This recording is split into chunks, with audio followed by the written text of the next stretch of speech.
The small children's hands wrung out the large cotton towel quite deftly. The owner of the hands was unhappy with their size. In her opinion, they were too small. These hands had no endurance or grip strength. It was unbearable. An incredibly pretty and precocious 10-year-old girl, like all her peers, really wanted to grow up as quickly as possible. The girl believed that when she grew older, she would be better able to do all the housework. And most importantly, it is much better to take care of her sick grandfather, her guardian, and the only person close to her. The girl came to her senses and quickly ran to where her presence was needed. Here is her grandfather's room, where he spends all his last days because he is very weak. Grandfather is bedridden. Apparently his last days of existence in this world are coming to an end. The girl applied a cold towel to the patient's hot head. The grandfather slept and moaned in his sleep. The girl knelt down by his bed. She was sad and lonely. She was immersed in memories. 5 years ago, she came to her senses in the body of a very small child, in an alien world of fictional reality, but with memories from a past life. In her reality, the grown-up girl died in a car accident, very tragically and suddenly. She woke up in the world of the novel she had been reading just 2 hours ago as Katisha Ainsley.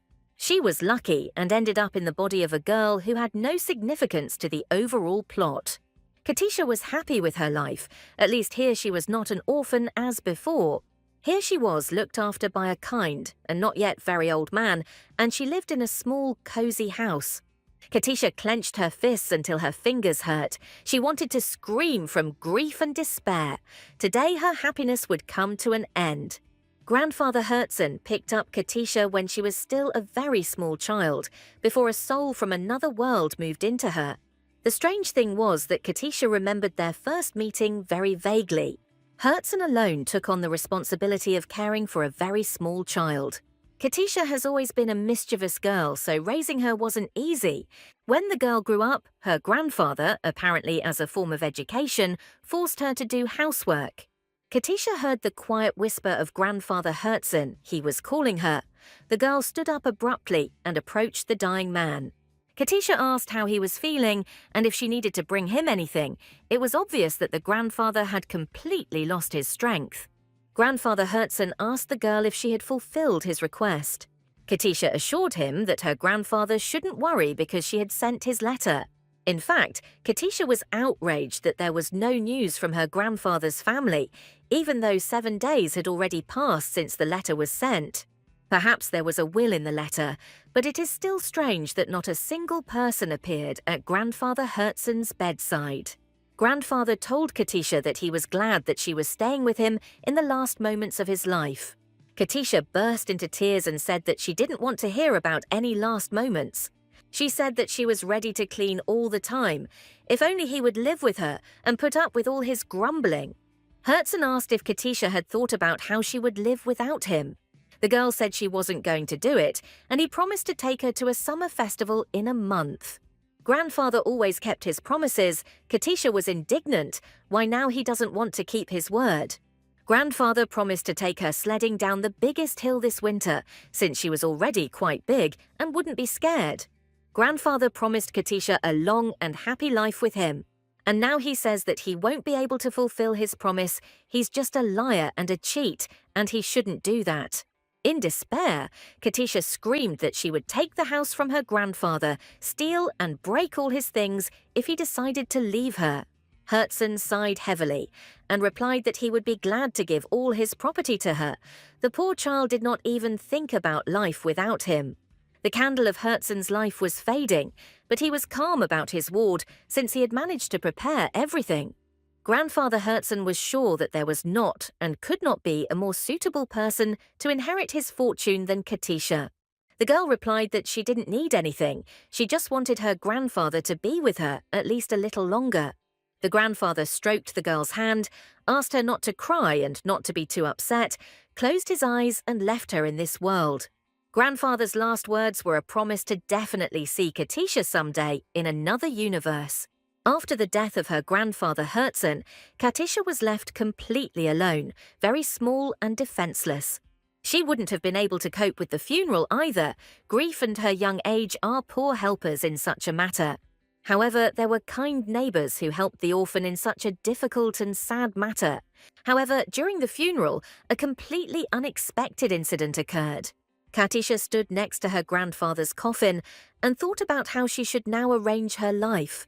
The girl thought that she planned to live for 100 years and meet her grandfather no sooner than 90 years later when she heard the even steps of a man. The man asked if she was Katisha Ainsley, and the girl confirmed her identity and clarified who was asking about her. In front of her stood 4 young adults, complete strangers, but clearly belonging to the upper class. One of them introduced himself to her as the accountant of the Duke of Vlasco's family. His name was Jamian Parker. The unexpected appearance of strangers surprised and frightened Katisha. The girl, surprised, asked which family exactly Parker served and whether it was really Vlasco. The accountant confirmed that she had heard correctly and that he worked for this particular family. Katisha couldn't understand why the accountant of the only duke in the empire was turning to her. The Vlasco family was very rich, but there were many unpleasant stories about them. Katisha looked from one visitor to another in confusion, expecting the most unpleasant events. While the girl was at a loss, Jamian showed her the posthumous orders of Duke Vlasco. The orders stated that the duke's coffin was to be decorated and delivered to the Vlasco family cemetery in Artem. Thus, Katisha learned that her guardian was in fact the current Duke of Vlasco. Katisha couldn't even imagine what this would mean for her. The arriving men decorated the duke's coffin and took it to the family cemetery. The emblems and designs on the bedspreads did indeed belong to the Duchy of Vlasco. Grandfather never told Katisha anything about this. Could he really be Vlasco? Jamian told the girl that the previous duke had left a will in her favor. Katisha did not expect such a turn of events. Tears of grief and gratitude mixed on the girl's face. Vlasco's accountant and executor presented the 10-year-old child with inheritance documents. These documents stated that the money from the personal safe in the central bank and the ownership of the territory of the Duchy of Vlasco and the income from them were transferred to Katisha. She now also owns all the valuable items that previously belonged to the Duke. Thus, the poor and homeless orphan, Katisha Ainsley, who had arrived from another world, received a completely different status in this world. Even though she was only 10 years old, all wealth and inheritance rights were entrusted to her alone. It seems that Katisha has now become a millionaire, or a billionaire, which is the correct way to evaluate all the wealth of Duke Vlasco. In a small house on the outskirts of the capital, a very serious conversation was taking place, and the fate of the empire was being decided. Katisha asked the accountant if her grandfather had any heirs besides her.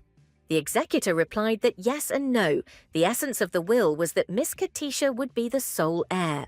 The girl looked at her reflection in the cup and sadly thought that she had received enormous wealth. The accountant said that if Miss Katisha agreed, she should visit Vlasco's house.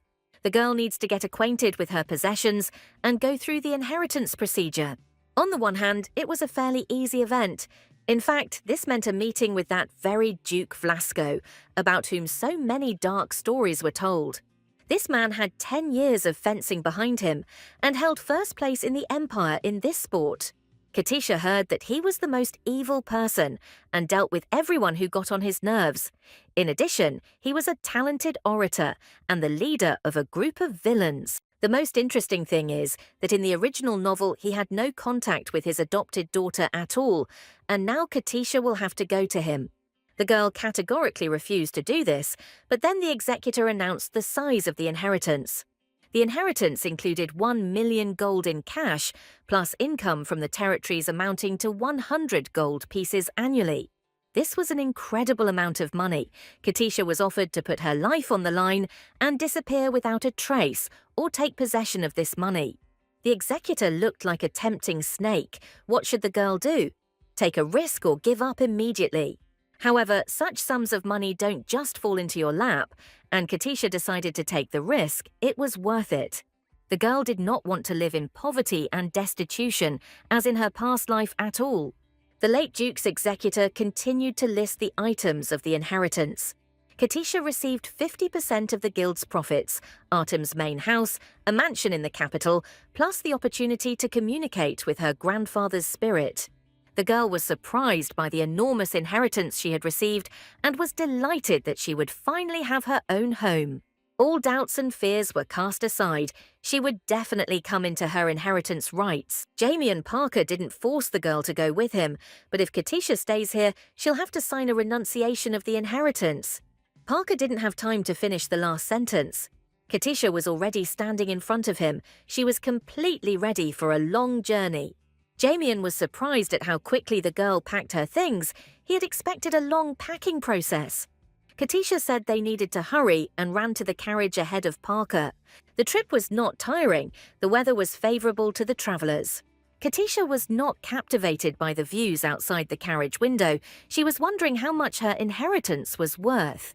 The girl received both a huge amount of money and a mansion, which both made her happy and scared. Jamie and Parker became concerned about the baby's silence and quietness. Katisha replied that she was simply thinking and clarified what he meant when he said that her grandfather's spirit was still alive and could be communicated with. Parker explained that her grandfather's heroic spirit, or holy soul, was still alive and could see, hear, and speak his thoughts out loud. Katisha recalled that Vlasco's heroic spirit was one of the main characters in the novel. Hundreds of years ago, the first head of the Vlasco family pierced with his sword the demon that brought war to the continent. After he was enslaved, for many generations the heads of the Vlasco family protected the sword to prevent the demon king from rising. The sword is the item that sealed the demon king. This sword was imbued with holy power that kept the demon bound in the seal. The previous heads of this family became heroic spirits after death and bound their souls to the sword. Parker told Katisha that Herzen's heroic spirit was now in the tower of the main house where the sword was kept. Katisha was delighted to hear this news from the executor. This meant that she would be able to see her beloved grandfather Herzen and talk to him. Katisha thought that she would never see him again, and this upset her very much. The fact that her grandfather's spirit was alive meant that the girl was not alone in this world and that she had protection. But if Grandfather Herzen is the previous Duke of Vlasco, then his son must be the current Duke. And what does she have to do with it? Katisha wondered. Once upon a time, her grandfather told her that he had two sons. One of them was still studying and the other had left him. The reason for the separation was banal. The second son did not like the way he was being raised. He was very stubborn and wayward. It turned out that it was the grandfather who left his son, and not the other way around, which was strange. Previously, Katisha was sure that she would not have to come into contact with the main characters of the novel, but everything turned out the other way around. The girl asked Parker a very important question for her. If her grandfather had other sons, then why was she the only heir? Why didn't the grandfather leave anything to his sons? No houses, no money. Parker replied that Herzen had only passed on the title of Duke to his son, and that his children had received nothing else. Katisha asked if she had any title in that case. The girl remembered that there was also the main character of the novel. The novel's plot revolved around a magical sword, and all the trials fell to the main character, Niella, the adopted daughter of the Vlasco family. No one in the family loved this girl, and everyone bullied her. The only way for Niella to survive was to constantly compete with her brothers for the inheritance of the magic sword. According to the plot, Niella loses the confrontation with her brothers and escapes from the residence of Duke Vlasco. The girl asks for help from the Knights of the White Robe Church, the only organization in the Empire capable of opposing the Vlasco family. Tim Niella meets the protagonist, a half-breed divine beast, Aikal, who helps her fight her brothers for a magic sword. Katisha remembered that Aikal was attacked by a demonic sword and was wounded while protecting Niella, who gained true power and became the sword's receiver. What happened next is unknown. The novel was discontinued at the most interesting point, but that was not what concerned the girl now. Katisha realized that, as Vlasco's adopted daughter, she was very similar in position to Niella. The girl got scared and saw one of the Vlasco brothers in her vision. He said that there was a dark energy circulating around the mansion, that there was nothing in the Vlasco mansion that would go to her, Katisha. Vlasco called her a parasite and refused to help. Katisha closed her eyes in fear and almost cried. She knew that Grandfather Herzen's son had a disgusting character. The girl thought that she was as much of a stranger to them as Niella, but she owned 2/3 of this family's property. Katisha was afraid that her grandfather's sons would drive her out of the mansion, kill her, and bury her somewhere in the forest. Parker listened to Katisha's complaints with surprise. He did not understand her fear. Parker told the girl that, despite the fact that the grandfather's spirit had left his material body, his spiritual one would be restored and become stronger. Recovery will take some time, just 2 or 3 months. According to Katisha, it was a very long time. Before she hears from her grandfather, she might just die. The Vlascos are known for their strength. They are in collusion with the Ministry of War due to their enormous power. This family does not pay attention to the interests of other families. Several generations ago, the Vlascos invested huge sums of money in the arms business, mining, iron production, and alchemy. They learned to produce high-quality weapons and sell them quickly and at a high price, which led to the strengthening of their power. Katisha was interested to know how important the Vlasco family was. When she saw Vlasco's residence, the girl realized that she was very important, because what appeared before her was not a mansion, but an entire palace. It was necessary not to be distracted by luxury, but to concentrate. Katisha had no time to be in the clouds. The girl thought that the Duke might force her to renounce her inheritance, but she did not want to renounce what she had received from her grandfather. Watching the back of her escort, Katisha decided that she would ask him to leave her the house that her grandfather had bequeathed to her, and would not ask for anything else. In this case, Katisha reasoned, the Duke would most likely not kill her. Parter reported that he had brought Katisha Isley, and a huge and massive door swung open in front of the girl. The terrified girl's gaze fell on the perfectly polished shoes of the man who met her at the door. Katisha timidly raised her eyes and saw in front of her a blue-eyed blonde man with a model-like appearance. Could this really be the man who killed the bear with his bare hands? The girl was surprised. She thought he should have a beard and huge muscles. The boy had sapphire-colored eyes and refined features, like a true member of the Vlasco family. Looking at the confused Katisha, the model-looking guy asked if this was the child his father had bequeathed his entire fortune to. Katisha was enchanted by his face. The girl curtsied deeply and greeted the guy as the protector of the magic sword. The Duke looked condescendingly at the newly arrived member of the family and listened to her greeting with indifference. Katisha bowed her head before the Duke and believed that she could not raise it until he gave her permission. She stood there a little longer than she had expected, then a little more. The girl's patience came to an end. Her neck finally went numb. Katisha couldn't understand why the Duke was silent. She thought that she couldn't straighten her back without permission, and believed that the Duke was deliberately mocking her. Duke Vlasco grabbed his head and asked Parker how old the girl was. The accountant replied that Katisha was 10 years old. The Duke was surprised that at 10 years old, Katisha was so small and fragile. The guy compared her to a dried orange, and Katisha was convinced that he was really making fun of her. The Duke ordered Katisha to straighten her back, come closer to him, and show him her face. The girl timidly straightened up and resolutely moved towards her destiny. Katisha walked across the parquet floor so timidly and hesitantly that it was unlikely that anyone would have taken her for a strong opponent. Thoughts were mixed up in Katisha's head. She already believed that the Duke had called her to him in order to hit her. The Duke suddenly said that he really wanted to see the cunning fox's face and asked Parker to seat the girl on the table.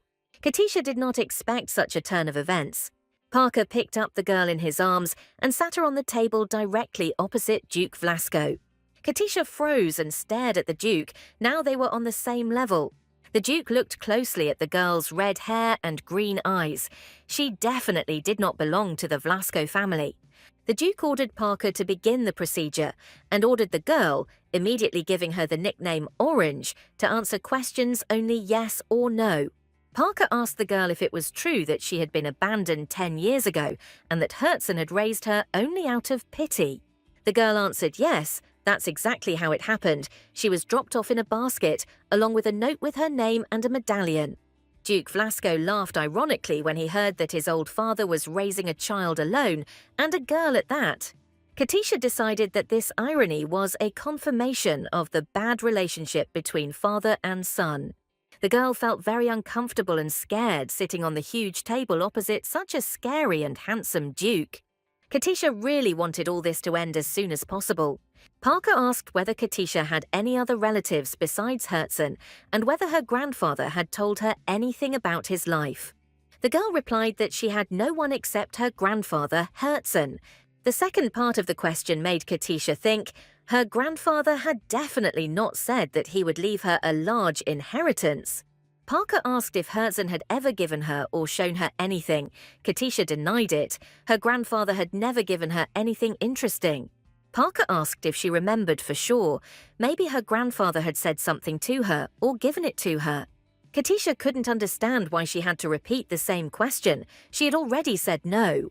Parker asked if Herzen had told her about the sword. Katisha, taken aback, loudly repeated the word sword and came to her senses. She shouldn't have known anything about it. The Duke took over the interrogation from Parker and said that Orange would now answer him in writing. The Duke asked her if she had heard the name Gerst, and the girl realized that he was talking about the magic ball. More precisely, Gerst is the name of the demon. The real name of the sword is unknown to anyone. How should she answer this? She knew about this name, but not from her grandfather, but from a novel she read in a past life. If she told the truth, they would consider her crazy. Herzeg was angry and asked again if her grandfather had given her the Vlasco family heirloom. Katisha shook her head and screamed, "No, where could she have gotten a magic sword from?" The Duke asked again. If this was true, then how should he understand his father's will?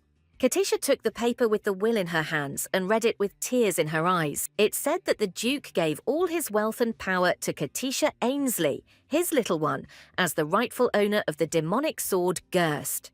The girl was surprised to read that this was her grandfather's last will, and that he would not accept any objections to his actions from any side. Katisha looked at the lines and realized that Gerst was a family heirloom and could only be passed on to family members. The Duke spoke coldly and harshly, saying that the sword was of little importance, that what was more important was that his father had decided to give Katisha his entire fortune. The girl became more and more afraid and uncomfortable, and she decided that the last moments of her life had come. The Duke's sapphire eyes stared straight into her soul. The Duke hovered over her like the most terrible ghost and asked her what she thought would happen next. Katisha's nerves gave way and she began to cry bitterly. Herzeg Vlasco was completely beside himself. He did not understand how anyone could cry in such a situation. Katisha's red head drooped completely, and the girl's shoulders were shaken by sobs. Parker objected to the Duke that there was no point in yelling at an innocent child and asked the girl why she was crying. The Duke completely lost his temper, attacked Parker, almost with his fists, and asked whose side the accountant was on. Parker replied that of course he was on Katisha's side, since she was small, cute, and defenseless. The Duke asked if Parker really believed this. The accountant boldly replied that he was used to telling only the truth and being on the side of the weak. The men got into a long argument, and it seemed like they were about to fight. Katisha calmed down and watched the developments with curiosity. Suddenly, the argument died down as quickly as it had begun, and the Duke, for some reason, agreed with Parker that Katisha was a very sweet child. This turn of events was unexpected for the girl, and many questions arose, but she kept them to herself. The Duke said that they both gave him a headache and he wanted them to disappear. Parker hugged the girl and said he would take her to her room. Despite the cold reception, the Vlasco heiress received apartments worthy of her name. In addition, Parker gave the girl a heavy bag of coins. These were the reserve money that the grandfather left for his adopted granddaughter. Katisha weighed the bag and asked how many coins were in it. It turned out to be 50 gold coins. This was a very large sum by the standards of the novel's world. If you convert it into bread, it would be more than 1 billion loaves of bread. Parker gave the girl the late Duke's medallion. This medallion also served as a key to the vault in the central bank, but Katisha would only be able to use it upon reaching adulthood. The girl looked closely at the medallion and decided that its functionality was somewhat similar to a bank card, but it looked much more beautiful. Parker was very polite to Katisha and spoke quietly and tenderly. The accountant said that if the girl needed anything, she could turn to him for help. Parker convinced Katisha that the Duke was not as bad and rude as he seemed at first and asked her not to be upset. The girl said that she was completely fine. She really did have money and a key to the bank vault in her hands. It was stupid to be upset. Parker left, wishing Katisha a peaceful rest, and the girl was left completely alone. Everything was fine, but she knew almost nothing about the magic sword. It was known that those who inherit the magic sword live a short life. Those who wield a magic sword often lose their minds and become like demons. So that the soul is not completely defiled, the body of the bearer dies early, and this is the law. The limit of survival is from 10 to 30 years of wielding the sword. Katisha's grandfather had a strong temperament and was able to live a long life because he never used Gerst's power. Grandfather, according to Katisha's recollections, was a very strong man. But the girl began to fear for her life. She was not as strong as her grandfather. The child was overcome with anxiety, wondering whether she would be able to inherit the magic sword or whether she would be immediately consumed by the demon's power. There was no time for training or searching for information. In fact, everything was difficult. It turned out that even being rich when your own life is at stake is not such a pleasure. The sun rose and painted the walls of Duke Vlasco's palace pink. The day promised to be warm and calm. The promises did not come true. Early in the morning, the door to Duke Vasco's office suddenly opened. Katisha stood at the threshold. The girl declared that the magic sword was too much of a burden for her, and she was giving up. Duke Vlasco replied that, to his great regret, Orange could no longer change anything. And he showed the girl the inheritance papers with a magical seal. The girl didn't understand why her refusal wasn't accepted. It turned out that the will was certified by the Bureau of Magic Management. In front of the girl, the Duke first tore the inheritance papers into small pieces, and then he tried to burn them, and they actually burned completely. And at the same moment, they were reborn from the ashes and restored to their former appearance. Duke Vlasco asked if Orange saw that the will could not be destroyed. Katisha suggested appointing a new heir and rewriting the will in his name. The Duke asked if she didn't know that appointing the next heir meant that the previous one would become a heroic spirit. But if she is ready to die, the Duke will not stop her. Katisha didn't want to die at all, and the Duke asked the girl not to disturb him, but to wait patiently until he figured out how to get her out of this situation. Katisha begged the Duke not to kill her, as she had looked after her adoptive grandfather and his biological father until his death. The Duke abruptly cut off her lamentations, declaring that she was talking nonsense and that the future depended only on her. Katisha didn't listen. She convinced the Duke that she could be useful to him as a laundress or a cleaner. She could even cut apples into the shape of swans. The Duke asked the girl to simply not create unnecessary problems for him, which would also give her the opportunity to pass the test. At this point, the Duke sent Katisha out of the office, but suggested that she come to him later and enjoy some exotic fruits. Katisha's plan to completely renounce her grandfather's entire inheritance failed. The girl sadly wandered off to her room, thinking that it would be nice to eat and get some sleep before she died. The luxuriously furnished room felt dreary. Katisha lay on the bed, staring hopelessly at the ceiling. The girl thought that it turned out that her grandfather hated her very much, since he condemned her to such an ordeal. The girl took out a medallion with her name written inside. It was the only thing that connected her with her parents. She was always curious to know who her parents were. The girl looked out the window and thought that she missed her grandfather very much. If only she had known that everything would happen exactly like this. Katisha began to cry bitterly again. She felt incredibly sad and bitter. Suddenly, the girl felt that something strange was happening to her body. Katisha's hands felt a strange warmth. They were practically burning. The girl looked at her hands and could not understand what was happening to her. Her medallion opened and glowed with an incredible magical light. Katisha got scared and let go of the decoration, but it didn't fall, but hung at the same level where she let it go, and everything around was enveloped in magical light. Katisha felt like she was falling somewhere. The fall was strange, but short-lived. The girl found herself in a strange place, very narrow, dark and uncomfortable. But where was her luxurious room? Katisha got scared and started banging her fists on the walls of the box. The girl screamed and called for help. Suddenly, the lid of the box opened, and the girl discovered that she was in a completely different place, and even in a different time. Katisha climbed out of her peculiar travel capsule and looked around. She was in a very small room with furniture typical of the late 20th century. Apparently, it was someone's office because there was a typewriter on the table, but next to it was a mouse pad with a computer mouse. The girl did not understand how she could leave the world of the novel and find herself in this strange place. A screen similar to a computer monitor appeared above the typewriter. Suddenly, the screen lit up so brightly that Katisha had to close her eyes and turn away. When the illumination ended, the girl read a question on the screen asking whether she wanted to continue. There were only two possible answers, yes or no. Of course, Katisha chose yes. Right there, she was asked to read the 168th chapter of the very novel in which she had lived for the last 10 years. The last chapter she read was 167, which means there is a next one. It is on this device and can be read. Since this place was definitely not the Duke's house, she then made a spatial transition to her previous world. Surprisingly, Katisha either found the transition point by chance or something helped her find it. Many years have passed since she was reborn as Katisha. Perhaps the continuation of the novel appeared after her death, which means she can read the novel and find out her future. The problem, however, was that the original novel had nothing written about the heroine Katisha Isley. However, the girl decided that it didn't matter. She would simply receive new information about the events of the novel, and that would also be very useful. In any case, Katisha was very interested in what happened next to Niella. Katisha read carefully as Niella climbed up to the Tower of Heroic Spirits.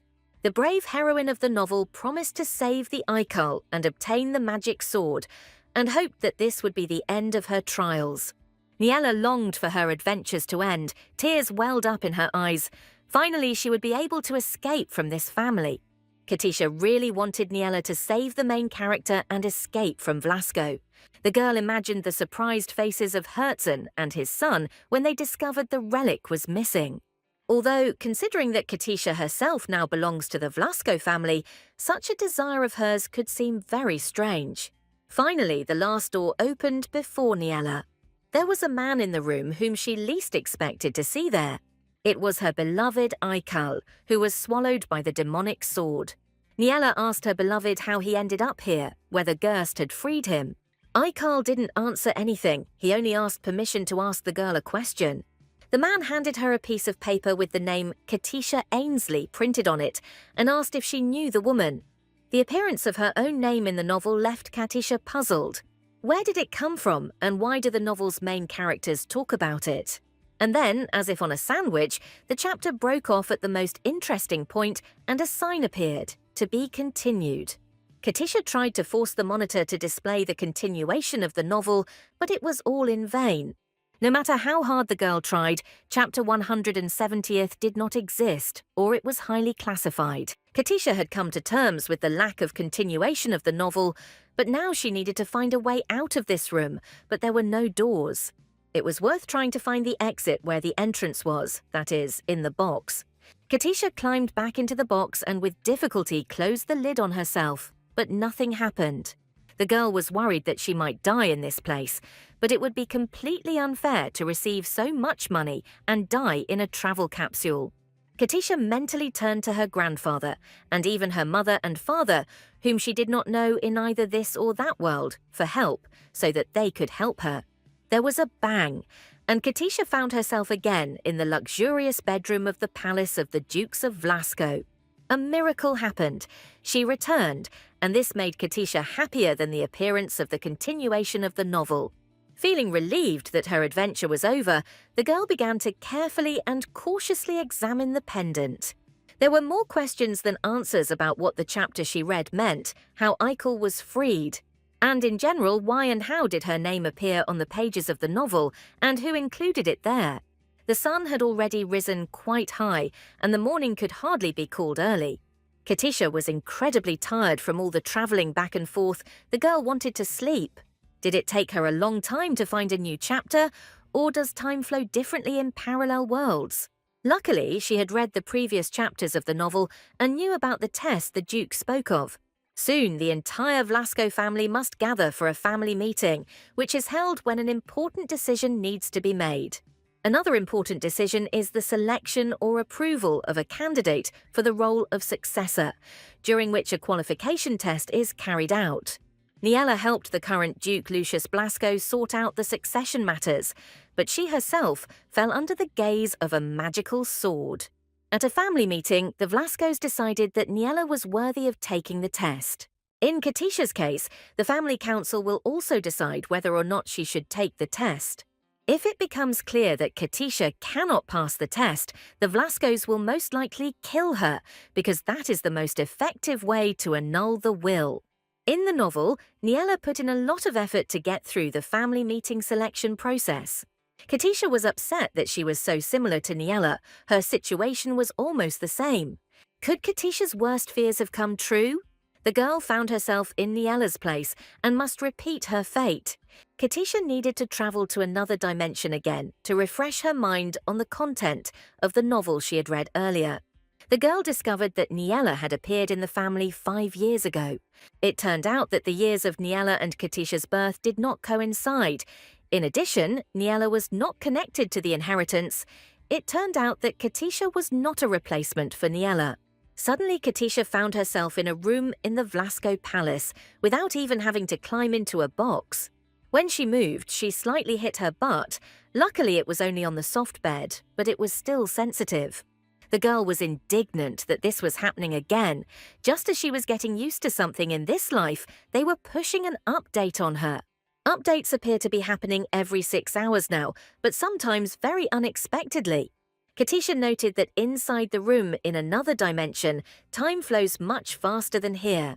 The girl wondered if her subconscious was playing tricks on her, or if she was actually moving through space and time. Everything that was happening was causing Katisha discomfort. Perhaps she had now become a secondary character. It was absolutely clear that her fate was now in the hands of an author beyond this world. Maybe the author decided to make her Niela's enemy, but Katisha didn't want that at all. Another day had arrived. It was time to go down to breakfast. For breakfast, something was served that was neither particularly attractive in appearance nor in taste. Despite the obviously disgusting food, Katisha constantly praised the Duke's cook. The cook was an attractive and very neat middle-aged man. Katisha couldn't eat his cooking and was very hungry for the last few days. Grandfather Herzen prepared completely different food for her. The cook was glad to be praised and promised to try even harder. The girl was grateful for the servant's attitude towards her, but in the future she planned to change the menu.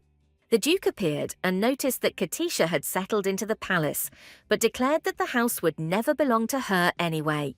Katisha was always shy in front of her adoptive grandfather's son, but then the girl, without thinking, blurted out that if the will came into force, the house would really be hers. The Duke was amazed by her courage. Was it she who adapted so quickly to her place of residence, or was it her upbringing speaking in her? Katisha asked if she really needed to be afraid of the Duke. The Duke confirmed that she had nothing to fear. They were still relatives, even if not by blood.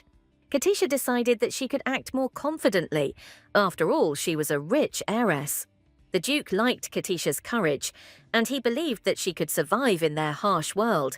Maybe he should just throw her out of the house and leave her penniless. Katisha asked him not to say that, since her psyche was very weak, and having become accustomed to living in abundance, she would not survive on the street. The Duke interrupted the girl irritably and ordered her to have breakfast quickly. Under the watchful gaze of her new relative, Katisha couldn't get a bite to eat. The girl tried to force herself to live at least a little, but at the same time she really wanted to ask the Duke a few questions. Gathering her courage, Katisha said that her grandfather sometimes talked about his children and grandchildren, and said that he had a big fight with them and left home. The Duke asked whether his grandfather had told him about the reason for the quarrel. Katisha realized that the Duke was angered by this topic, but she replied that she did not know the reason for the quarrel. The girl said that she always felt that Grandfather Herzen greatly missed the family he left behind. When my grandfather talked about his family, he always looked lonely and sad. He was raising Katisha and missed his own children and grandchildren. The Duke asked Katisha not to look at him so accusingly. It was his father who abandoned him and left, and not he who ran away from home. Katisha listened in amazement as the Duke explained that she had been raised with love by a man who had abandoned his family and that it looked stupid. The girl replied that she understood the Duke and his problem perfectly well. But the more Katisha listened to the Duke, the more angry she became with him.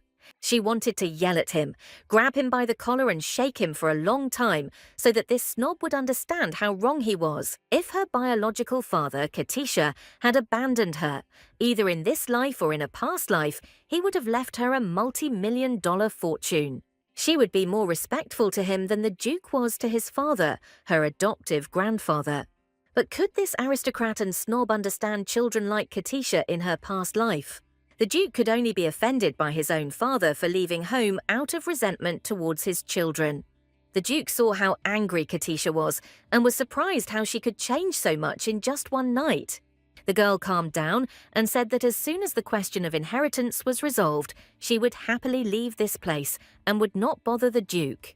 The Duke was surprised again and asked what had happened that she was speaking to him so boldly. Katisha replied that she had been like that from the very beginning, and that all she needed from her entire inheritance was the mansion. The Duke was surprised that the girl needed that dilapidated hut, which also had no comfort. Katisha replied that she just wants to have her own home. Is that bad? The girl started getting angry again and yelling at the Duke that he was completely stupid and didn't understand anything about life. The Duke was perplexed. At their first meeting, Katisha was trembling like an aspen leaf, but now she showed no fear at all. The girl replied that she was not afraid of him at all. The room was beautiful, the food was delicious, and the Duke was not going to beat her. The Duke was surprised that his father had really beaten her. This was not at all like Herzen. Katisha replied that she didn't mean it that way at all.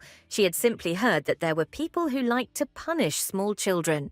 At this time, she remembered her father from a past life, who loved to beat not only his adopted children, but also his wife. The Duke replied that he had no mania for beating and scolding little boys and girls. Katisha felt relieved by the Duke's words and the fleeting smile that appeared on his face. The girl again asked the Duke about the reason for leaving his father's house, which caused his displeasure. Katisha replied that it was very important for her to know this in order to correctly build her line of behavior within the Vlasko family. The girl changed her tone to a more polite one and asked the Duke to forgive her for her recent outburst. The Duke promised to tell them later about the reason for his father's departure from home, but now they had more important things to do. They needed to discuss the possibility of testing Katisha. The girl felt relief from his words and became all ears. The Duke said that Vlasko's main rule is testing. No matter who is chosen as the heir, passing the test is mandatory for everyone. A candidate for the role of heir must be worthy of his title and appointment. There is also a sad aspect, the Duke noted. In case of failure, the candidate will be eliminated. Katisha realized that she was in a difficult situation, but asked to give her a chance. The girl did not want to be eliminated at all, and she was sure that her grandfather would not want this either. Katisha thought about it. She was sure of her grandfather's love and understood that he would not send her to certain death, which meant that the chance of receiving the inheritance was very high. The girl stood up and solemnly told the Duke that she agreed and wanted to take the test. The Duke was satisfied with Katisha's behavior and continued his explanation. At a family council, the opinions of relatives carry great weight. The final decision depends on them. At the moment, there were 3 direct heirs of Vlasko, the first being Duke Lucas himself. The second was the Duke's son, Prince Vernon. The third heir, the Duke's daughter, is Princess Arnin. In 15 days, a family council is to be held, during which time Katisha must win over Vernon and Arnin to her side. The Duke promised to help her with this. The girl asked how he planned to help her. The Duke replied that he would create conditions under which she could take the test. The Duke informed Katisha that while Herzen was still unaware, she had the right to change her fate and enter into a new agreement with Gerst. Katisha looked at the Duke with frightened eyes. All her determination had faded. If only her grandfather were next to her. The girl pulled herself together and decided that first she needed to convince her stubborn relatives and win a ticket to participate in the testing. The Duke made it clear to the girl that if she had no questions, she could go free and called her Orange. The girl decided that she would need strength for all future events and decided to eat everything that was given to her. The Duke looked closely at how Katisha was eating and smiled sadly. His lordship came closer to the girl. The guy playfully poked his finger right into Katisha's cheek, which was stuffed with food. It's somehow strange, the girl decided. What could this mean? The Duke said that it was immediately obvious that she was raised by his father. Are your cheeks really dough? With her mouth tightly packed, Katisha asked what the Duke's behavior meant. The Duke amused himself by gently poking his fingers into the girl's cheeks and saying how ugly she looked now. Katisha thought that the Duke played the same way as his grandfather, which was in kindergarten. Some time later, the Duke prepared to leave and at the same time announced that Vernon and Arryn would soon return. Katisha asked when exactly they would return. The Duke replied that in about 3 days, but they were not as gentle as he was, and she should be prepared for that. Katisha could not understand how the Duke had shown his so-called tenderness. The Duke warned Katisha not to tell the new arrival stories about how grandfather told you about our family. Katisha replied that she had understood everything and would try to do exactly as he said. In this case, the Duke asked permission to take his leave and was about to leave. The girl asked and stopped him with a question. Had the prince and princess already returned? The thing is that in the original novel, these people appear only in the middle of the story. They probably found out about Katisha and came. The novel tells a lot about the prince and princess. They had unique characters and a formidable nature. The princess was irritated by people who trembled at her gaze. She chose Niella as a sparring partner during training and methodically beat her.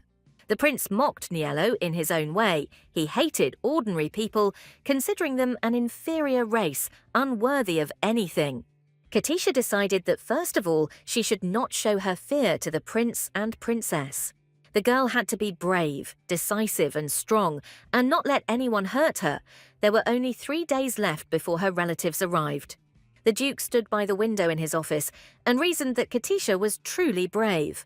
The guy was surprised that such a little girl was trying with all her might and means to survive, just like he was at her age.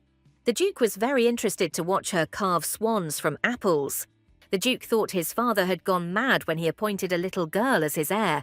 He was definitely up to something. No matter how strong the Vlasco family is, the head of the family will always remain the head. If he advances his authority, no one will object to him. However, the Duke was curious how Vernon and Arryn would react to this child, since they both had disgusting personalities. Will Katisha be able to win over these two people?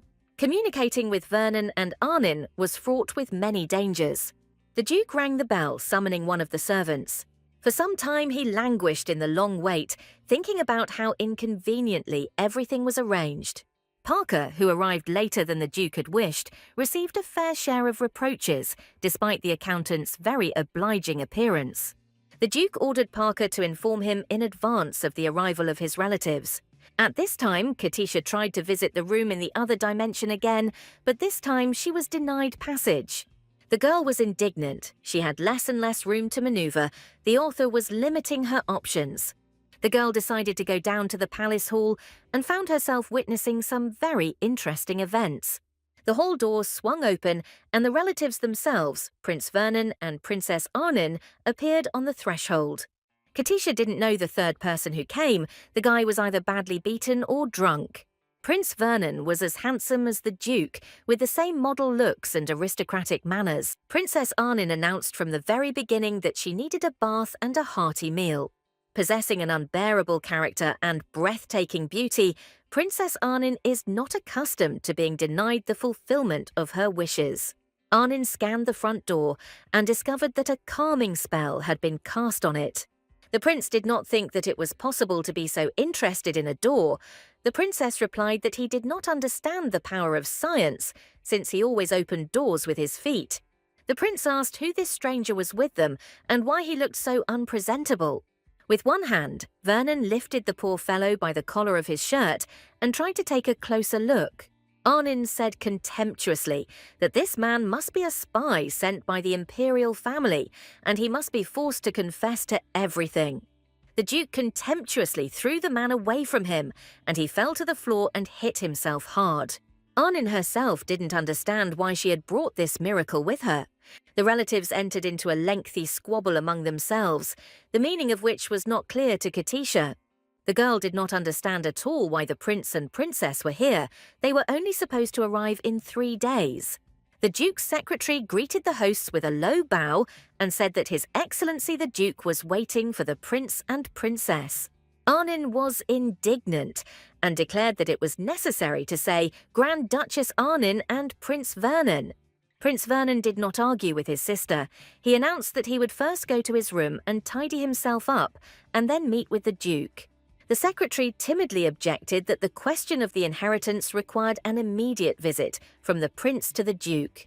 Prince Vernon replied sharply that he wanted to wash himself. Was the secretary really dissatisfied with something and dared to object to him? The secretary did not dare to say anything in response. He only cowered in fear, waiting for the prince's further reaction to his words. Princess Arnin put in her 2 cents, saying that she would like to see her cousin soon, and that was the only reason they came back here. The girl pretended to want to pull the sword out of its sheath. The princess's abrupt movements frightened the secretary incredibly, apparently reminding him of events from the recent past. With a loud cry that it was time to sharpen her knives, and they would be better than Gerst's sword, the princess ran out into the palace park. The servants present at the appearance of the prince and princess were only thinking about how to avoid being in the spotlight of this eccentric couple. The noisy appearance of her relatives made a depressing impression on Katisha. These two were capable of trampling her without even talking, the girl decided. Katisha decided that she needed to prepare thoroughly for the meeting with the prince and princess. She needed additional information. The girl was in such a hurry that she didn't notice how Prince Vernon appeared right in front of her. The boy looked at the little girl who stood in his way with surprise and indignation. Katisha froze in surprise. She didn't understand whether she needed to greet the prince or what she should do now. The prince apparently mistook Katisha for a servant and ordered her to enter his room and prepare a bath for him. Out of fear and confusion, the girl could not utter a word and silently followed the prince. Seeing the girl's confusion, Vernon hurried her. He needed a warm bath very urgently. Katisha could not understand what the prince's behavior meant and again compared herself to Niella. When Niella arrived at this house, she was categorically denied the right to consider herself a member of the Vlasco family. Nielle was told that she was only fit for housework and was forced to clean on an equal basis with the servants. Prince Vernon constantly found work for Nielle, and if she did not complete it within 3 minutes, she received severe punishment. Katisha shuddered. 30 seconds had already passed since the prince's order. She had to hurry. The girl rolled up her sleeves. Thanks to her grandfather Herzen's upbringing, she knew how to do a lot, but she hadn't worked since her arrival at the Vlasco Palace. Katisha loved housework and did not consider it shameful. Prince Vernon lay on the sofa and rested while Katisha prepared a bath for him. The prince liked the result of the girl's work. He even said that her training was not in vain. Vernon ordered Katisha to tidy up the room while he washed himself. The girl decided not to contradict him and to carry out the order. In the original, Vernon's bathing time took about 20 minutes. Katisha remembered this precisely. The girl decided that during this time she would have enough time to remove the dirt and polish everything. She would show off her skills. 20 minutes later, a clean and fragrant prince sat in an equally clean room. Vernon asked the girl her name. She replied that her name was Katisha Ainsley and called Vernon young master. Vernon said he liked how fast she worked and that she wasn't afraid of him. Katisha was glad that she managed to please Vernon. It took Niella 5 years to win his favour. However, Katisha still had doubts about whether Vernon really liked her cleaning. Vernon asked how long Katisha had been living in this mansion. The girl replied that today would be the 4th day that she had lived here. The prince's next question was quite unexpected. He asked if the girl had seen her. The prince asked whether the girl had seen the impostor who had taken 2/3 of Vlasco's property in one night. Katisha realized that she had indeed been mistaken for a maid and that no checks had been carried out on her. The prince asked the girl to describe the impostor. He himself had heard that she resembled a dried plum picked up on the street. Katisha was offended for herself and said that the one he was asking about looked beautiful and did not look like a plum at all. It was impossible for her to admit that she did it now. The prince replied that he did not understand this, but this snake-like creature could not possibly be the heir. The cup was placed down abruptly, spilling its contents, and the prince remarked that it was disgusting to watch someone trying to steal something that did not belong to him. Katisha tried to stand up for herself and replied that apparently she had no choice, since a document certified by the Bureau of Magic could not be destroyed. Prince Vernon replied that this meant they would have to deal with the impostor personally, since the document could not be annulled. These words frightened Katisha. It seemed that goosebumps even ran through her bow and pigtails. Prince Vernon was outraged that the impostor dared to compete with him. He had never allowed anyone to go that far. Vernon believed that the impostor was not an ordinary person. He did not know how she managed to deceive his grandfather. The prince was going to destroy her as a person and throw her out of the mansion. If this had any connection to the imperial family, then she would not escape death. The prince believed that there was no time to delay solving this problem and asked the girl if she knew any of the fox's weaknesses.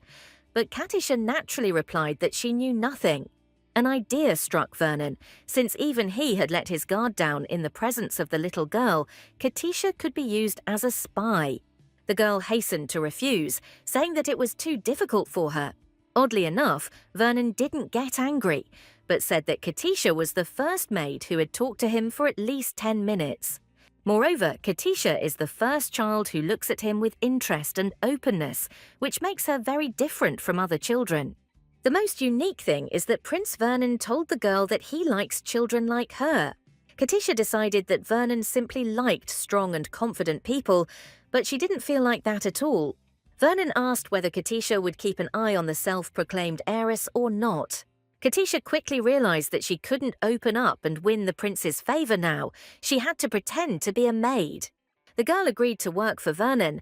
The prince was very happy about this and even treated her to cookies. Katisha took the treat with an air of deep gratitude and thanked the prince.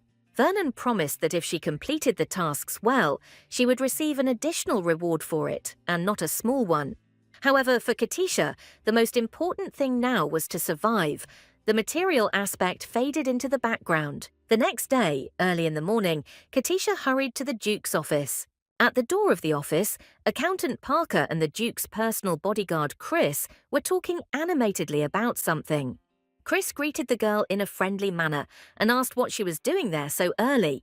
The bodyguard and the accountant were delighted to meet Chris. For them, she was a ray of light in this castle. The girl replied that she had come to wish the Duke good morning. Chris was surprised that he had found a day when someone wanted to wish Duke Vlasco good morning. The Duke heard the conversation through the door and told Chris to take the girl to breakfast. Katisha announced that she heard everything and that her grandfather had taught her that it was not polite to speak about those present in the third person. Katisha timidly looked into the office and saw the Duke immersed in work. The girl invited His Excellency to have breakfast with her, but the Duke refused. Katisha objected that she felt sad and lonely eating alone because she always ate with her grandfather. The Duke felt a fit of irritation. He didn't like being distracted from his work. Chris came to the girl's aid and reminded the Duke that he had not had dinner yesterday. Katisha blinked pitifully and stared at the Duke with her large eyes full of request. Parker clarified that the Duke hadn't slept for almost 3 days and he needed to at least eat properly. Katisha nodded confidently and confirmed that eating well is the first rule for maintaining strength and health. Chris and Parker smiled slyly, exchanging glances. Katisha thought that these two guys were very good people. The Duke was not convinced by their arguments. He replied that he did not have time for breakfast and advised Orange Katisha to go and have breakfast alone. Katisha decided it was time to play her trump cards. The Duke had to be forced to eat, no matter what. The cook burst into the office with a cart of food in front of him, shouting that the Duke's unhealthy eating habits violated his duty and honor. The Duke was incredibly surprised by this behavior of the servants. Lucas chuckled ironically and decided to give in to the circumstances. He stated that apparently there was no one in this house who would be on his side. Katisha happily invited the Duke to eat with her. The cook brought a lot of different delicious dishes and quickly set the table right in the Duke's office. Lucas asked if Katisha couldn't eat alone. The girl replied that she was still very little, and that was why it happened. The Duke poured himself some tea, but continued to read the documents, even while eating. Lucas looked up from his papers and asked Katisha how she was going with winning over Vernon and Arnen. Without waiting for the girl's answer, the Duke said that in his opinion she had no results in this matter. Katisha almost burned herself with tea and asked why the Duke was so sure of her failure. Lucas advised Katisha that if she decided to meet the prince and princess, she should take an adult with her. But even in this case, if the girl feels that the prince and princess are not in the mood, she should run away immediately. Katisha clarified why she thinks so. Maybe everything is not so bad. The Duke replied that if she did otherwise, she might suffer greatly. The girl agreed that if she was scared, she would, of course, run away. Duke Lucas Vlasco was glad that Katisha was a very sensible child. The guy praised her and even patted her on the head. Duke Lucas allowed the girl to leave his office after she had eaten. Katisha was surprised that Duke Lucas was so amazingly kind to her. If she had a father, he would probably be just as kind. Breakfast was over and Katisha decided to find Prince Vernon. Margaret's maid informed her that His Highness was at the training centre. Katisha asked the maid if she could go to the training centre. Margaret replied that she did not advise her to go there, since Prince Vernon was very aggressive during training.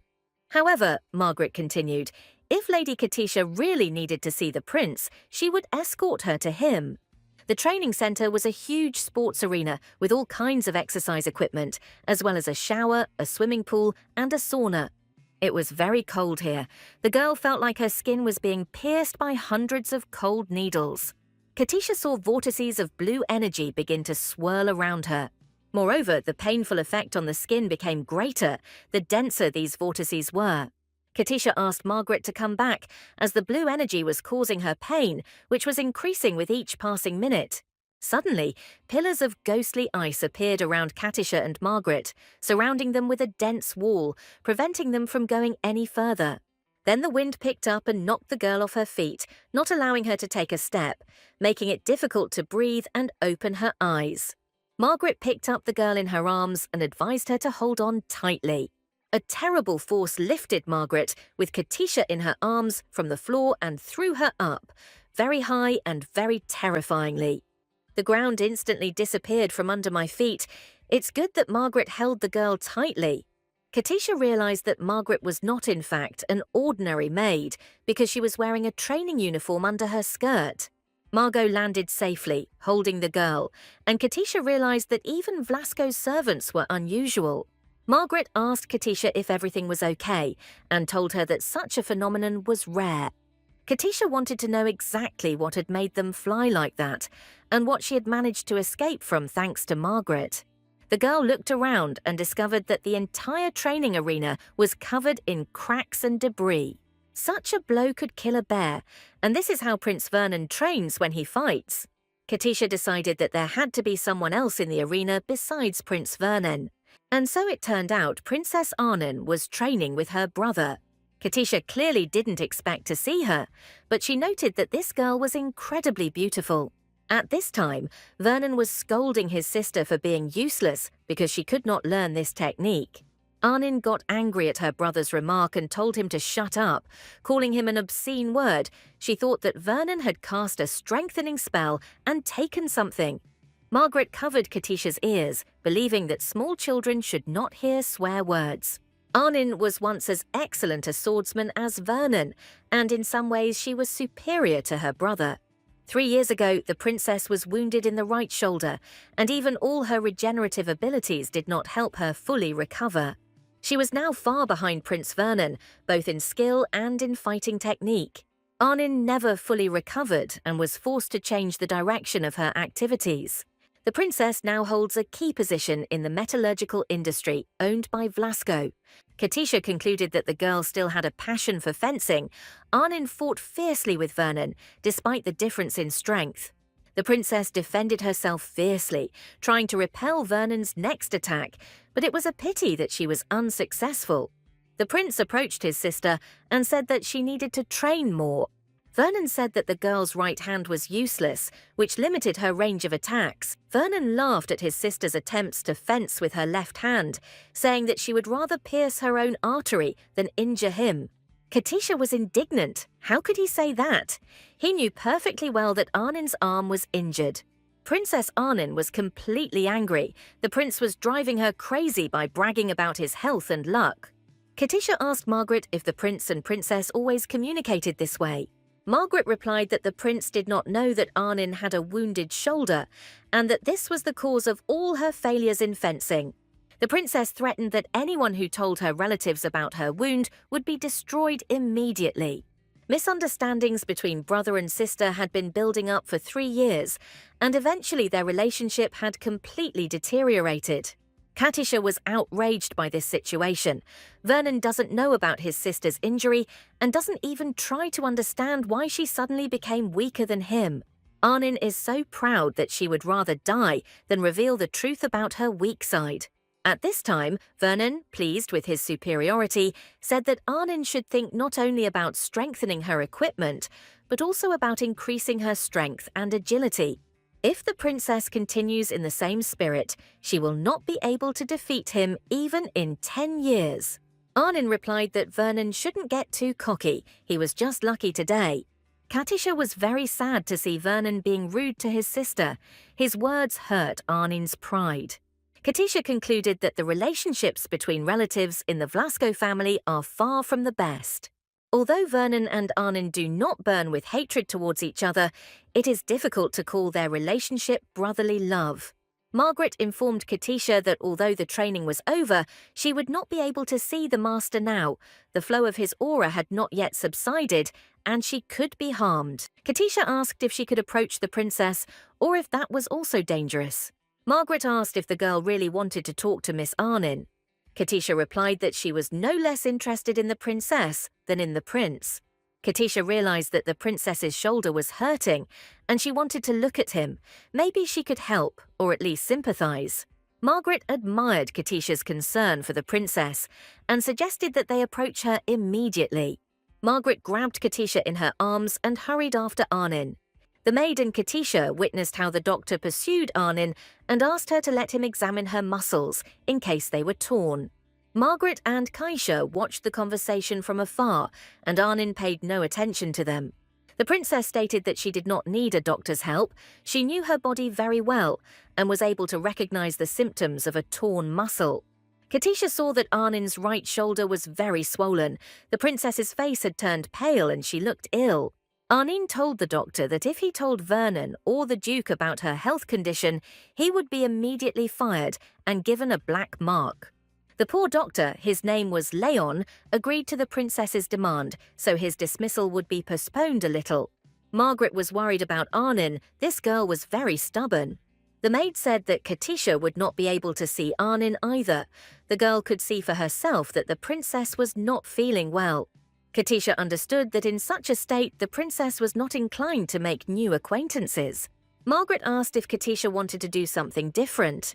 Katisha asked what else could be done, and Margaret suggested visiting the gardens and exhibition halls. For example, in the northern part there is a menagerie where predators of various kinds are kept. There are even snakes that feed on large animals. Katisha categorically refused to visit the menagerie with predators. She didn't like this place even from what she had heard. The girl remembered that there was one very interesting pastime, and now it would also be useful. Katisha announced that she wanted to go shopping and buy some things and just take a walk. Since Katisha now had a huge fortune, it would have been a great stupidity not to go shopping. Margaret asked what store the girl wanted to go to. There was a candy store, a toy store, and a clothing store in the city. Katisha remembered Artem's signature pastry shop. They must have incredibly delicious desserts there. It's very appealing. Katisha decided to restrain her desires and buy only necessary things. The girl wondered where she should go first. Katisha had a clear goal in mind, and she told Margaret that she needed to go to the drugstore. Margaret was surprised by the little girl's desire, but Katisha confirmed that she wanted the largest pharmacy in the city. The maid looked closely at the girl. She did not seem ill to her. Margaret still asked how Katisha was feeling. Maybe it would be better for her to contact the doctor from the mansion. He would examine her and give her the necessary medicine. The girl replied that she was perfectly fine, completely healthy and feeling great. Katisha explained that she remembered one of Grandfather Herzen's potion recipes. To prepare this remedy, she would need some herbs and medicines, which she hoped to purchase at Artem's pharmacy. Margaret brought the girl to Lilibet's pharmacy. The girl entered the seemingly ordinary shop with distrust. The sweet pharmacist asked Katisha what she was interested in and promised to find everything the girl needed. Katisha appreciated the pharmacy's selection. It had everything she needed and even a little more. The girl quickly named all the ingredients she needed for the medicine. The pharmacist brought everything that was indicated, and Katisha told Margaret that she really wanted to try making this medicine. Evening had fallen on the Duke Vlasco mansion in Artem, but the head of the family, Duke Lucas, was still busy with work. Lucas is currently checking to make sure all family members have received invitations. Parker replied that he had sent a message to everyone and that from today on everyone would come to the mansion. The Duke praised the accountant's work and called him a strawberry, referring to the guy's red hair. Parker took offense at such comments from his owner and considered making fun of his hair color to be childish behavior. Instead of making fun of him like that, the Duke could have at least doubled his salary. He works as both a secretary and an accountant, Parker said. The Duke flatly declared that Parker was talking nonsense and asked if he was keeping an eye on Orange. Parker replied that he was keeping an eye on Katisha all the time, but today she went out into the city and he lost the ability to track her movements. The accountant thought it was strange to see his master so caring. It was unusual for a heartless person to worry about someone. Parker's thoughts were interrupted by the Duke's demand that he get to work and the threat that his salary would be cut in half if he made a mistake. Lucas put his seal and signature on the last document of the day that required his attention. The Duke rose from the table, looked out the window and decided that he could finally allow himself to rest. However, Lucas was not destined to spend this evening peacefully. The Duke saw two large carts with some sacks in his yard. The bags contained food that Katisha had ordered so that her diet would remain as healthy as it had been when she lived with her grandfather.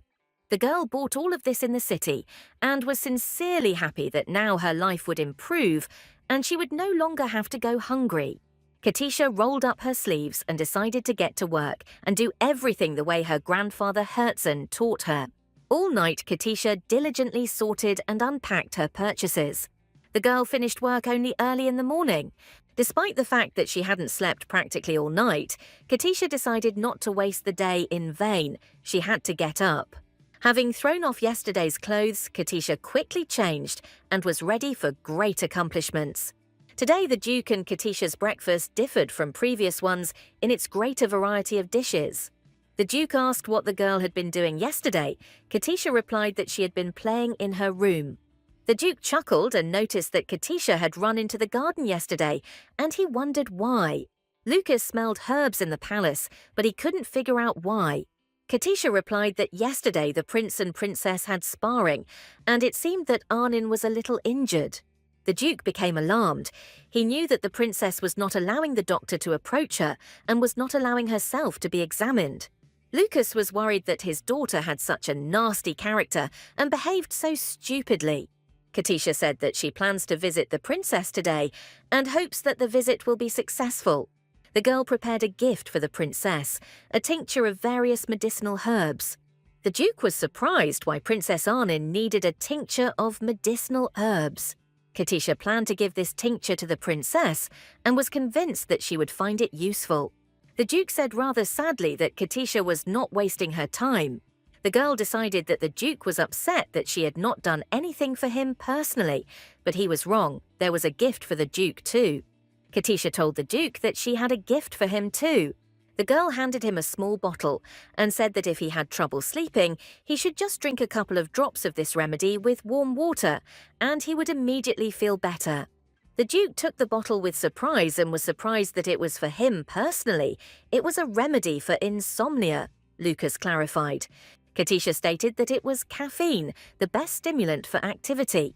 Everything the girl could do in a week, she did in one day. The Duke was a little tired of Katisha's energy, and it was time for him to get to work, so he showed the girl out the door of the office. Lucas declared that she was free to go about her business. Katisha decided that the Duke was a bore, and disappointed that she had not made a cure for insomnia, the girl decided to go to Arnin. She quickly came to the old stone house on the grounds of the mansion's garden. It had to be here. Everything around Katisha corresponded to the descriptions she had once read in a novel. It was expected and a little strange at the same time to see with my own eyes everything I had read about. The girl came closer to the house and saw the princess sitting near the porch. The princess clearly did nothing to treat her illness, although it still caused her great trouble. Katisha realized that Arnin couldn't cope alone now, but the girl was too proud to admit it. The girl quietly approached the princess, trying not to disturb her with loud steps. Katisha touched the princess's shoulder and asked what she was doing now. Arnin flinched at the girl's sudden appearance and prepared to repel the unexpected attack. Katisha jumped away from the princess in time, and therefore Arnin's attack did not affect her at all. The girl bowed low to the princess, introduced herself, and handed over a box of medicine. Katisha said that this remedy will reduce swelling and pain, and at the same time relieve pain. She asks to accept it as a gift. The princess did not trust the unfamiliar child, but Katisha assured her that she was not giving her poison or anything like that, and asked her to believe her. Arnin said that she was informed yesterday that a girl was watching her yesterday, which means it was Katisha. Katisha realized that the princess knew a lot about her, but apparently not everything. Arnin asked who Katisha was. She hadn't seen her here before. Katisha didn't know what to answer the princess. She hadn't thought about it. Arnin guessed it herself. She knew that only one new person had appeared in the mansion. Katisha was surprised by Princess Arnin's quick wit. The girl immediately figured out what was going on. Arnin loomed over the girl. The princess's anger and irritation knew no bounds. Arnin stated that everything was clear to her, and that Katisha was the person to whom her grandfather had bequeathed almost his entire fortune. Katisha confirmed the princess's words and repeated that her name was Katisha Ainsley. The girl was afraid to communicate with Arnin, but she boldly looked into her eyes. Arnin didn't think long. She took one of the bottles of infusion that Katisha brought her. The princess poured the contents of the bottle onto her sore hand. The pain subsided, and her hand began to move almost freely again. The girl was surprised that the infusion helped. Arnin surprised Katisha even more by smiling and thanking the girl. Katisha replied that she was grateful to Princess Arnin for her trust. Arnin looked closely at the little child and wondered how she should now feel about this girl. Katisha prayed that Arnin would not hate her and tried to appear as friendly as possible. Arnin asked why Katisha was looking at her so scared. Katisha responded by asking if Princess Arnin was angry with her. Arnin haughtily replied that she didn't want to waste her time on a rat like her. Katisha replied that she did not become an heir by her own will, but that her grandfather had decided so, and that she was also unable to simply refuse the inheritance. Arnin confirmed that who would inherit the property was a matter for the family council, but it did not concern her. She had never laid claim to the guest. Katisha remembered the list of heirs. Arnin was the last one on it. The girl happily thought that Arnin could be crossed off this list. She was not interested in the magic sword. Arnin confirmed that she does not have a claim to the magic sword, but she wishes to own other things. In the treasury of Herzen's grandfather, which he also bequeathed to Katisha, there are many different rare materials and artifacts, magical canes, dwarf gloves, and many other interesting and valuable things. Arnin thought that all of this would go to her, or at least to her father, but in the end, everything was given to Katisha. Arnin was very angry at her grandfather for this decision, but she decided to take out all her irritation on Katisha. The girl stoically listened to all the reproaches directed at her. The girl couldn't understand why her grandfather had left everything to her, why he had set her up like that. A little money and a house would have been enough for her, but now she had to deal with her crazy relatives. Arnin was furious. She screamed that Katisha had no right to anything, and the storage of the case belonged only to her, the princess. Katisha, of course, felt uneasy listening to all this, but at the same time she realized that she had found Princess Arnin's weak spot. Katisha stated that in that case she was ready to make a deal with the princess that would be beneficial to both of them. Katisha announced that she was ready to make Princess Arnin an offer she couldn't refuse. The girl asked for Arnin to be on her side so that she could pass the inheritance test and protect all her property. This was Katisha's only request to Princess Arnin.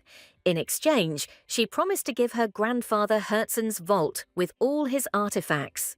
Evening was approaching, and in the rays of the setting sun, the princess's question sounded somehow unusual. Did Katisha understand what she was asking for? Princess Arnin is a direct descendant of the Vlasko family, and some girl tells her that she wants to take the inheritance test. Katisha replied that she, of course, was not Vlasko by blood, but according to the will, she was the heir of her grandfather Herzen, and it was difficult to argue with that. Arnin smiled at the girl. She liked Katisha's courage and directness. Katisha explained that when she comes into her inheritance, she will of course have enemies, so she will become her adopted sister's investor. Arnin didn't expect such clever, logical reasoning from such a little girl. Katisha clarified whether Arnin needed the contents of her grandfather's vault. Once she received it, she would grant the princess full access to its contents, without any restrictions. The girl promised to provide financial and moral support to weapons workshops and training grounds. Princess Arnin was wary. How could this girl know that she wanted to open a workshop? It was a dream that she had not told anyone about. Katisha enthusiastically told Arnin what she could do for her once she came into her inheritance. The girl was still unsure whether to trust this young girl or whether it would be better to turn away from her and mind her own business. Princess Arnin asked if Katisha really wanted her to help her that much. Arnin thought that even if the inheritance didn't go to this girl, it would still first fall into the hands of her father, and only then would it pass to her and Vernon. Arnin's turn will come in at least 20 years, or maybe much longer, and in that case she will have to share everything with her brother. Katisha pushed Arnin to make a decision. She convinced her that no matter what happened, the princess had nothing to lose. The girl said that she had already prepared the contract and offered to conclude the deal right then and there. Princess Arnin was surprised by Katisha's resourcefulness. This is something, she already has a contract ready. The princess only had to sign, but Arnin's head was spinning from the girl's pressure, and it seemed to the princess that this was some kind of child's game. Katisha said that later they would have the contract certified by a notary, then in the administrative office, then in the legal department, and then in the Bureau of Magical Management. After such a procedure, no one will be able to violate this agreement, as well as the grandfather's will.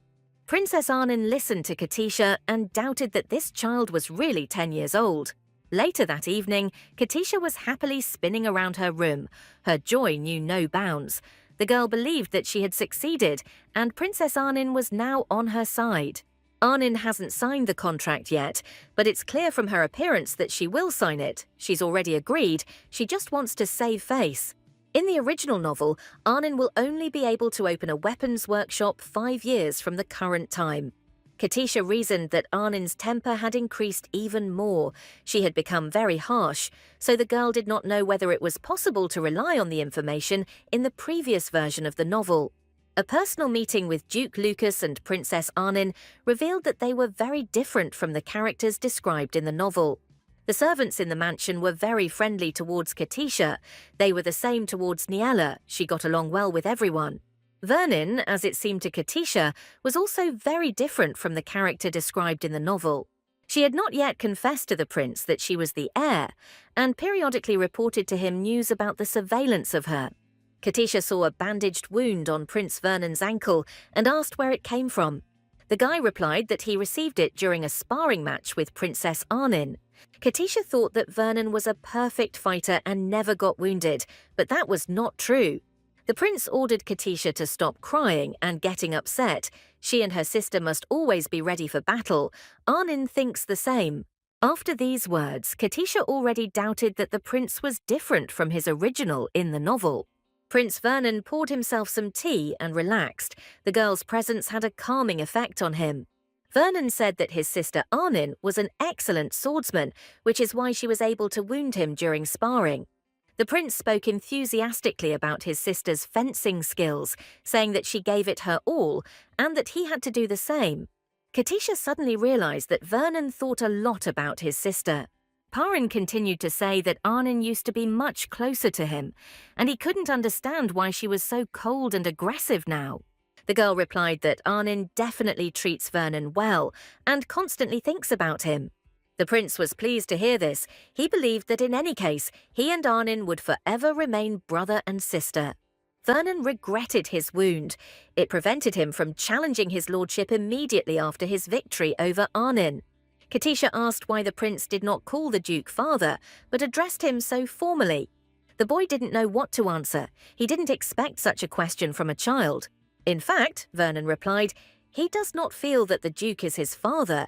The relationship between father and son is very formal. Katisha remembered that she had never seen the duke and the prince together. They never ate together, never went anywhere, never talked about anything other than purely business matters.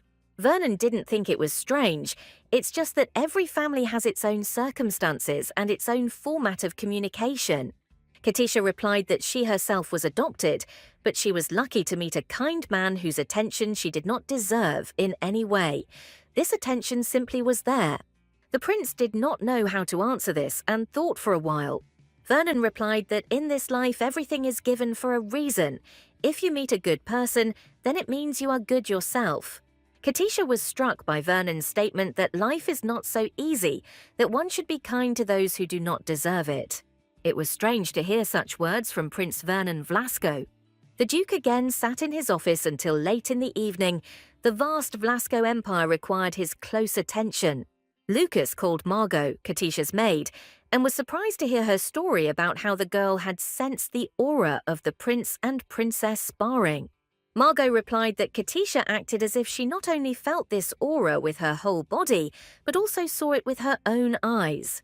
The Duke believed that such sensitivity was usually achieved after 5 years of hard training. Children usually did not feel the aura.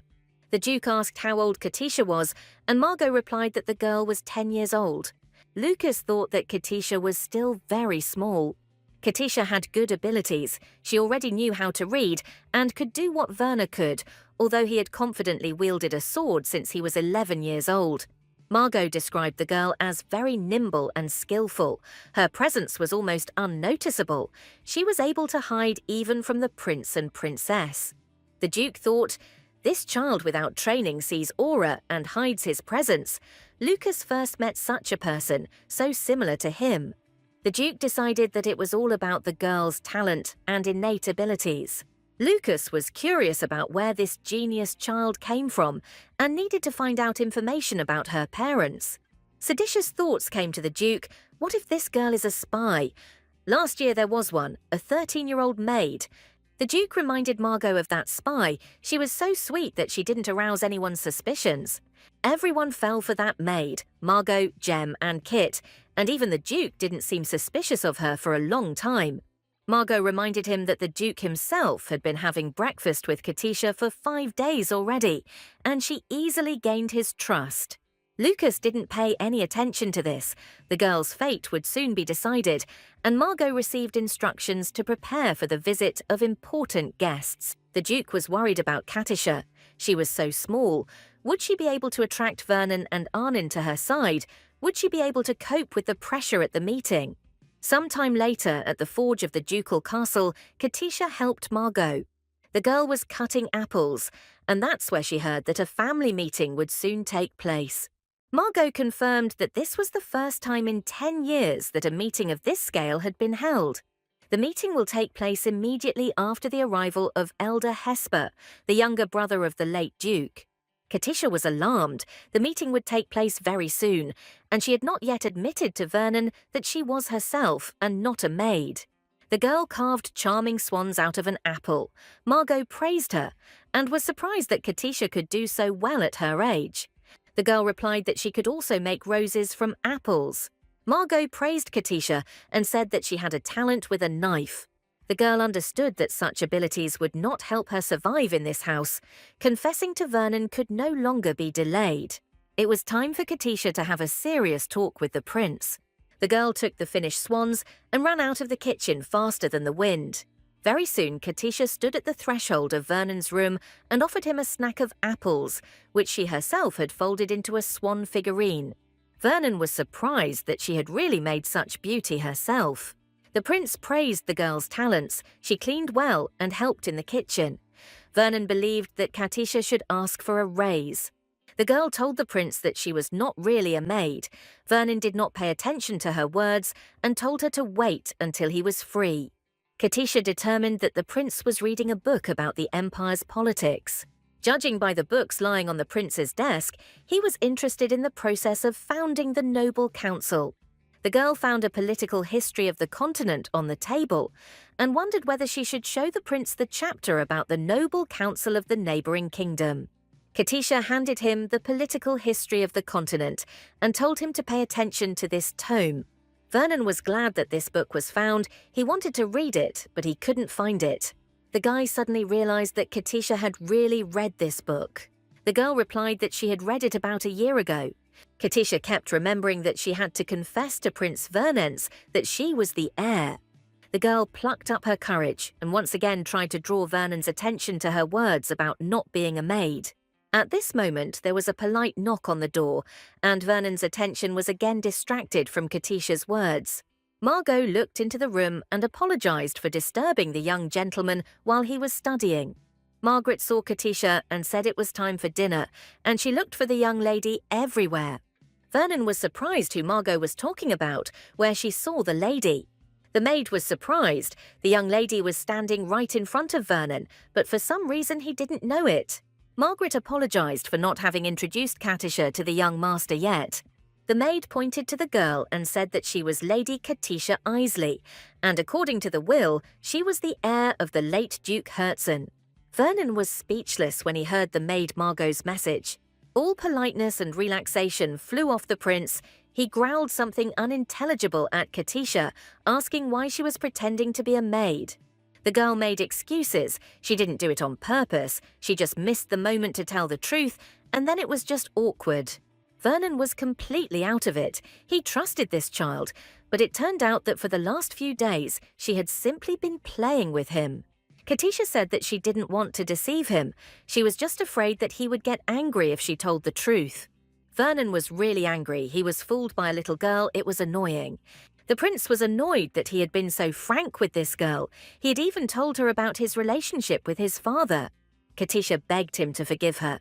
She tried to reveal her identity to him, but he never really listened to her words.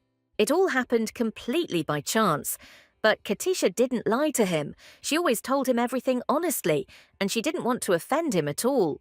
The stream of words from Katisha gave the prince a headache. He already asked her to stop and be silent. Katisha didn't listen to him. She tried to justify herself and evoke at least a bit of compassion in the prince. Vernon became even more angry. He was completely confused by the fact that Katisha kept calling him young master. The girl realized that if the problem was only that the prince didn't like this form of address, then she was ready to change it to any other. The prince only has to say what kind of address from Katisha he would be pleased to hear. Vernon replied that he didn't care. Let her call her as she pleased. The situation for Prince Vernon was strange and unpleasant. Katisha said that she would call him simply Vernon if he did not mind, but the prince did not like this form. It was not respectful. Katisha was completely confused about how to address him then, I wonder. The girl asked if she could call the prince simply brother. Maybe he wouldn't mind. The girl said that she could be called Katisha, Kati, or Keisha, as he preferred, but Vernon was shocked by such prospects. The prince grabbed Katisha under the arm and walked quickly out of the room. Vernon walked quickly through the corridors of his native castle, Katisha squealing excuses under his arm. The girl claimed that she was not a fraud. She had lived with her grandfather for 10 years. He himself had taken her in from an orphanage when she was still a baby. Vernon ordered her to be quiet, but the girl screamed that the prince was the most handsome brother in the world. She was sorry that everything turned out this way, and that she did not want to be buried under a mountain. In this situation, the prince and Katisha burst into the Duke's office. Lucas pointed out to his son his bad manners and that he should knock when entering the room. Vernon replied that his upbringing was not important now, why the Duke did not tell him anything about Katisha. The Duke looked at the unfortunate girl. It was very difficult to recognize her in this form. Lucas was surprised at what kind of outfit she was wearing. The Duke asked who put this dress on Katisha. In the Duke's opinion, the girl looked like a rainbow in this outfit. Didn't she have other dresses in her closet? Katisha replied that she had a lot of new clothes and they were very beautiful, but her grandfather bought her this dress and she wore it because she missed him very much. The girl's words struck Duke Lucas Vlasco in the heart. The little girl misses his father. The Duke and the Prince looked at Katisha's outfit, each having his own opinion about it. The Prince loved bright colours, so he found the dress very cute and pretty. The Duke was horrified by the tastelessness of what he considered the dress. The Prince clearly believed that clothing should make a person stand out from the crowd, and this dress has a very harmonious combination of top and bottom. The Duke did not agree with his son and held the opposite opinion. The Prince liked Katisha's dress, and he was adamant about his opinion. The Duke was irritated that his son contradicted him in such a seemingly trifling matter. The Prince called his grandfather's taste sensual and refined, and Katisha's outfit romantic and feminine. Vernon definitely believed that with this dress, her grandfather revealed Katisha's uniqueness, the lightness and uniqueness of her character. Katisha stated that she was an ordinary, unremarkable girl. The Prince objected that at 10 she had already read the history of continental politics, which could hardly be called unique. Katisha replied that there was nothing impressive about it. Her grandfather said that only ignoramuses didn't know about such things. The Duke realized that his father taught her what was taught in the middle and high academies.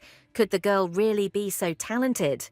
Lucas recalled her ability to sense auras and her innate talent for invisibility. Such abilities indicated that the girl had been specially selected to be the heir. The Duke accepted Katisha's outfit, but advised her to change into less flashy clothes for the near future. The girl must make a good impression on Uncle Hesper, who will arrive very soon. When Katisha heard about Hesper Vlasco, she was at a loss. This man was the most influential figure in the Vlasco family. If Hesper Vlasco is already here, the family meeting will begin very soon. Katisha was right. The very next day she had to appear before her relatives. Werner hadn't spoken to Katisha for the last 24 hours, and she hoped that he would at least pretend to support her. Margaret tried to persuade Katisha not to worry. Sir Hesper was not as cold as the previous gentleman. Katisha felt awkward comparing Sir Hesper to her grandfather. And besides, all the members of the Vlasco family were like thick jelly. A huge door made of precious wood appeared before Katisha. Margaret explained that Katisha needed to go through that door and wished her luck. Katisha thanked the kind woman and took a deep breath. She had no other choice. Katisha walked up to the door and pushed it open. Today she had to come out a winner. Dozens of interested eyes turned towards Katisha. Prince Vernon and Princess Arnin looked at her most intently. Katisha was at a loss for a moment, but she gathered all her resolve and stepped into the hall where all the possible relatives had gathered. When the girl appeared, the whispers in the stands intensified. Discussion of the heiress was the main occupation of all those present. Relatives looked at Katisha differently, some with condemnation, others with pity. After looking around a bit, the girl realized that she had not entered an ordinary room, but a hall specially designed for meetings of a large number of people. The atmosphere was tense and resembled a court of law rather than a gathering of members of one large family. The girl estimated that there were at least 50 people in the hall, and there were still seats left. The Vlasco family was large. Naturally, the relatives included Prince Vernon and Princess Arnin. The brother and sister were dressed in their best dress camisoles and watched Katisha with interest. The girl looked closely at the princess's mood. Arnin seemed to be in a good mood and was smiling. Katish sincerely hoped that this was a good sign. The girl sat down on the chair offered to her. She tried to collect her thoughts and calm her emotions. Katisha heard her relatives whispering that she was pathetic, small and unhappy. They said that Katisha was small and thin. Would she be able to lift a sword? Vlasko would be lucky if the hero's spirit did not fall into a rage at the sight of such an heiress. What outraged the girl most were the words that Herzen's mind had failed him in his old age, that he had been eccentric in his youth, and that his brothers had avoided him. Katisha was indignant. How dare they insult Grandfather Herzen? The girl raised her head and boldly declared that if the inheritance and the demonic sword were so important to all the relatives, then why was no one there with the dying Herzen? The relatives were outraged by Katisha's words that none of them cared about their grandfather during his life, but now they dared to talk about his inheritance. Katisha stated that how disgusting they all were to Duke Herzen, that he gave his millions to a 10-year-old orphan. A middle-aged man jumped up from his seat and shouted at Katisha that she was an impudent brat and should not judge adults. Katisha stated that Grandfather Herzen taught her to respond to insult with insult and not to give gossips a break. The girl decided that this was the end for her. She could be punished for insulting the nobles, but she was not going to show her weakness here. Grandfather taught me not to show off my weaknesses, but here becoming weak means being defeated. The same man declared that this impudent girl needed to be spanked. Duke Lucas called him Mr. Chen and asked him to calm down and not show his anger in front of his elders. Katisha remembered that this was exactly what Chen Vlasko had warned her about.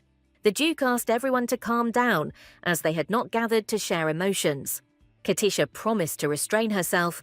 She noted that the Duke treated her more tenderly than the rest of his relatives. Chen Vlasko fell silent and sat down, but his whole appearance showed displeasure. The Duke announced that they could now begin the 112th General Meeting of the Vlasko family.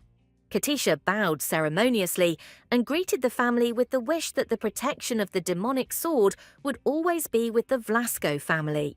The oldest of those present asked her whether she was the heir of Vlasko, who had been raised by Herzen. The girl guessed that it was Mr. Hesper. He looked like a mountain spirit. Mr. Gesper asked whether there was any evidence to suggest the girl had not deliberately become close to the family in order to receive the inheritance. They answered him that there were no such suspicions. Katisha had not left Telmar since she was found as a baby, abandoned near the house of Duke Herzen. It is a small, remote village with few visitors, and it has been established that Katisha had no contact with the outside world other than the villagers. Hesp concluded that they could be sure that Katisha was not a spy for the imperial family. Judging by the way the will was drawn up, Herzen was firm in his intentions, but there were 3 months until his awakening, and it was impossible to ask him about it yet.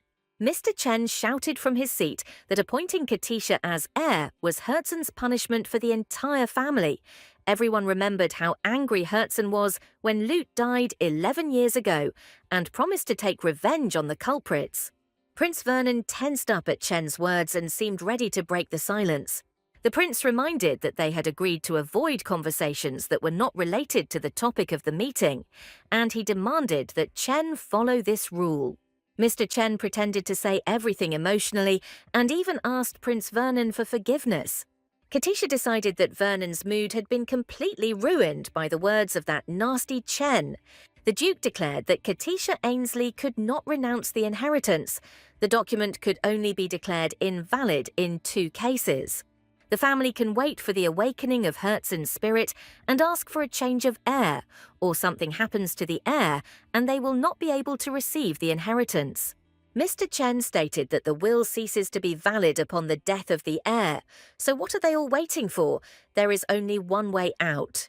Chen didn't understand at all why this meeting was called. In his opinion, there was no need to complicate things. Arnin entered the conversation and stated that the Vlaskos were harsh and cruel people, but they were not beasts who would execute an innocent child. Arnin reminded that the Vlasko family has knightly roots, and that sending a child, even a fraudster, to the scaffold would not bring any benefit to the family. Arnin was sure that the hero's spirit would not agree with this decision. Grandfather Hesp supported his granddaughter and reprimanded Chen to watch his words. Chen sat back down in his seat, ashamed, unable to gain the upper hand. Chen was most surprised when Arnin asked why he was so worried. He wouldn't be allowed to touch the sword anyway. It was probably because of the inheritance. Arnin warned that killing the girl would give Chen nothing. The next heir would be her father, and then Vernon and she, there was no room left for Chen. Chen was frightened by the princess's pressure and declared that he had no such intentions. He was simply looking for a way out of the situation. Perhaps the head of the family would suggest one. Duke Lucas stood up and announced that he knew what to do, and if his family supported him, a solution would be found. The Duke claimed that he had previously spoken of only 2 solutions to the problem, but in fact this is not entirely true. The stands began to buzz again. Everyone was wondering what solution the Duke had found. The Duke's announcement that everything could be resolved peacefully and quickly inspired the family members. Of course, Katisha herself was most interested in a peaceful resolution to the issue. Duke Lucas invited Katisha Ainsley to become part of the Vlasco family and take the Vlasco test. Duke Lucas's statement stunned everyone present. Katisha was the most shocked of all, and besides, a dead silence reigned in the hall. The relatives silently looked at the girl. Elder Gesp asked if Lucas had decided to adopt the girl. Duke Lucas replied that this was precisely the way out of the current situation that he saw, and that it was the only correct one. The silence gave way to a loud hum and hubbub of relatives. Everyone was talking about the impossibility of the Duke adopting this girl, and that the head had apparently gone mad following his deceased father. Hesp asked Duke Lucas to justify his decision, otherwise he could not support it.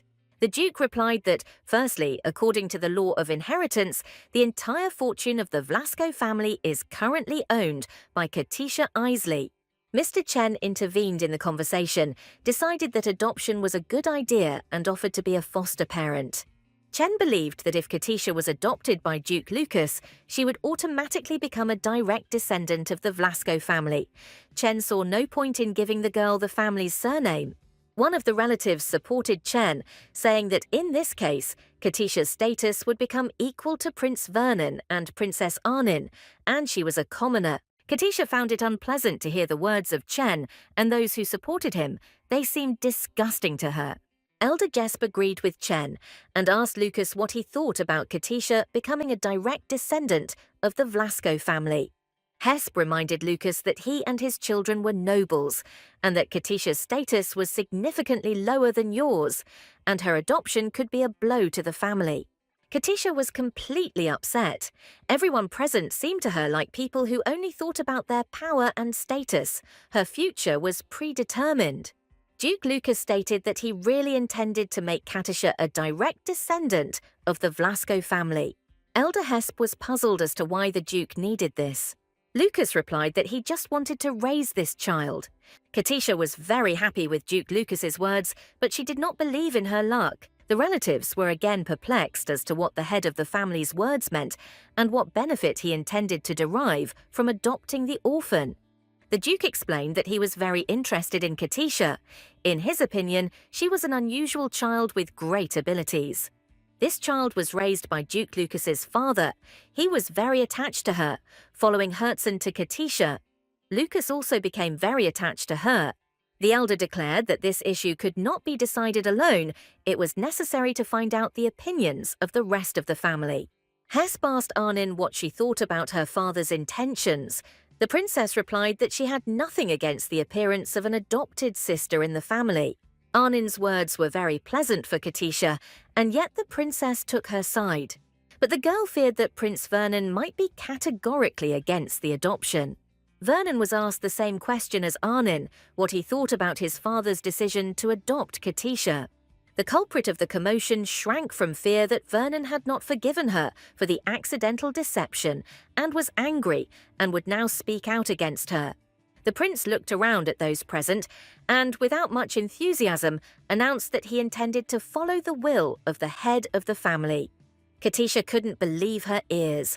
All 3 main Vlascos agreed to accept her into their family. The Duke announced that there was now only 1 moment left and, turning to the girl, asked what she herself thought about this question. 50 pairs of eyes looked at Katisha Ainsley, waiting for an answer. They pierced her through and through and made her feel unsure. Katisha was completely at a loss under these glances.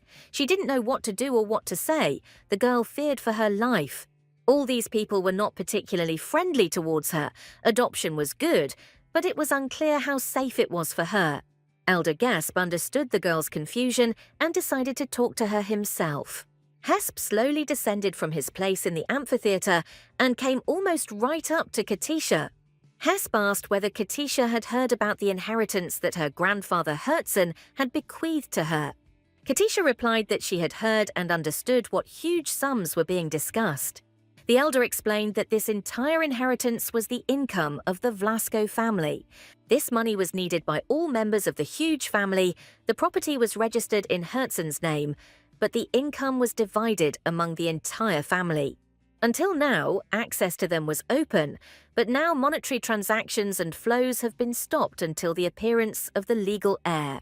The girl realized that all of Vlasko's businesses were frozen and finances were limited, which is why everyone was so interested in identifying an heir. Until there is a legal heir, no one can touch the property of the late Duke Herzen. Hesp explained that although the head of the family agreed to make her his daughter, they could not accept her as an heir without passing a test. Hesp announced that everyone was waiting for her decision on passing the test, whether she had the strength and skills to prove her right to be Herzen's successor. The girl finally waited for the main thing. The elder spoke about the test. Before Elder Hesper, Duke Lucas had also spoken about this, but no one in the KA tone paid any attention to it. Hesp asked Katisha if she thought she had the strength to endure all stages of the test. Katisha stated that she felt she was capable of passing the test and should at least try to do so. Hesp announced that the applicant's consent had been accepted. A total of 4 stages of testing would be conducted, and a family meeting would decide on the successful completion of each stage. Those tasks will be chosen that can measure all of Vlasko's qualities. Only after successfully completing all stages will Katisha become the rightful heir. Hesp asked if any of the family members had any objections to this issue. The relatives whispered, but no one spoke out loud, and Hesp decided that there were no objections. Hesp asked if Lucas agreed with his decision. The Duke was completely in agreement. The tests would show Katisha's importance to the family. Prince Vernon and Princess Arnin supported Elder Gesper's decision. Hesp held a written vote, and after the votes were counted, Duke Lucas announced that the decision to pass the test had been made by a majority of votes.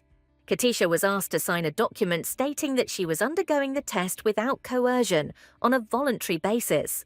The girl took the pen offered to her and wrote her first and last name in beautiful handwriting at the bottom of the document.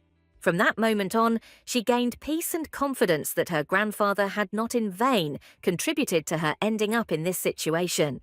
Katisha knew that Grandfather Herzen never made mistakes, which meant he was confident that Katisha was capable of successfully passing all stages of the test.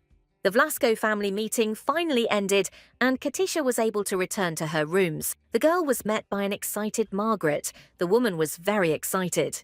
Margaret hugged Katisha and declared that she was very smart, had overcome her fear, and had clearly expressed her thoughts. Katisha admitted that she was actually very scared. Even her back went cold. Margaret suggested going to breakfast, since the Duke was due to arrive later and the girl would have no time for food. At the thought of the test, Katisha's stomach cramped and thoughts of hunger and food disappeared completely. The worries disappeared when Katisha saw the cook, secretary and bodyguard hurrying to meet her. Parker asked if Katisha was okay. He heard that she did great. Chris was also very worried and was very happy to see her. Katisha asked if they had all been waiting for her return. The cook called everyone to the table to celebrate the end of the council with sweets of his own making. Katisha thought that it turned out that all the servants of the mansion were worried about her, which meant that she should do everything possible to pass all the stages of the test. With such support, it would be easier. The servants were touched by this attitude towards them from the future heiress of the Vlasko family's billions. Margaret replied that they were very worried about her and promised that their relationship would not change even if Katisha did not pass this test. The cook said that if it became too difficult, she could come to him. Katisha admired the kindness of the staff towards her and was very grateful to them all. These people surrounded her with warmth and love.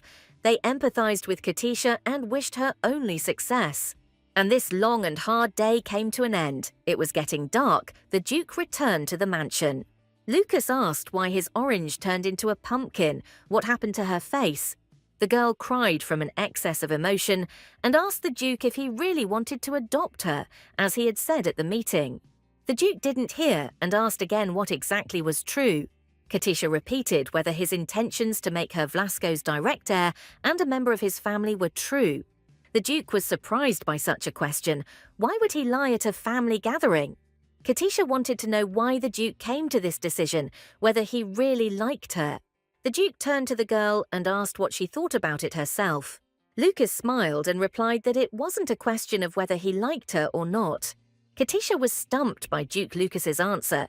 She expected tears of emotion and a declaration of personal sympathy. The Duke declared that her adoption was the easiest way to obtain his father's inheritance and that he had no other goals. The girl agreed, but said that once she was adopted, she would become part of the family and would be Katisha Vlasco. Katisha was worried about another thing. After the adoption, the Duke would apparently become her father. Lucas stared at the child in bewilderment. She was asking strange but appropriate questions. Katisha said that this question is very important to her. The Duke replied that if she was asking if he considered her his daughter, the answer was clear: no, he didn't. Knowing the Duke's character, Katisha expected exactly this kind of answer, but still it seemed rude to her. The Duke asked her not to be offended right away, but to understand, for example, whether Grandfather Herzen was not more dear to her than her own father. Katisha agreed with Duke Lucas, but she still had questions. The Duke explained that he wanted to adopt Katisha, not because he wanted to get his hands on Gerst's sword. Katisha hastened to clarify why the Duke was adopting her then. The Duke said that he wanted to adopt Katisha because he was very interested in her.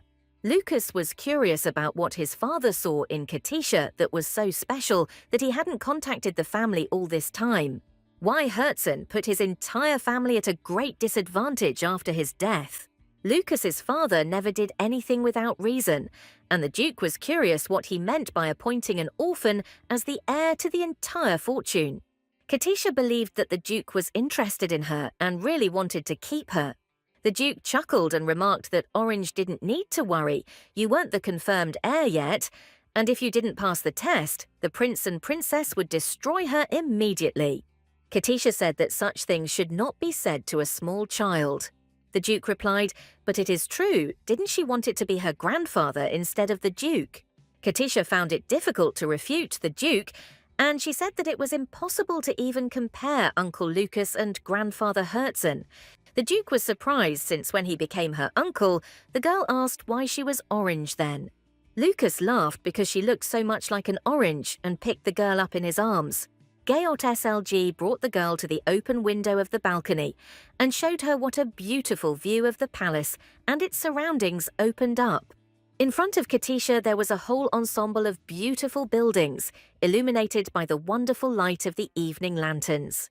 Lucas and Katisha were speechless, mesmerized by this incredibly wonderful view. The Duke asked the girl if it wasn't all wonderful and if she liked the view. Katisha asked if she should answer honestly. The Duke warned her not to dare lie. The girl said that she incredibly likes everything about this place and she wants to live here. Katisha really likes the Duke's house and his wonderful servants. Katisha now has everything she could dream of. The girl really wanted to have a big, loving family. She wanted to become rich and build a house. Now she has all this. Katisha sat in the Duke's arms and thought that she was not afraid of dying while passing the test, because for some reason she appeared in the next chapter of the novel. The girl promised Duke Lucas that she would never give up and would pass the required tests. The Duke liked Katisha's answer. She spoke like a true Vlasco. Katisha's goal became to survive in this house no matter what and live in it happily ever after.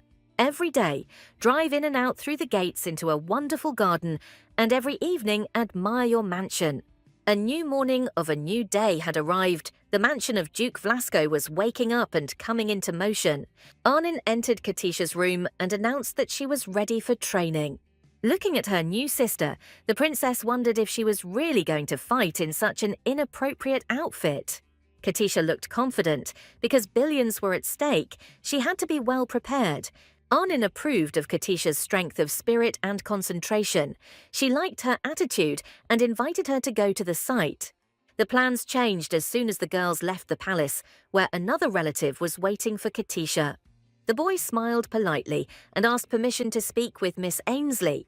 Katisha remembered that this relative had spoken very negatively about her at the meeting yesterday.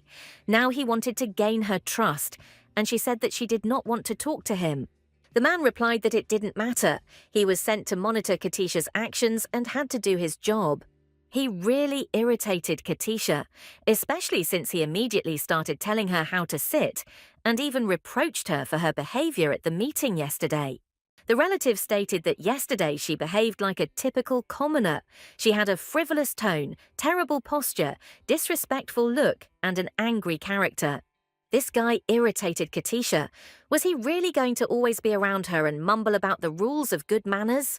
The boar said that the more rudely Katisha behaved, the more insignificant the Vlasco family looked, and her behavior tarnished the reputation of Duke Herzen. Katisha couldn't stand this anymore. What did her grandfather have to do with it? Why did he drag him into this? Katisha reminded her relative that he had yelled at a defenseless little girl yesterday, and that this was in no way consistent with aristocracy and gallant behavior. In addition, the relative used vulgar words that damaged Vlasco's reputation. If Katisha were in his place, she would have felt embarrassed by such behavior. The relative got angry. In his opinion, Katisha behaved like the last boar. Fortunately for Katisha, Duke Lucas finally showed up and the relative calmed down a bit. Lucas greeted his relative and called him Sibyl, and at the same time asked what he was doing in his carriage. Sibyl tried to come up with an excuse for his presence in the Duke's carriage, but the Duke was adamant. Sibyl babbled that it was his duty to take responsibility for Katisha's behavior and monitor how she behaved in the capital. The Duke reminded Sibyl that he was of course appointed as an observer, but he was not from the Duke's family. Couldn't he see the sign on the carriage's coat of arms? The carriage's coat of arms featured a symbol of direct origin. The side emblem lacked the butterfly wing design. Between the direct and collateral descendants of Vlasco, there was a wall that was impossible to overcome. The Duke told Sibyl to get out and stay out of his way. The illegitimate descendant had no choice but to obey the head of the family. The Duke took Katisha by the hand and led her to the carriage, saying that only direct descendants of the Vlasco family could travel in it. The girl was surprised by the unexpected turn of events. She had already thought that no one would be able to rid her of her boring relative. Sibyl was still looming behind the Duke, looking angrily at the girl. The Duke noticed Sibyl, asked if he hadn't understood him, and then ordered him to get out of there immediately. Sibyl babbled something about a prince and princess, but the Duke replied that the girl was part of his family. Sibyl seemed to have finally come to terms with the fact that he had been driven away. Arnin appeared. She greeted Sibyl in passing and proceeded to the carriage. The girl looked at her relative and asked who he was and where he came from. The relative realized that the princess did not recognize him and introduced himself to her as Sibyl Vlasco. Sibyl reported that he would follow the Duke's carriage. The girl didn't care, as long as this man didn't interfere with her getting into the carriage. Princess Arnin looked at Sibyl with disdain and quickly walked to the carriage. Watching Sibel's dejected appearance from the carriage window, Katisha decided that Vlasco's direct line was very strong. Sibyl watched the Duke's carriage and shouted that they would see each other in the capital. Katisha realized that now, after being freed from the warden, she felt even more confident. The carriage did not travel along the road for long, but at a certain point it stopped and teleported straight to the capital. Katisha was delighted. They moved the whole carriage so quickly. That's some technology. 15 days had passed since her arrival in the Vlasco family. 10 years before that, Katisha had lived in the village with her grandfather and was in the capital for the first time. It was a city from a real fantasy world, with all its attributes. The carriage drove up to the city gates and stopped. One more technological breakthrough was needed, and they entered the capital of Palayim.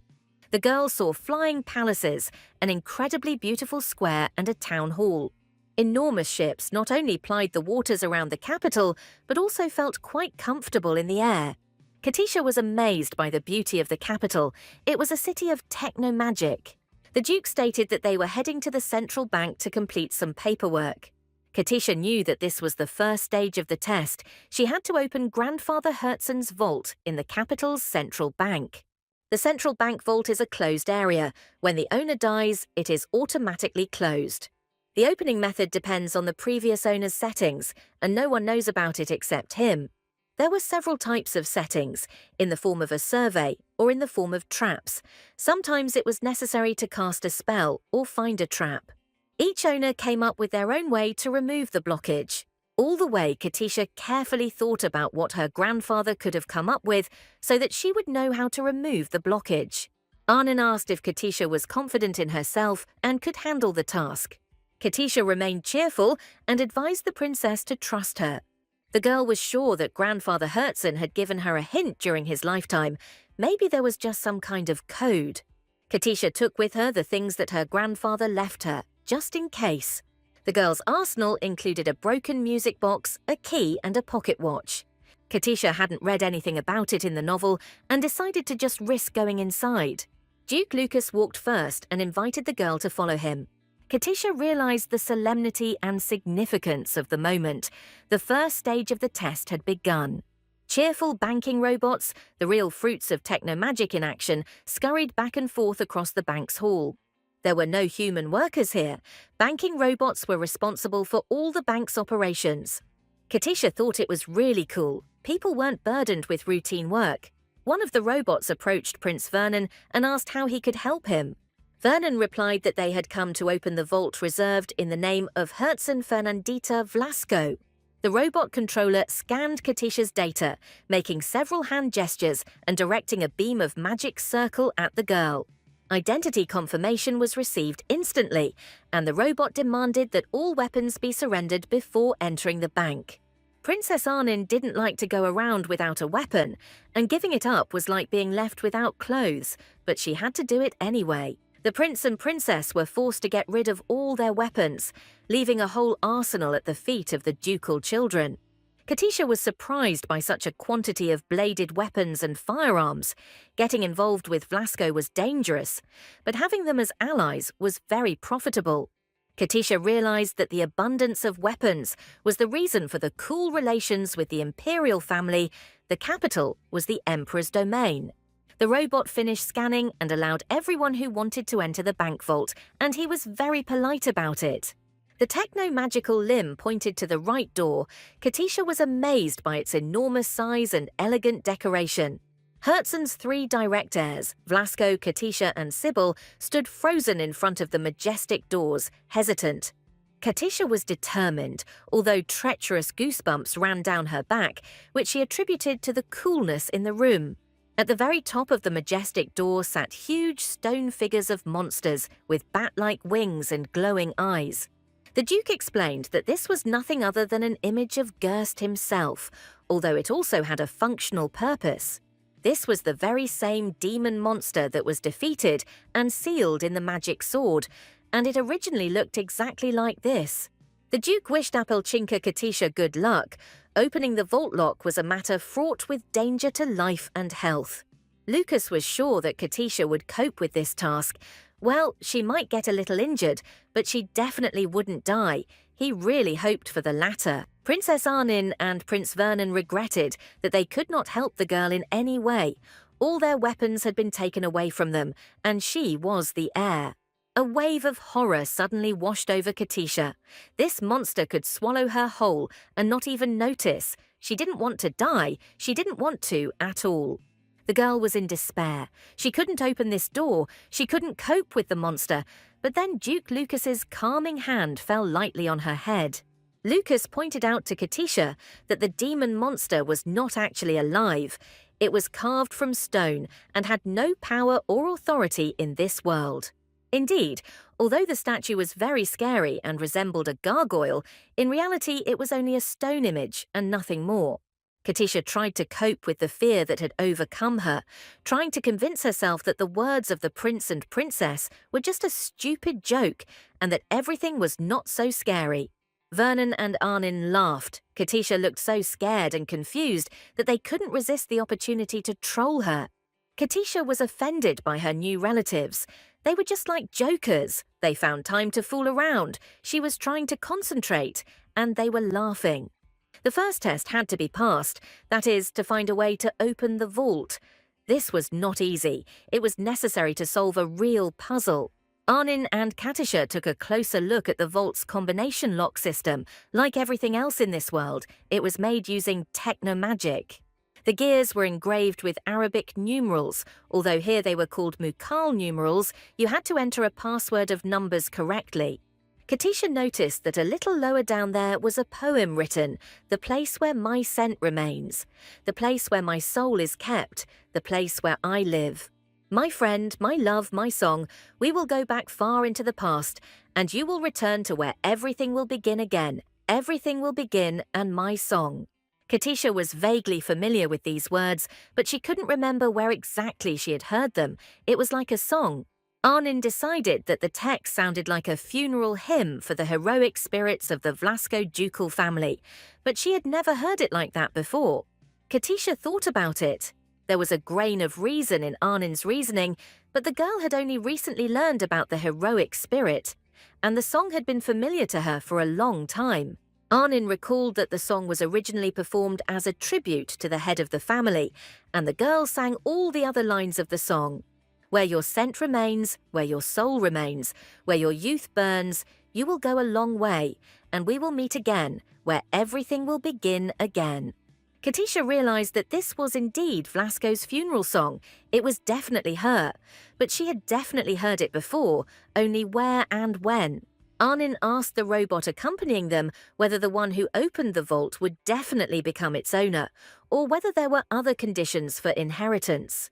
The robot checked the documents and reported that anyone who could open the vault would have access to it, and the right to change the encryption method.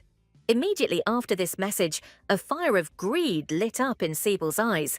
He realized that this was his chance to climb up the social ladder. Arnin grinned.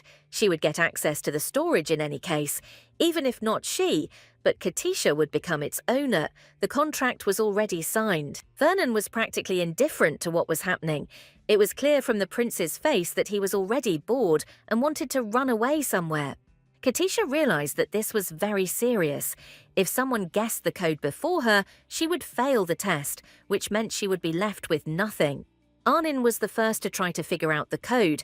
She decided that it was the volume number, page number, and line number of the book where Blasko's song was printed. The gears creaked as they spun in the direction Princess Arnin turned them. Then everything froze and became silent, and the claimants to the inheritance held their breath. The door to the vault glowed with a magical light.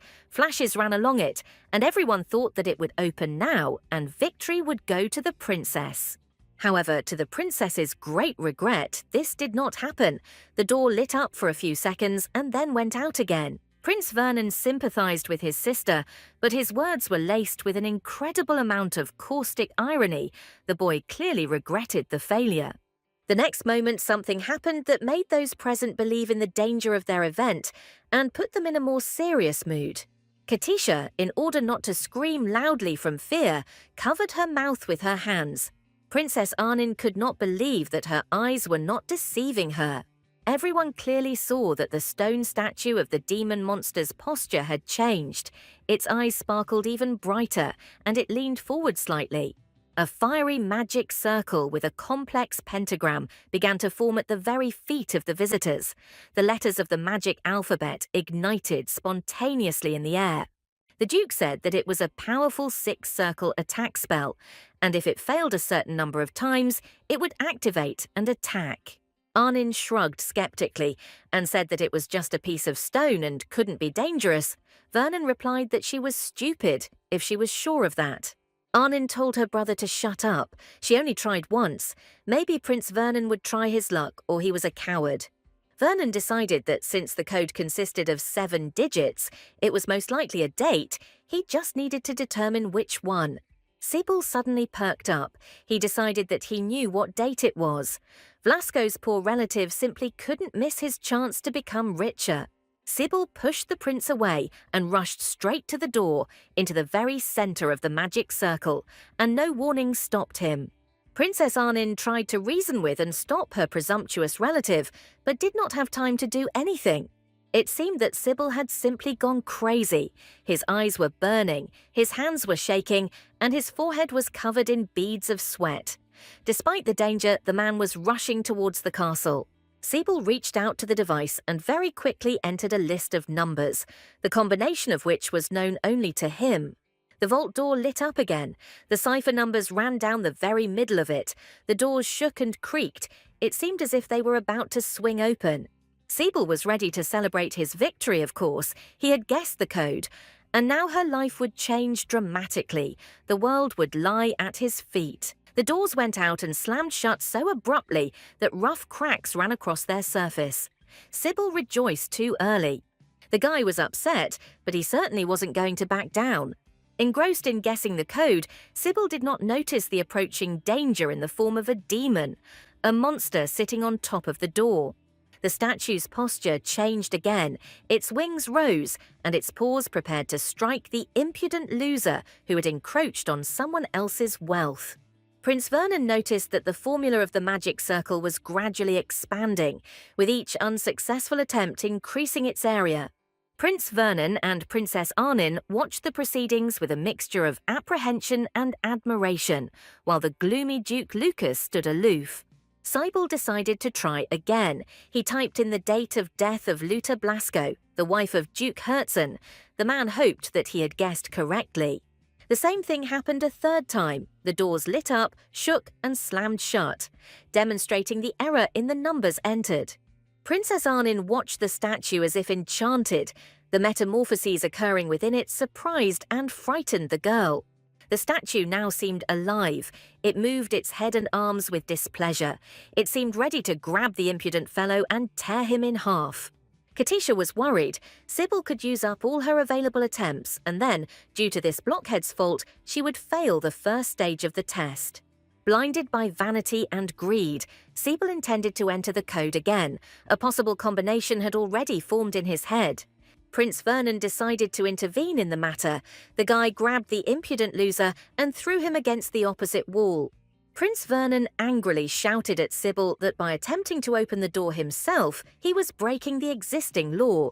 Princess Arnin asked Sybil if he didn't know that the invigilator was not supposed to interfere with the exam, and told him to stay away from the door. Arnin was furious, and even kicked the defeated Sybil several times. If it weren't for him, she would have guessed the password to the door long ago.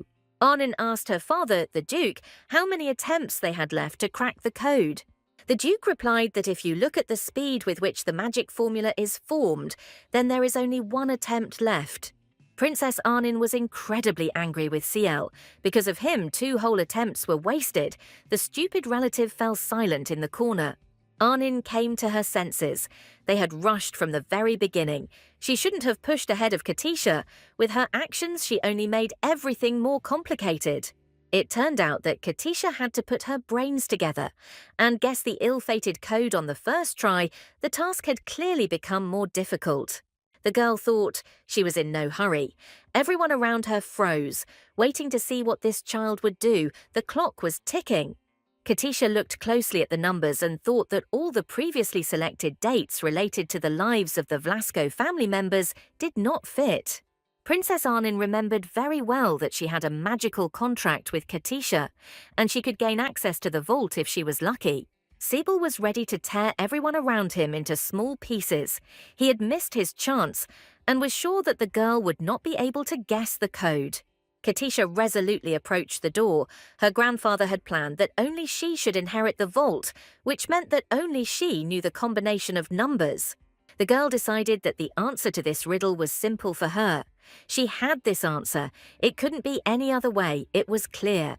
The cipher was meant to represent numbers that have meaning for the present, not for the past or the future. The inscription on the door was engraved by grandfather before he became a heroic spirit. And it is not just a song praising the head of the family. The girl finally remembered where these words were so familiar to her. Where my scent remains, where my soul remains. Princess Arnin was surprised to hear Katisha sing the continuation of the ballad, known only to members of the Vlasko family. In fact, this was the song that Grandfather Herzen sang to Katisha when she cried and couldn't sleep. He sang it like a lullaby. Katisha was very little, didn't understand anything, and kept asking what the words of this song meant and what the smell had to do with it. Herzen replied that if there were a place where a person remembers his youth, then, as Katisha thinks, where would it be? The girl answered that this was most likely her grandfather's hometown and his family home. That's how he remembers it, by the smell. Herzen replied that Katisha was absolutely right. All his most precious things remained in his home, and he missed them very much.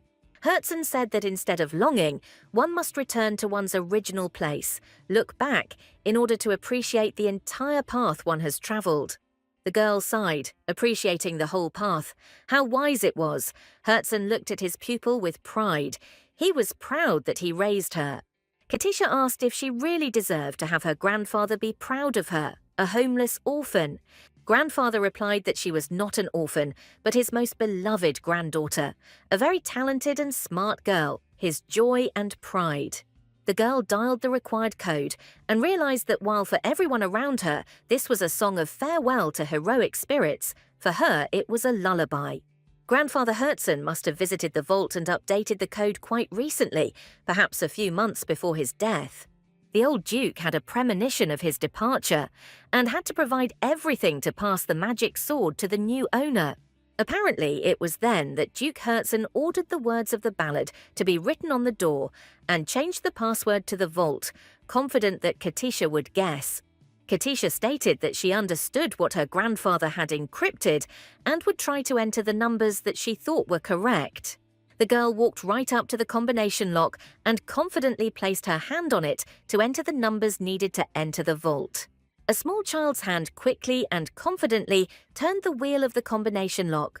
Prince Vernon and Princess Arnin watched the girl with concern. This was her only possible attempt.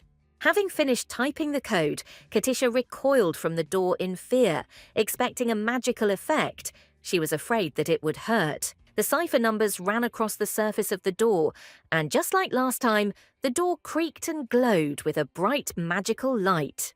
Prince Vernon and Princess Arnin were surprised to see that the doors did not slam shut, but opened in different directions. Katisha was confident in her choice of code, but the fact that the doors began to open was unexpected and very pleasant for her. Everyone stood at the door to the magical vault and watched in amazement as access to the Vlasko family's treasures slowly and surely opened. Suddenly, the doors stopped opening and fiery cracks started running along them again. Could it really be a mistake? Prince Vernon, with grief and despair in his voice, shouted that Katisha had also made a mistake and that they would never again gain access to the vault. Having closed herself off from the scorching magical wind, the girl thought that she couldn't have been mistaken. These were the numbers that had to be the password. The door to the vault continued to shine with a bright, blinding light, but was in no hurry to open. Everyone froze in anticipation. Princess Arnin screamed with joy. Katisha succeeded. She believed in this girl. And apparently for good reason, Katisha herself was also very happy. The leaves of the magical doors slowly and surely opened. Now they no longer creaked, but moved slowly and smoothly, almost silently. The Duke of Vlasko's family, led by Katisha Ainsley, stood in awe before the door, everyone feeling the solemnity and importance of the moment. The doors swung open and a transparent and gentle light poured out of them, enveloping the people and gently caressing their faces. The problem was that behind the first door there was a second one, just as huge in size, but to open it you needed a specific and quite ordinary key. Katisha remembered that among the things that Grandfather Herzen left her there was a key. Maybe it would fit these doors. The girl took out the key and boldly inserted it into the keyhole.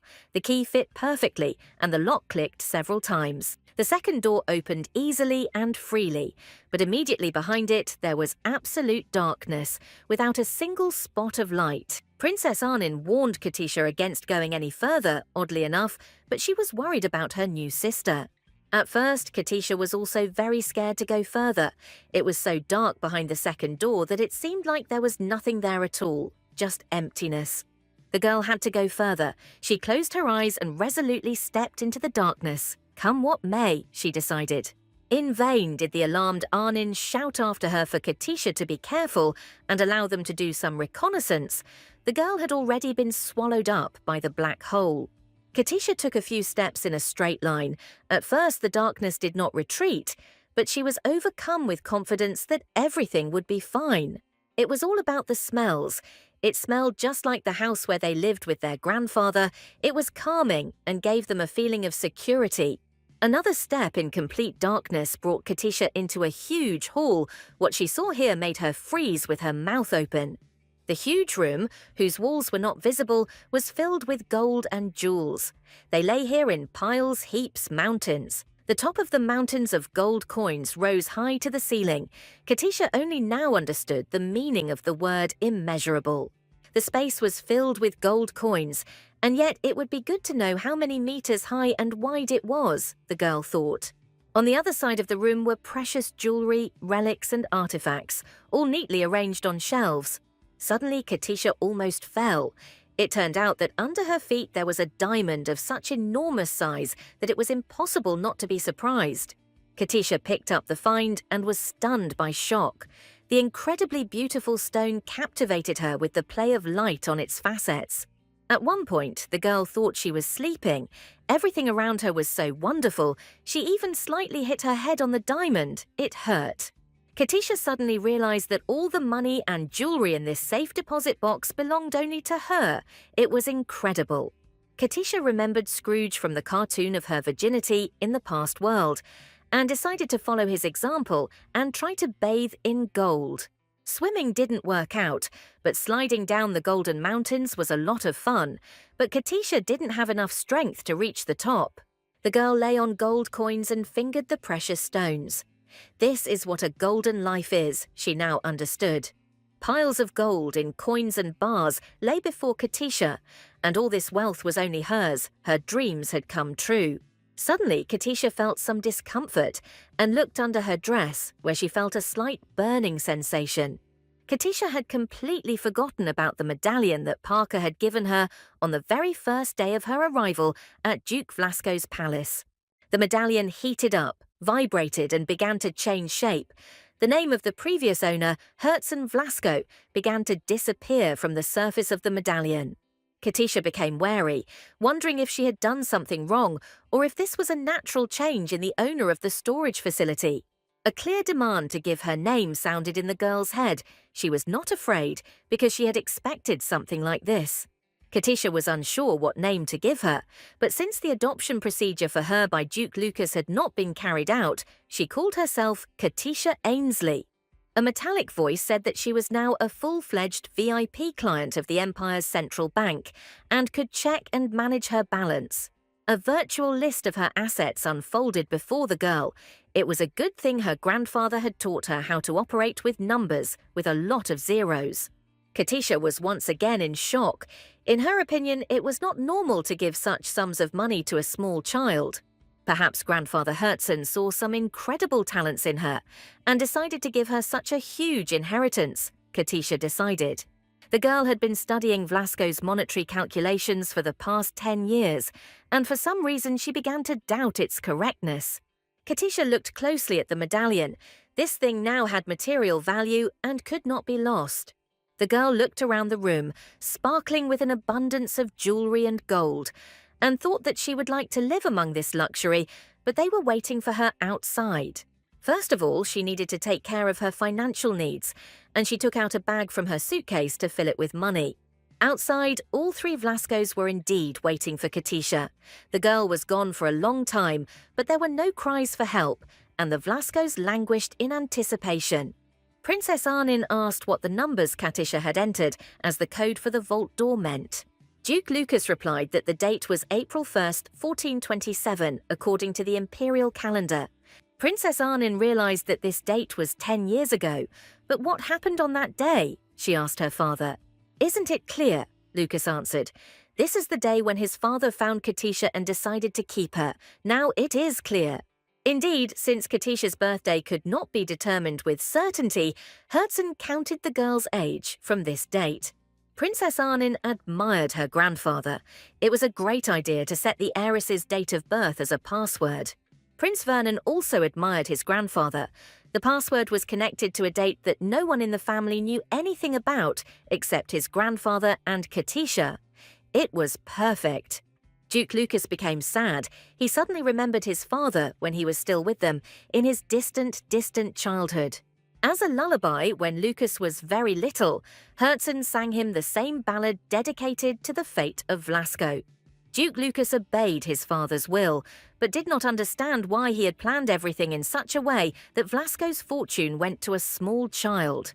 Finally, the vault door swung open again, and Katisha appeared before the people waiting for her, laden with a mass of precious things. The girl came out to the Duke, Prince and Princess, and declared that she had taken possession of the Vlasco treasures and had taken some of them with her. Katisha looked around. She was looking for the boring Sibyl. She needed to get his confirmation. The girl approached the man, who was still sitting on the floor and looked incredibly upset. Katisha smiled happily and a little ironically, and asked what he would say, whether she had passed the first stage or whether he had any objections. Sibyl had no choice but to grit his teeth and mutter that the first stage of the test had been successful. Duke Lucas, Prince Vernon and Princess Arnin were delighted with Katisha's success and congratulated her with loud cries of approval and admiration. Suddenly, a document materialized out of thin air, recording Katisha Isley's successful completion of the first stage of the test. This document was certified with the real seal of the Dukes of Vlasco, with those same butterflies without a pattern on their wings. The girl's joy knew no bounds. She jumped and screamed like a little child, which in fact she really was. The robot completed the process of verifying Katisha's identity and clarified that if she needed anything else, she was entitled to additional services. Katisha asked that the report include information on cash flows for the last 34 years and that it be done quickly. The robot informed Katisha Ainsley that the report requested by the client would take 15 days to prepare and whether this would be acceptable. Katisha was quite happy with this. The information was needed to verify the legality of the use of money by all those who could steal. With a feeling of complete victory and pockets full of money, Katisha Ainsley went to the capital's mansion, the Vlasco Palace. The mansion greeted the girl with peace and quiet, where Katisha could fully rest after a hard day. The only drawback of the mansion, in Katisha's opinion, was the terrifying statue of a demon monster that stood at the very entrance to the Vlasco Palace. Katisha was outraged that the Dukes of Vlasco decided to put a reminder of the demon Gerst here too. It was clear why he personified evil. Princess Arnin advised Katisha not to worry. The statue was erected by those who came up with the idea of preserving Vlasco's treasures, only as a guard. Arnin tried to persuade Katisha not to get angry. She was wrong to think that they wanted to leave her to fight the statue of Geest alone. She didn't need to sulk about it. Parker appeared and asked Miss Katisha if she would like to rest in one of the rooms in the mansion that had been prepared especially for her. The accountant's secretary showed the girl the door of this room. It beckoned to her with the opportunity to rest and relax after a hard day. Katisha entered to find the room sparkling, clean and fresh. Margaret and the other servants had done a great job. Margot herself met the girl at the threshold of the room and congratulated her on her brilliant victory in the first stage of the test.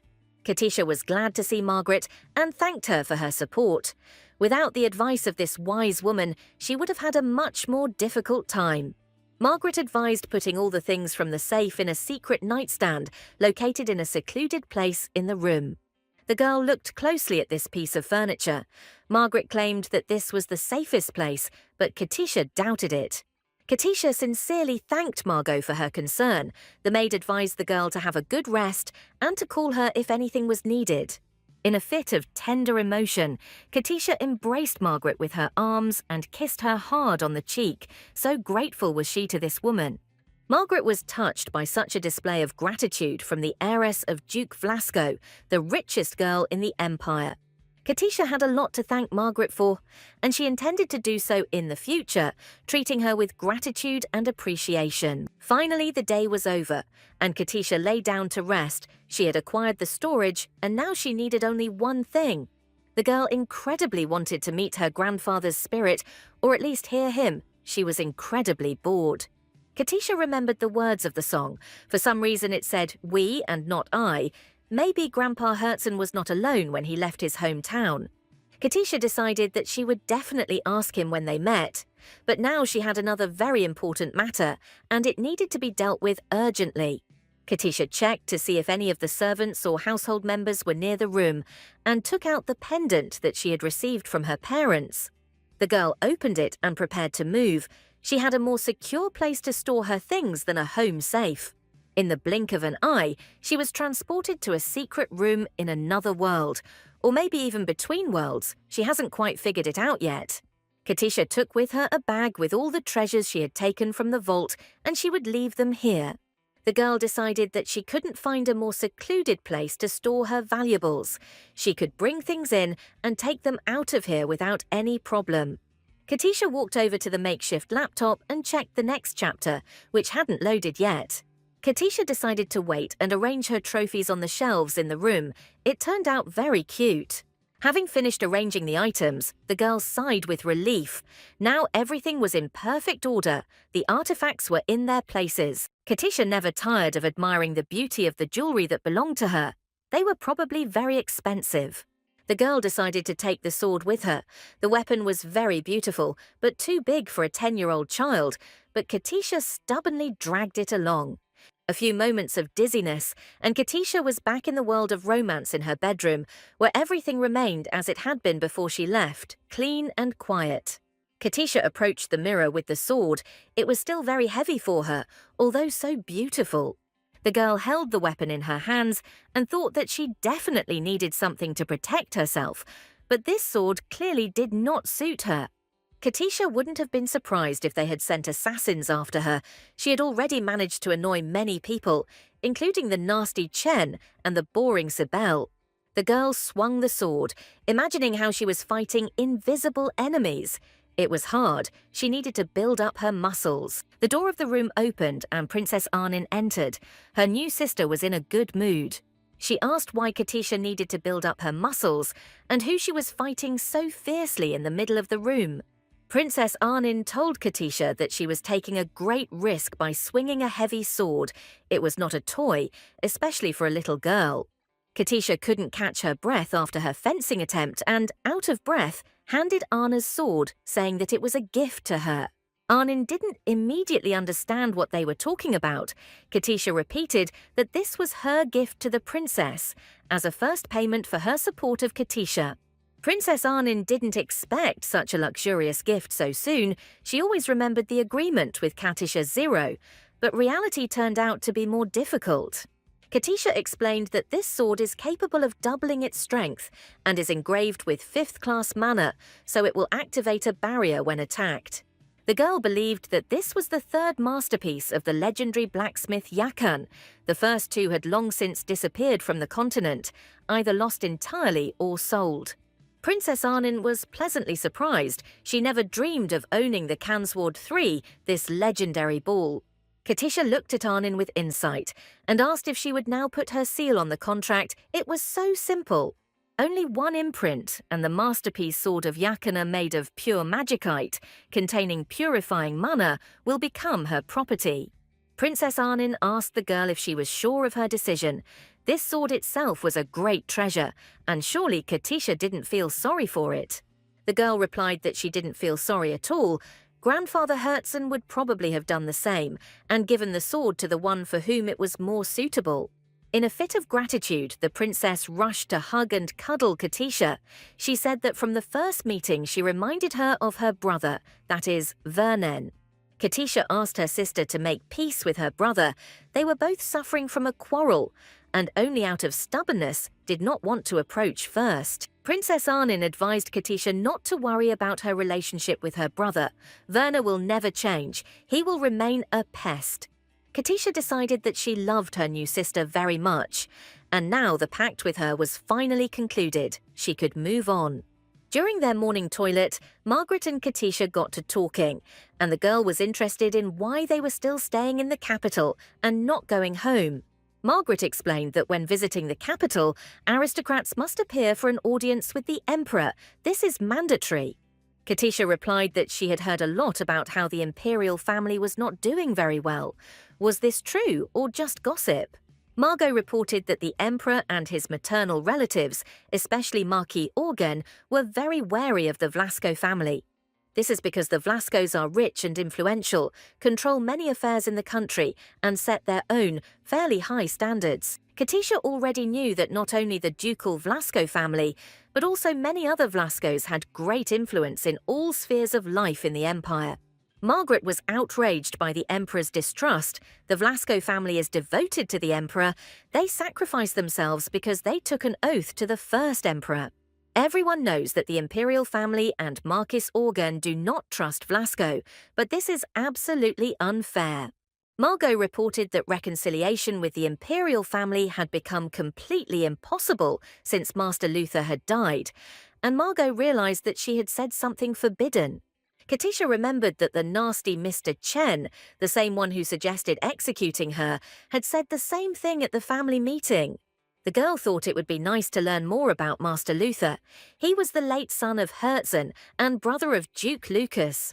Katisha suggested that Luther died due to the fault of the imperial family and the Marquis of Organ. Then Vlasco's hostile attitude towards the emperor is understandable. Margaret reassured the girl that there was no need to worry too much.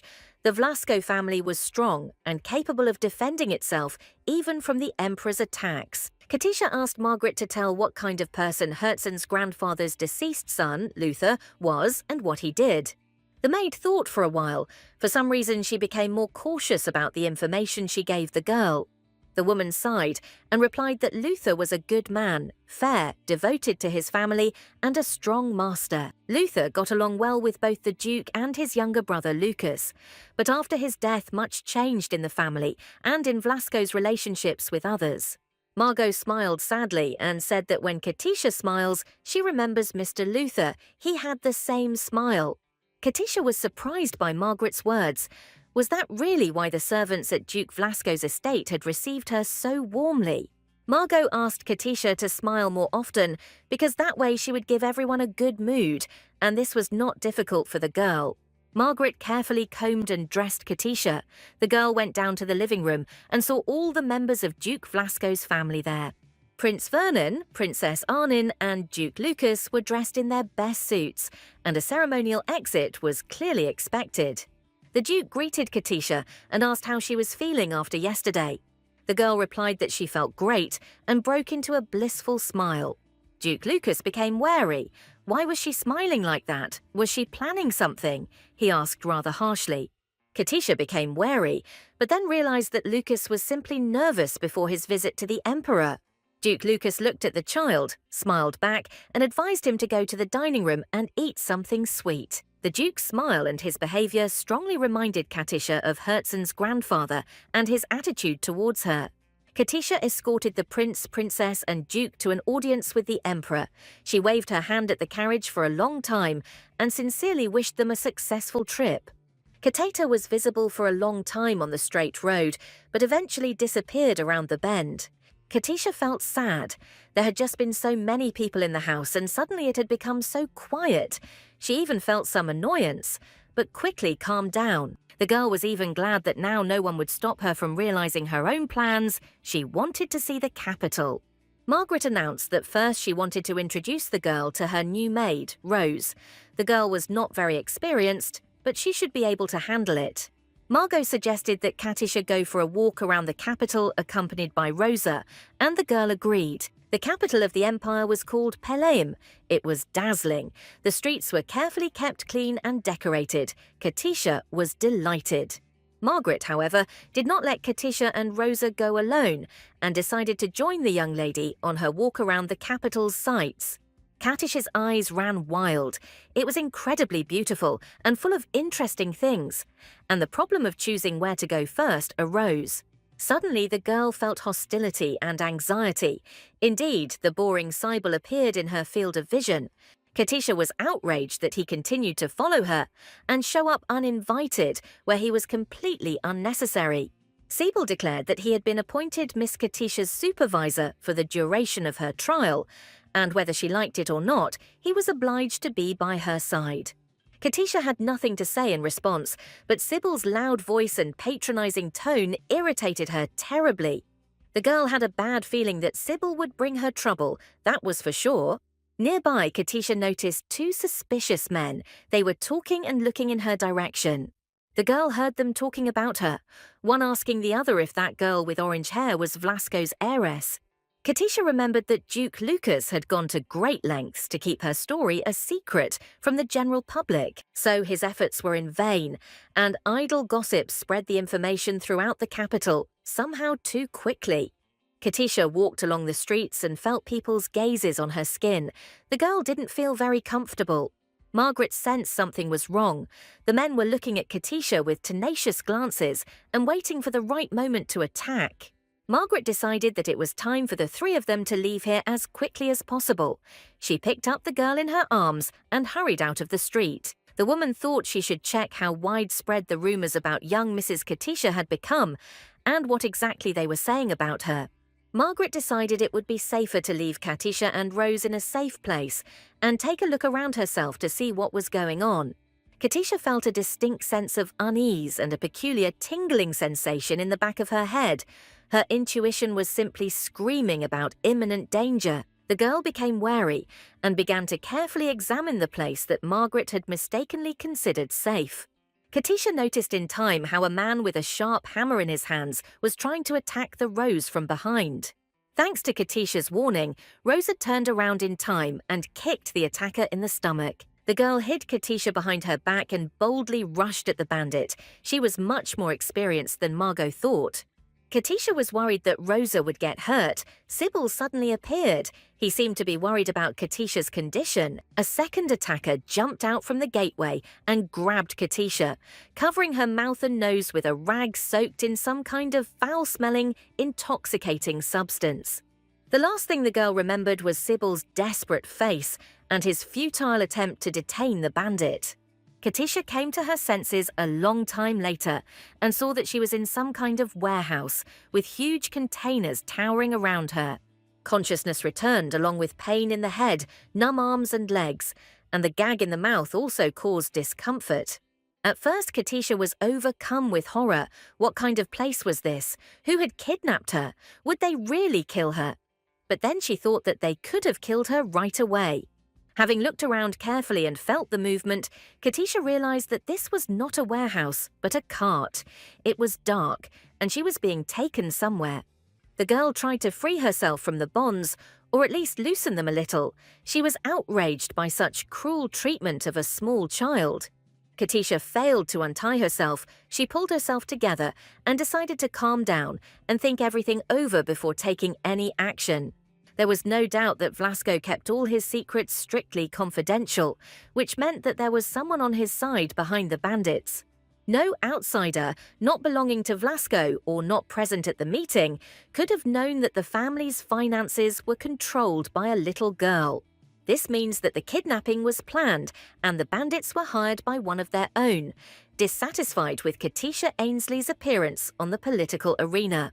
The girl struggled to sit up and checked what things she still had and what the attackers had taken. Fortunately, she felt the travel medallion on her neck, which made her happy. If she freed herself from the bonds, it could become the path to salvation. The bag of money hanging from her belt was missing. The bandits probably stole it first. There was no key to the safe in the vault, but it would not bring the bandits any profit, since only Katisha could use it. The fact that the bandits took the key and the bag, but did not touch the medallion was suspicious. Only one of Vlasko's relatives knows what kind of key it was. And it was none other than Sibel. He was with her in the vault and was aware of all the events. Probably together with Chen, they carried out her kidnapping. Katisha was furious, but what did these so-called relatives hope for? Duke Lucas would tear them to shreds, and Katisha would add to that. Katisha was sincerely sorry that among her new relatives there were such scoundrels. Most likely, Sybil and Chen hired bandits to kidnap Katisha, and they pretended that they had nothing to do with it, providing themselves with an alibi. Katisha was beside herself with rage. She was ready to tear Sybil and Chen into tiny pieces when she got out of here. She had no doubt about the latter. The girl was glad that she had hidden all the other valuables in a place inaccessible to intruders, in a room in the subspace. Katisha tried to open the medallion and escape into the room between worlds, but she couldn't do it without using her hands. The medallion dangled helplessly on her chest, but suddenly it opened and began to work.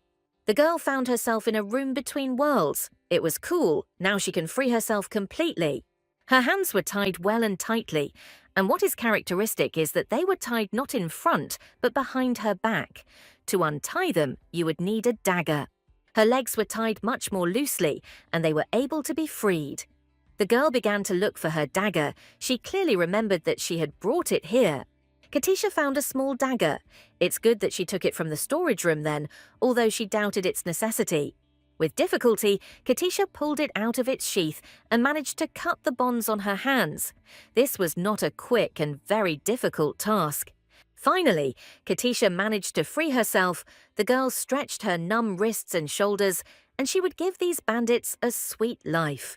Now with her free hands, Katisha got rid of the gag. Freedom was so desired and almost close. Katisha's joy knew no bounds. She screamed at the top of her lungs with joy, but she came to her senses in time and decided to behave more quietly. The girl guessed who was behind her kidnapping, but she had no evidence, and obtaining it would not be easy. Another difficulty was that she could only be in this space for no more than 6 hours, and it was unclear at what time she would return. The girl bandaged her wounded legs and reasoned that she did not know how much time had passed since she lost consciousness, nor what Margot and Sybil had said.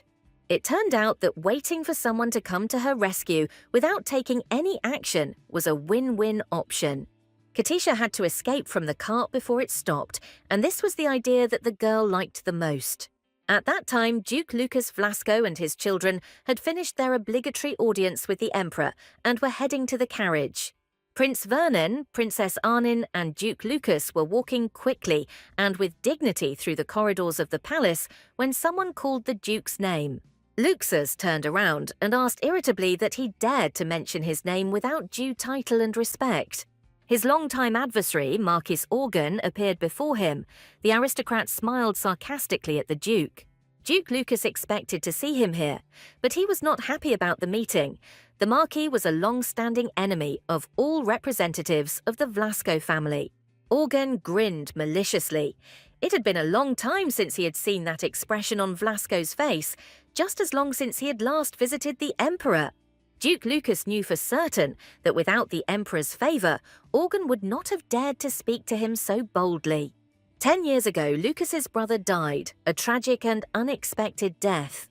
The investigation was long and thorough, but no evidence or witnesses were found, and the coachman and footman died along with the brother. However, it was possible to find circumstantial evidence that the imperial family and Marquis Organ were behind this. Duke Lucas finally decided to talk to Organ alone and tell him all his grievances. Lucas ordered Prince Vernon and Princess Arnin to return to the carriage, and if he did not come, then return to the mansion in 30 minutes. Duke Lucas was determined to take decisive action. He might never have another opportunity to speak with the Marquis. The prince and princess realized that it was useless to convince their father to abandon his intentions.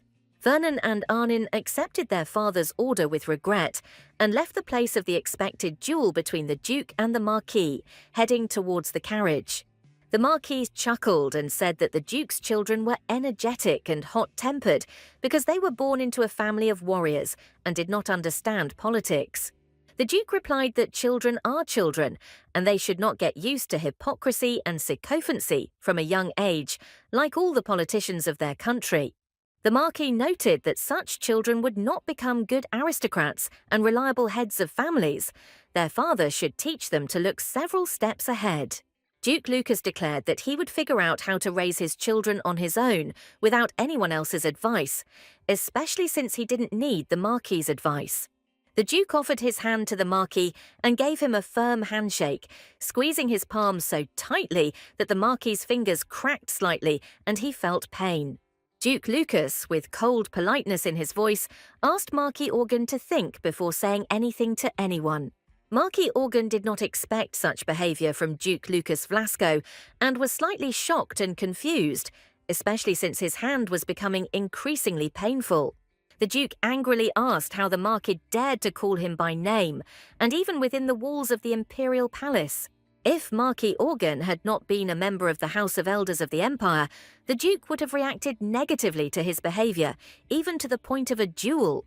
The Marquis pretended not to understand what the Duke was talking about and feigned friendliness, saying that he was simply glad to meet them. Duke Lucas let go of Organ's hand and asked why he was constantly hearing rumours that the Marquis often sent people to Artem. The Marquis's spies are caught in the Duke's domains, often just children, which is aimed at completely lulling the vigilance of the Dukes of Vlasco. Marquis Organ replied that he had absolutely nothing to do with what Lucas was saying. It was news to him. He had not sent anyone to them. Is it true, Marquis Organ asked Duke Vlasco, that the previous Duke had an adopted child? They say that Duke Herzen left his entire inheritance to this child, not his blood relative at all, but an adopted orphan. The Marquis warned that the Duke should be careful in this rough and harsh world. Anything could happen to a small child. Lucas became wary. Well, he replied, rumours are rumours, they spread quickly, but Vlasco is always on guard. The Marquis shouldn't worry about the Vlasco family members. It's better for him to keep an eye on his son, an alcoholic and gambling addict. The Duke abruptly stopped his conversation with Marquis Organ and, without bowing, turned away and headed for the exit. He was disgusted with this old intriguer. As he left the imperial palace, he hoped that Margaret would be able to protect Katisha if anything happened. However, his hopes were in vain. Princess Arnin was running towards him from the carriage, her face indicating that a disaster had occurred. Arnin told her father that a terrible misfortune had befallen Katisha. She had been kidnapped by bandits and taken away to an unknown location. Sybil fell at the Duke's feet, insisting that he had only been distracted for a second, and that the attackers had attacked and carried the girl off to an unknown location. The Duke took out all his anger on Sybil. How dare he not properly fulfill the duties assigned to him? Lucas ordered Sybil to take all possible measures, search the entire capital, but immediately find Katisha Isley. If even one hair falls from this girl's head, Sybil will regret being born, the Duke promised. Katisha was put in a prison located in a deep and dark basement of a huge house. It just so happened. The girl failed to escape. She returned to the carriage and tried to jump out as soon as it stopped, but she was immediately caught. The bandits told her that now, as a rebel, the gladiator arena awaits her, although the leader plans to sell her at auction. An order was given to place the girl in a cage for now, and Katisha silently pondered what the bandits' talk about the battle and the auction meant. The bandit who threw her onto the cold stone floor of the cell asked her to be a good girl, then she would be more useful. Gladiator fights were legal and popular in the Empire, but these bandits were illegally trafficking in people. Katisha remembered that in the original novel, Niella was also forced to fight in the gladiator arena. Could the same fate await Katisha? The girl protested with all her heart against this outcome. She was supposed to become Katisha Vlasco, and in the very near future. The girl looked around the prison. It was hard to hope to leave it on her own, but almost all the cells were empty. The girl did not lose hope. She still had a dagger, which she hid in the lining of her skirt, and she wanted to run away as soon as the guard left. Suddenly, Katisha heard people entering the prison. They were obviously leading another prisoner, but the girl was very surprised at who it was. Two burly bandits were leading a shackled, white-haired guy, holding him tightly by the arms, fearing that he might escape. The prisoner was placed in a cell. The bandits reasoned that today he again did not say a word. It was time to reconsider his fate. They were tired of messing around. One of the bandits poked the guy with his finger and asked if he was alive. The prisoner was breathing. The bandit gave orders that the guy should be alive and well by tomorrow. They threw the blonde into a cell, saying that his life was hanging by a thread, But he was stubborn. He had been lying there for 2 weeks already. He could turn into a beast. The bandits reasoned that although there had been a good fight today, they could no longer use this man. They would simply sell him at auction. Katisha clearly heard them say that this guy was a half-breed and could fetch a tidy sum for him, no less than 500 gold pieces. The girl looked closely at the guy. He was capable of rapid regeneration, with silver hair, a half-breed. Could it really be him? The girl watched with impatience as the bandits left the basement. She was eager to receive confirmation of her guess. Katisha pushed her head through the bars as hard as she could and tried to shout to her cellmate. The girl tried to find out if he was okay and what happened to him. Katisha saw a slight movement of the captive's wrist and was glad the boy was alive and reacting to her words. The girl pulled out a dagger. Now it was to serve her as a faithful assistant. The steel of the knife was magical and very strong, so Katisha managed to cut the lock of the cage with it. The girl ran out of her prison and pressed herself against the bars of the silver-haired boy's cell. She said hello and asked again how he was. Katisha touched the captive's shoulder and asked if he was in a lot of pain and if he could hear her. The girl was incredibly surprised. It was worth being kidnapped and enduring some inconvenience for such a meeting. Katisha looked with admiration at the beautiful face of the captive. There was no doubt left. This was indeed the incredibly handsome man. Undoubtedly, before Katisha lay the main male character of the novel, the divine beast Aikal, the master of the magic sword. Aikal rose from the floor and asked the girl who she was and where she came from. The delighted Katisha took some time to choose her words. Aikal decided that she was silent out of fear and gently repeated his question. Aikal was the child of Aiklas, a divine ice beast and a human, and was destined to be the master of a magical sword from birth. This half-beast, half-man was an unrivaled swordsman from the north, cold-blooded, tall, with a good physique and excellent form. Aikal stole the hearts of all the readers. He was Katisha's favorite, and now he was sitting right in front of her, so sweet and elegant. Aikal irritably repeated that he was asking her who she was, and called the girl a carrot head. He clearly had no time for politeness. The girl felt that the Aikal was speaking to her very kindly, and that his voice was gentle and sweet, so she was enchanted by him. Katisha saw how tense the muscles were on the Aikal's arms and decided that he had already recovered. Even the bloodstains had disappeared from the magical character. The girl had the idea that with the help of such a hero, she would be able to escape from this place, and that it was quite possible. Katisha said with compassion that the guy must have been in a lot of pain, that someone had beaten him up very badly, that he had suffered so much during the gladiator fights. Aikal replied that she was absolutely right. He was sent out to battle every day and forced to fight until he was completely exhausted. The ice has broken, the girl thought. A conversation is starting, and she asked the Aikal how long ago he was kidnapped and how long he had been here.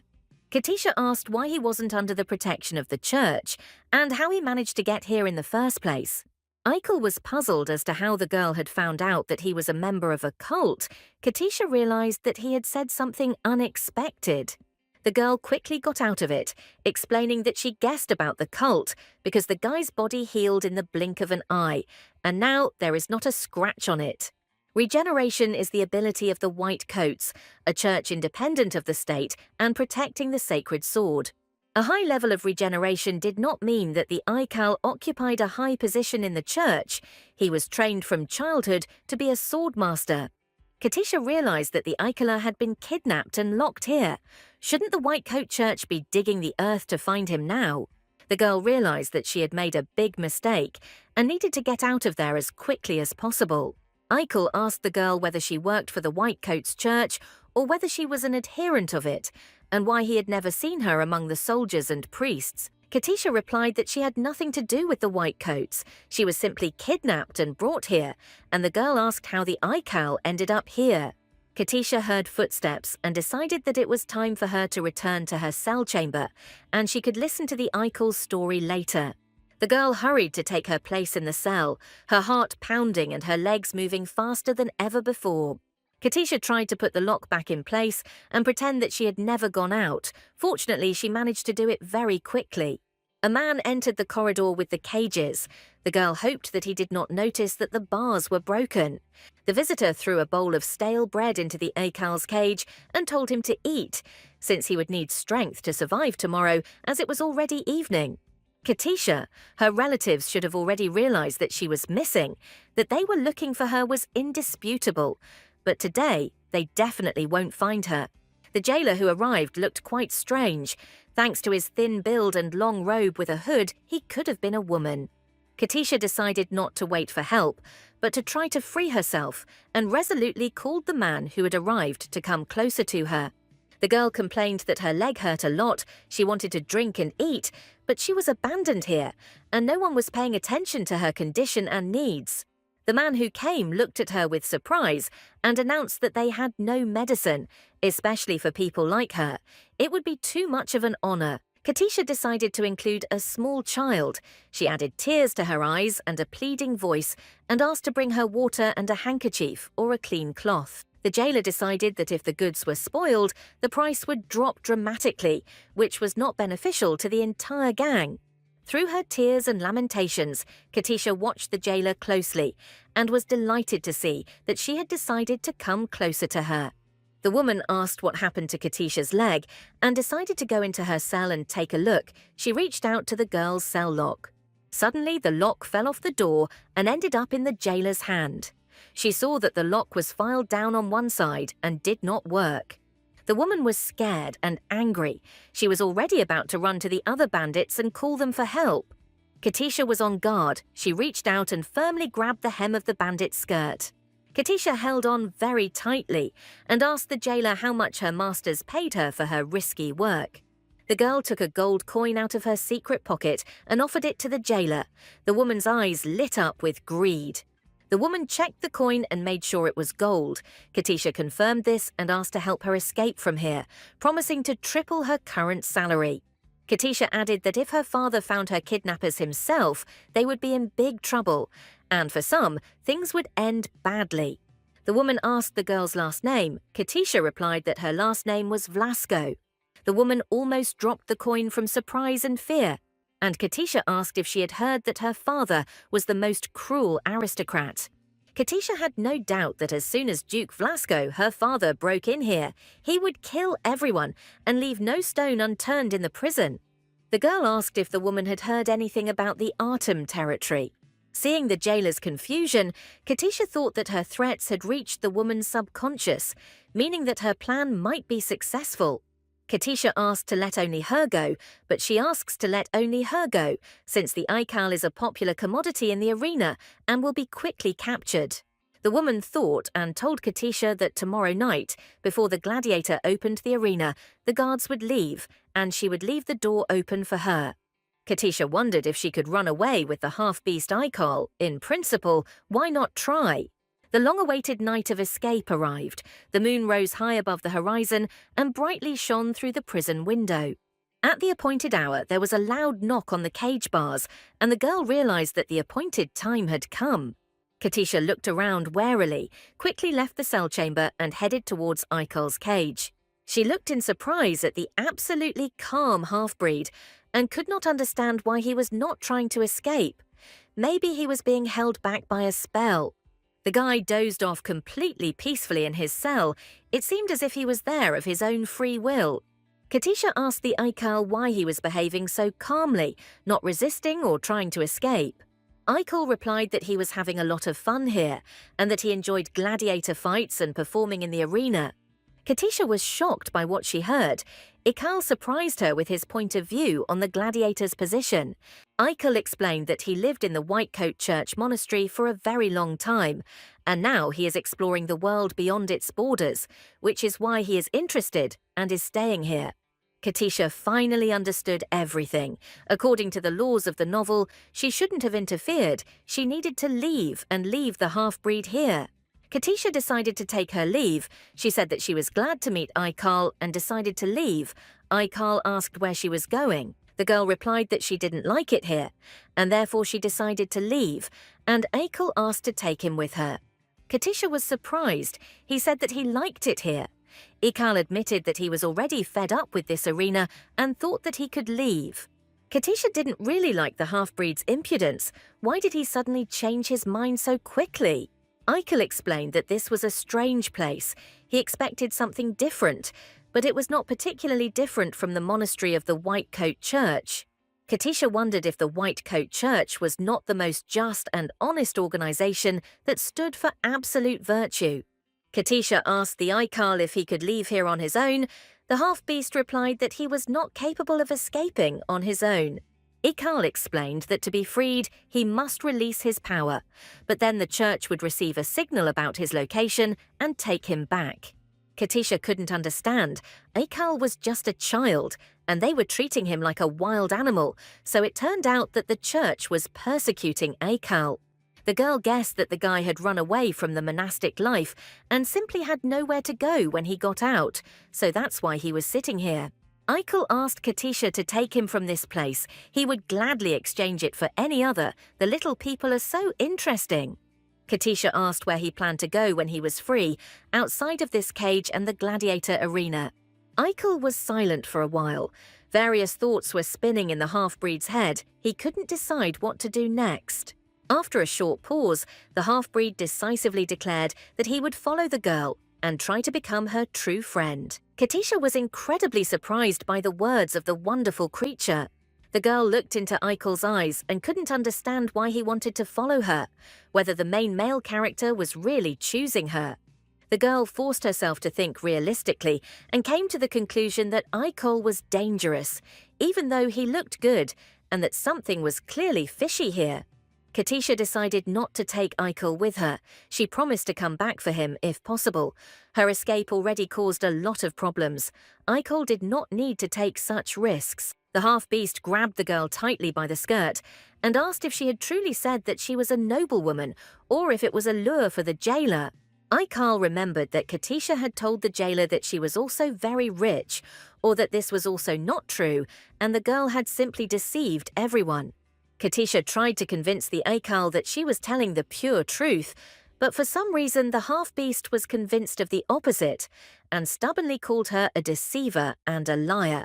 Katisha lost her composure, and their conversation turned into a loud argument that made absolutely no sense. The girl realized that they were making too much noise and covered the half-beast's mouth with her hand and asked him to stop making noise, otherwise she would be caught. When the girl finally took her hand away from the half-beast's lips, he was already smiling mysteriously.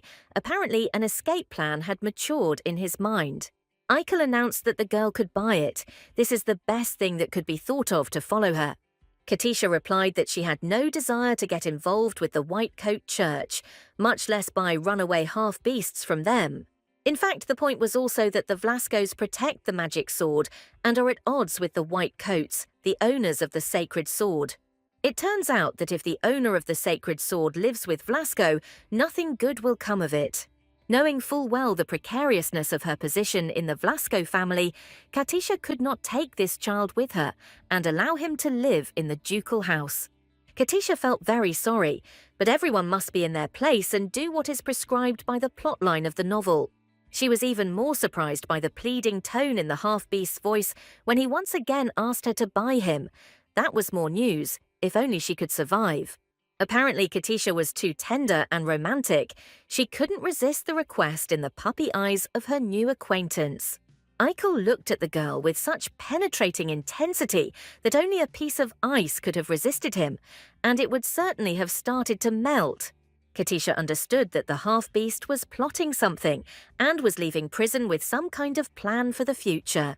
Eichel said that when the girl made such eyes at their jailer, Katerina, she fulfilled her request. He decided to repeat Katisha's actions. The girl was shocked and at the same time outraged by the behavior of the Eichel. He was simply an ill-mannered boor, she decided.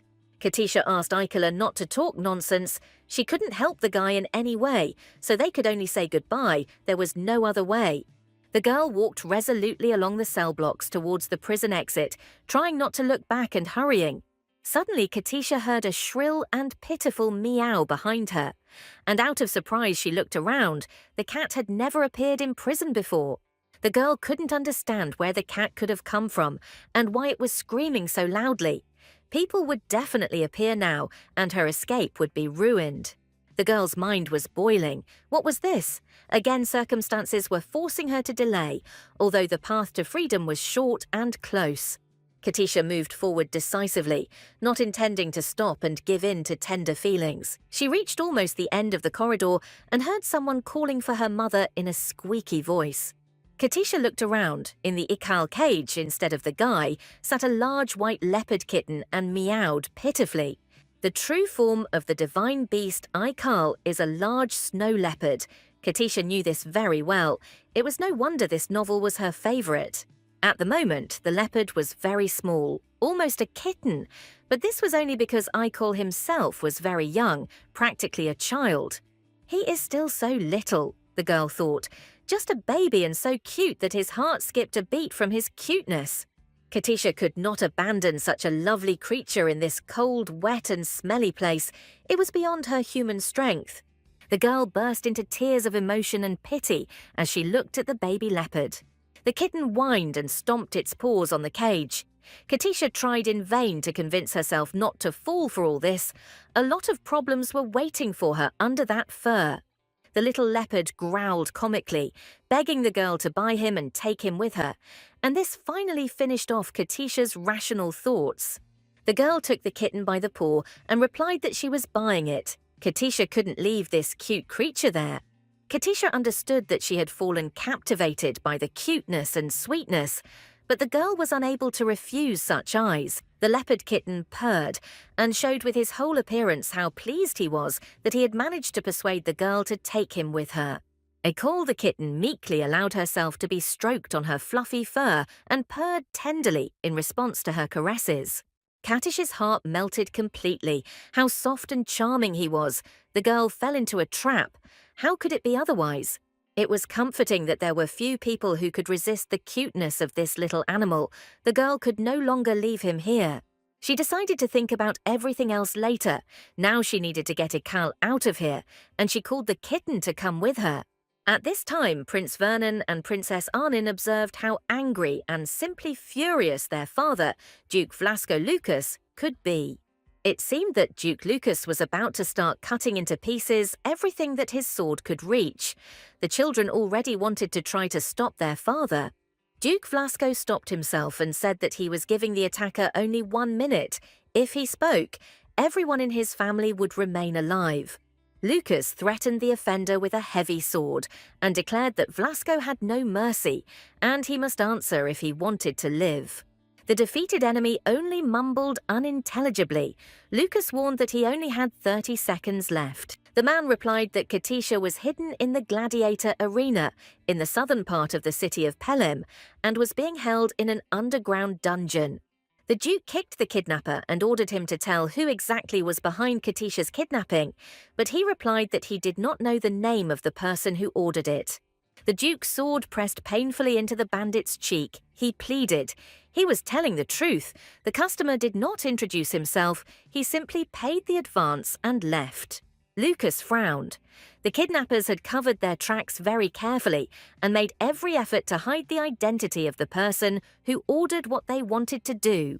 The Duke was incredibly outraged that some people dared to take away the child whom he had decided to adopt and raise as a true heir to Vlasco. Indignation gave way to alarm. Had Katisha really been sold to the gladiator arena? He ordered his servants to drop everything and search the entire south of Pelem.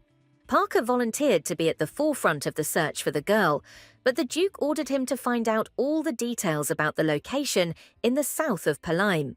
Duke Lucas was determined to return Katisha to her family and punish those responsible for her disappearance.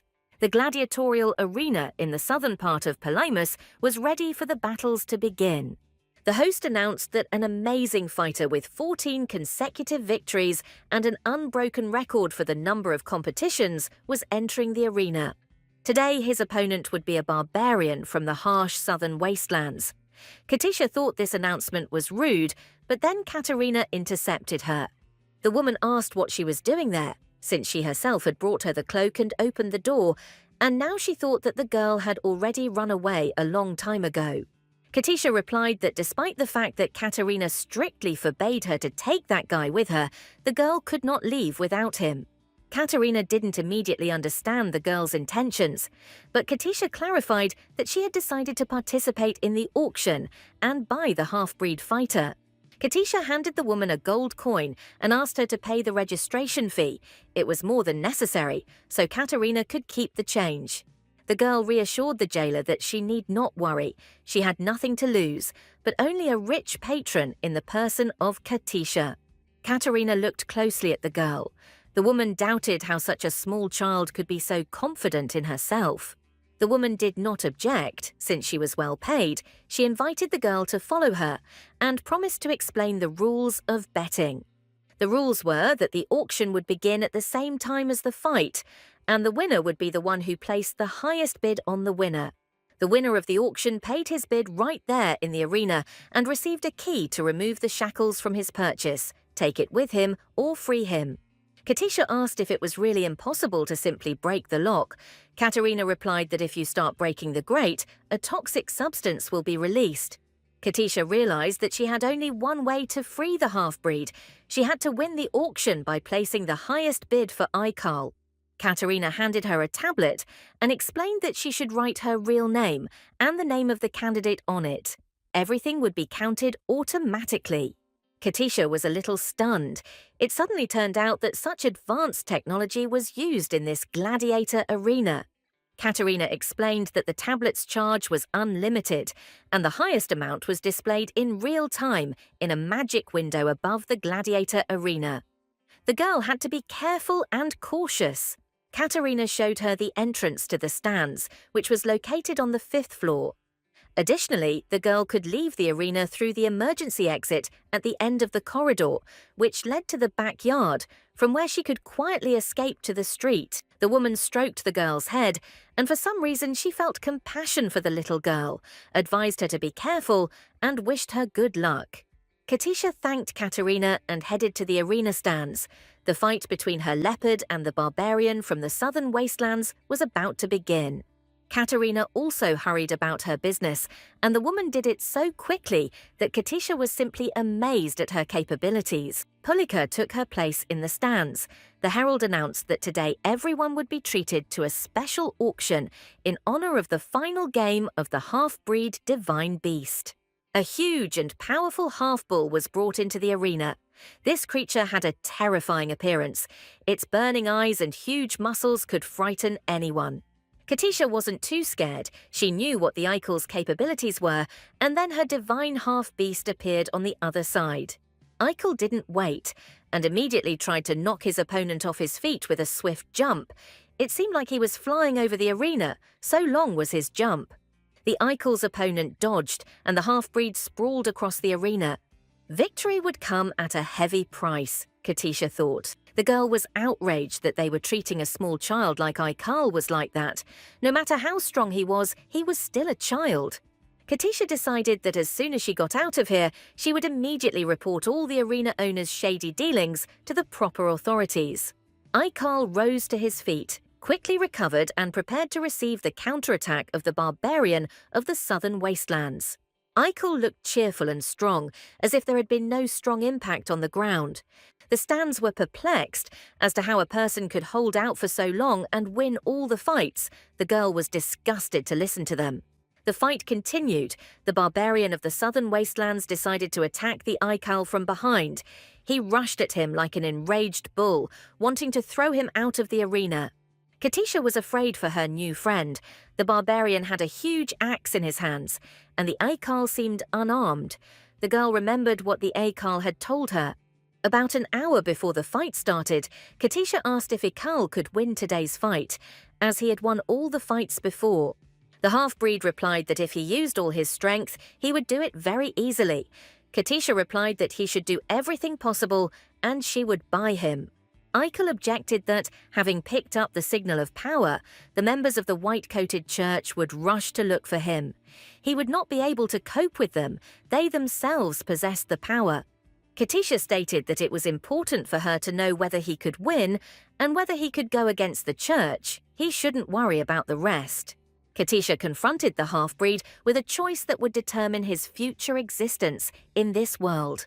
Will Ikal go wherever his eyes lead him, only to be kidnapped and used by someone again, or will he trust Katisha and stay with her? Ikal was surprised how Katisha knew his name. The girl replied that it was not important now, another issue needed to be resolved. If the Ikal chooses her and becomes her guardian, meaning he will protect her from all dangers, then she will also be able to protect him from the encroachments of other people.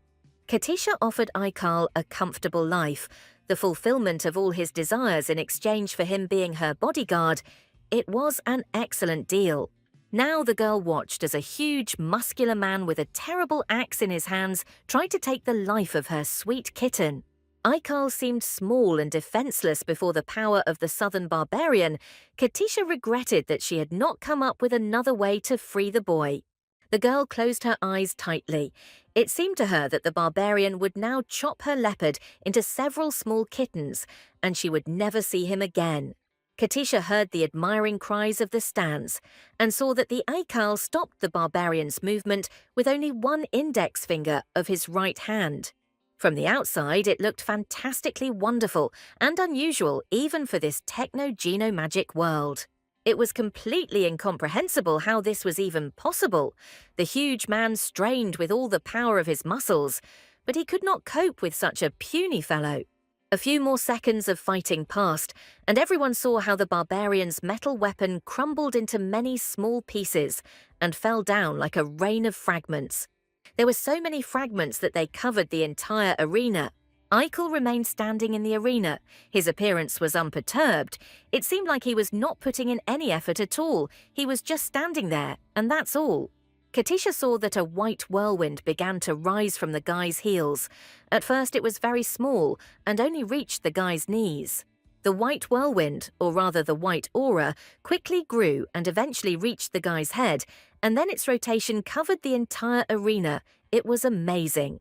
Katisha realized that this was the power of the divine beast, the very one that the Ikal was so afraid to release, so as not to become prey to the Church of the White Coats. It was not for nothing that the Ikala and its ilk were called divine ice beasts. Their icy power was difficult to surpass. Katisha realized she had completely forgotten about the auction. The last bid for the Ikal was 300 gold, and she urgently needed to bid more. Then the girl saw on the board that someone had raised the bid price for the game, which had reached 700 gold pieces.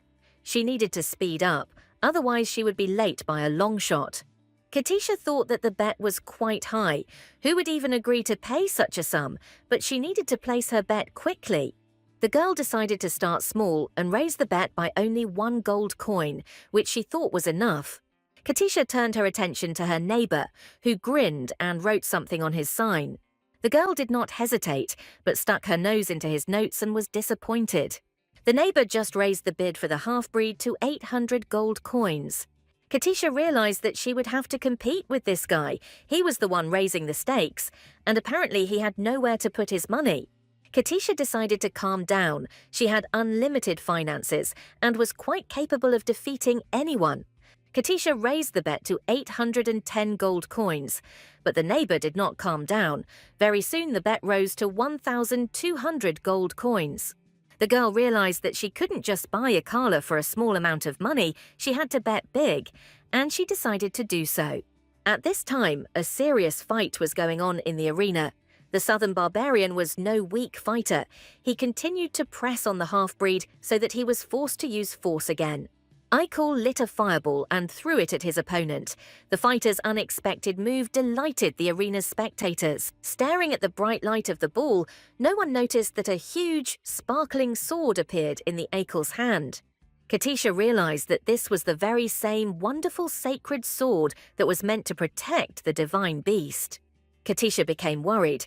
This is what the Ikal was talking about when he said that his power was blocked, and if anyone recognized the sword, there would be a scandal, and the guy would be taken away. The stands went wild. Everyone enjoyed the half-breed's performance, and no one understood what kind of sword the guy had in his hands. They decided that it had simply been brought to him. Ikal assumed a fighting stance and prepared to strike down his enemy with the sacred sword. Now he would definitely win, the girl decided. The neighbor laughed again. He had a very mysterious look. Katisha thought that maybe this guy found out, Ikela, and that's why he's making such big bets. At this rate, the half-beast might actually fall into the hands of this mysterious guy. Katisha couldn't allow this. No way. The rate had to be raised urgently, she decided. The girl grabbed a pencil and resolutely wrote down a new payment rate on the card tablet. Now this strange man would not be able to outdo her. Ikal swung his sword furiously and pushed the barbarian to the edge of the arena. The guy was fighting for his freedom, so he gave it his all. Katisha quickly wrote more and more increasing rates. She did not want to give up the leopard to anyone else. From another blow of the Ikal sword, the barbarian wavered and began to fall onto his back. The battle was close to its end. Ikal looked at his defeated opponent, expecting him to get up and continue the fight, but apparently this was the last blow for today. The crowd in the stands was jubilant. People were greeting Ikal and supporting his victory with loud shouts. The board announced the closing of the auction and then that the Ikal had been sold to the redhead for 2,000 gold. Katisha realized that she had won the auction and Ikal had won the battle, and everything had worked out for both of them. The girl was overjoyed. All that was left was to deposit the money into the cash register. Suddenly everything changed. The crowd fell silent. Everyone looked up, watching the miraculous appearance of strange objects. Katisha followed the example of many and looked up. She decided that it was the soldiers of the Whitecoats' church who had come for their escaped adept. Eichel raised his head and bowed one knee before the mighty power of the Whitecoat Church. The magical teleportation circles slowly and surely descended onto the gladiator arena. A little more, and they would release the soldiers. Unexpectedly for everyone, the circles began to disintegrate right in the air before reaching the landing point and crumble down into white shards of ice. From the mischievous expression in the half-breed's eyes, Katisha realized that this was his doing. He was using the power of the sacred sword again. Eichel looked at Katisha with hope, wondering if the girl had managed to fulfill her part of the plan and win the auction. Katisha checked her notes again and realized that she had indeed won the auction, leaving all the other contenders far behind. Katisha screamed for the Ikal to come to her. Now he belongs only to her, since she will now pay 2,000 gold coins. Everyone saw how a staircase of crystal steps miraculously formed from the gladiator arena to the place where Katisha was sitting. Eichel didn't hesitate for a second. The guy rushed headlong towards the stairs and within a few moments was standing right on them. The half-breed descended straight into the arms of his new mistress, the one he had chosen for himself out of many, where freedom and care awaited him. The girl felt true happiness when she saw the bright blue eyes of the half-breed and his desire to come to her as soon as possible. A kitten fell right into the girl's hands. She deftly caught the desired gift of fate. Eichel in this form was incredibly cute, soft and fluffy, but now he had to get out of here quickly. Katisha jumped through the open door and in the blink of an eye found herself at the ticket office of the gladiator arena. The bookmaker flinched when the girl appeared in front of him so unexpectedly and asked who she was and why she had come here. Katisha announced that she had come to pay, that a transfer of 2,000 gold coins needed to be made from her account, and that this needed to be done immediately. The bookmaker was outraged that a child was participating in bets and objected that it was illegal. Katisha was surprised, but everything else here is definitely according to the law, isn't it? The girl was perplexed. Would they really refuse a pile of gold just because a child brought it to them, let them quickly take the money and give her the key? The deal was quickly completed, the money was transferred, and Katisha received the coveted key. The girl hid the half-breed kitten under her cloak and resolutely rushed towards the exit of the cash register. The bookmaker didn't even have time to blink.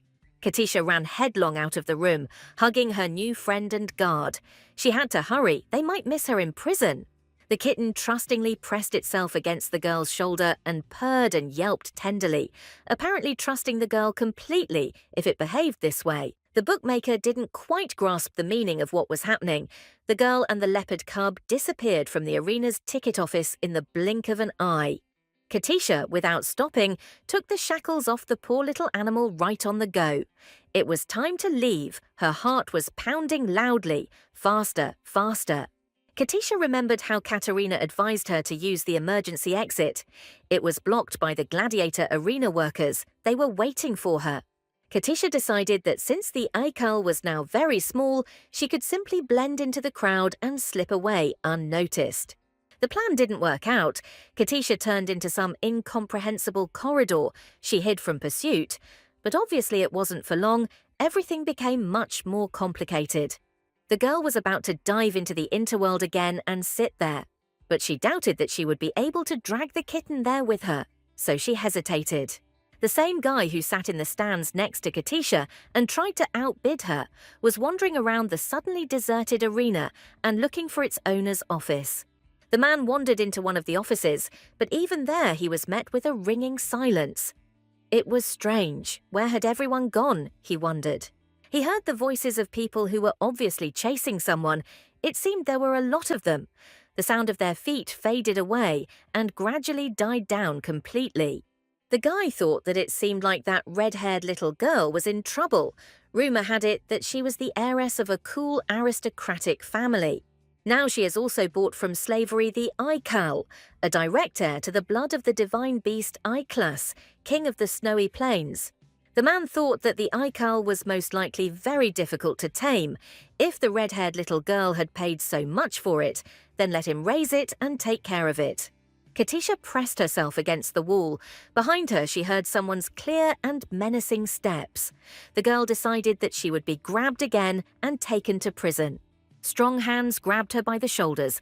The girl closed her eyes and heard the familiar stern voice of Duke Lucas.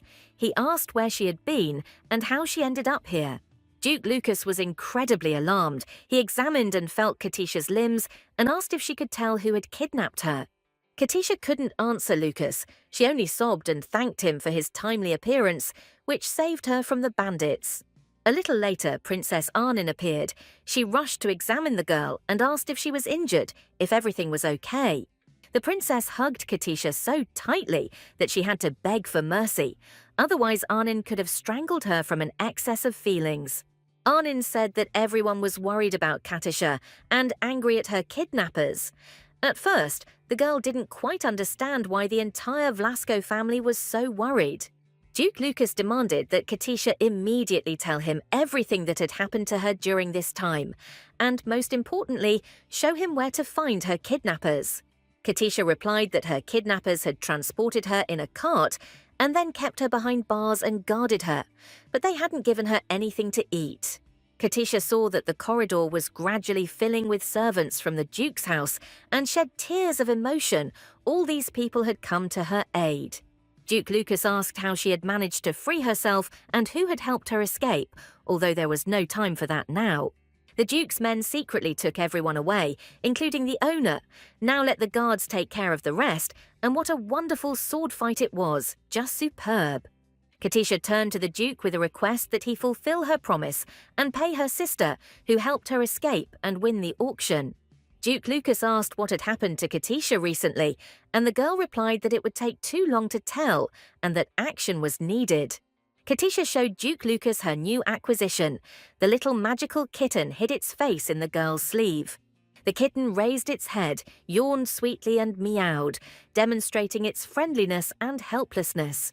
Duke Lucas looked sternly at the little boy and then turned his gaze to Katisha, who modestly lowered her eyes and was unable to tell her story clearly. The Duke called Katisha a magnet for trouble and asked if it was because of this beast that Katisha had participated in the auction and lost a whole lot of money. Katisha boldly told the Duke that she could not leave the half-breed in the arena since he was just a small and defenseless kitten. The girl felt sorry that such a small child was being used as a prize, and she stood up for him and decided to take him in for her own upkeep and education. Katisha scolded herself with the last words for not being able to clearly express her thoughts. She simply said that she wanted to raise this animal, which amazed Lucas. Katisha tried to convince the Duke that the kitten wouldn't cause any problems and that she would feed him, wash him and walk him, and the Duke wouldn't even notice his presence. Duke Lucas looked closely at the red-haired girl. For some reason, he decided to meet her halfway and told her that she could do as she saw fit. Katisha couldn't believe her ears, but the Duke was already getting ready to leave and said that since Katisha had already paid for the animal, she should take care of it herself. Katisha hugged the kitten and tried to understand why Duke Lucas so easily agreed to have a snow leopard living in his house. The Duke warned Katisha that the next time she wanted to go out, she should consult with him and take more guards with her. The girl asked for forgiveness and promised not to go anywhere without protection and without permission. The Duke promised that she would never find herself in that place again. Katisha was grateful that the Duke had organized a search for her, in which the servants of all the Vlascos who lived in the capital participated. Katisha realized that the Duke and everyone else were very worried about her. The girl did not expect such affection, but she was happy. Duke Lucas called the girl to go to where her relatives and friends were waiting for her: Prince Vernon and Princess Arnin, Accountant Parker, security guard Kate and others. Katisha was again in the palace of the Dukes of Vlasco. Now she really felt at home here. Everyone loved her and cared for her. A table with a variety of dishes, from meat to desserts, was set before the girl. The Duke ordered that she be fed to her fill with the most delicious ones. The girl asked where Margaret, Rose and Sybil were, and they told her that they had been sent to a training camp because they had failed to protect Miss Katisha. Katisha shuddered. The name of the place where the servants were sent sounded like a prison for criminals. Will everything be all right with them? The Duke is too strict. Katisha turned to Aikal. He will have to remain in the form of a beast if he wants to keep the secret of his existence. If Duke Lucas or his household find out that Aikal is the master of the Holy Sword, then he will not be able to stay here. It will be dangerous for everyone. The cat didn't answer. He just snorted and shook his head in displeasure. Katisha explained to him that for his dirty tricks, she too could be thrown out of here. The kitten jumped off the bed, and Katisha was indignant. She had risked her life by bathing him, and he was unable to even talk to her. The kitten found itself on the floor, and within a few moments had transformed into an Ikal, who immediately declared that he was more comfortable in human form. Of course, thought Katisha, it's much more comfortable to live in human form, and he's even more handsome this way, simply a charmer, not a guy. Aikal explained that the human body, although young, is much more agile than the leopard, which is very small and very uncomfortable in its leopard form. Katisha was a little angry. If he was thinking of establishing his own rules here, then he should either go to church or back to the gladiator arena. Katisha and Aikal had a fight. She told him that even though he was not human, this did not mean that he should command everywhere and at all times, but should take into account her interests. Aikal declared that Katisha, although she looked like a fairy, was incredibly nasty inside and did not deserve to be his mistress at all. Suddenly, Ikos sighed heavily and said that he was in any case grateful to her for buying him out of the gladiator arena and calling her sister. Katisha declared that she was not his sister, but his mistress, and that he, as a man, should call a girl older than him mistress. Aikal laughed and asked how old the girl really was. She looked very small. Katisha replied that she was 10 years old, already an adult, and the heiress of a large fortune, so for him she was his mistress, period.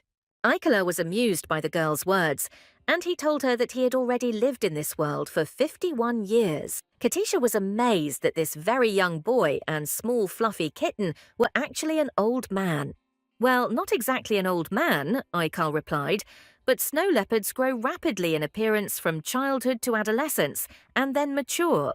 Aikal said that leopards have a short childhood and a fleeting youth, followed by a long adult life that can last for hundreds of years.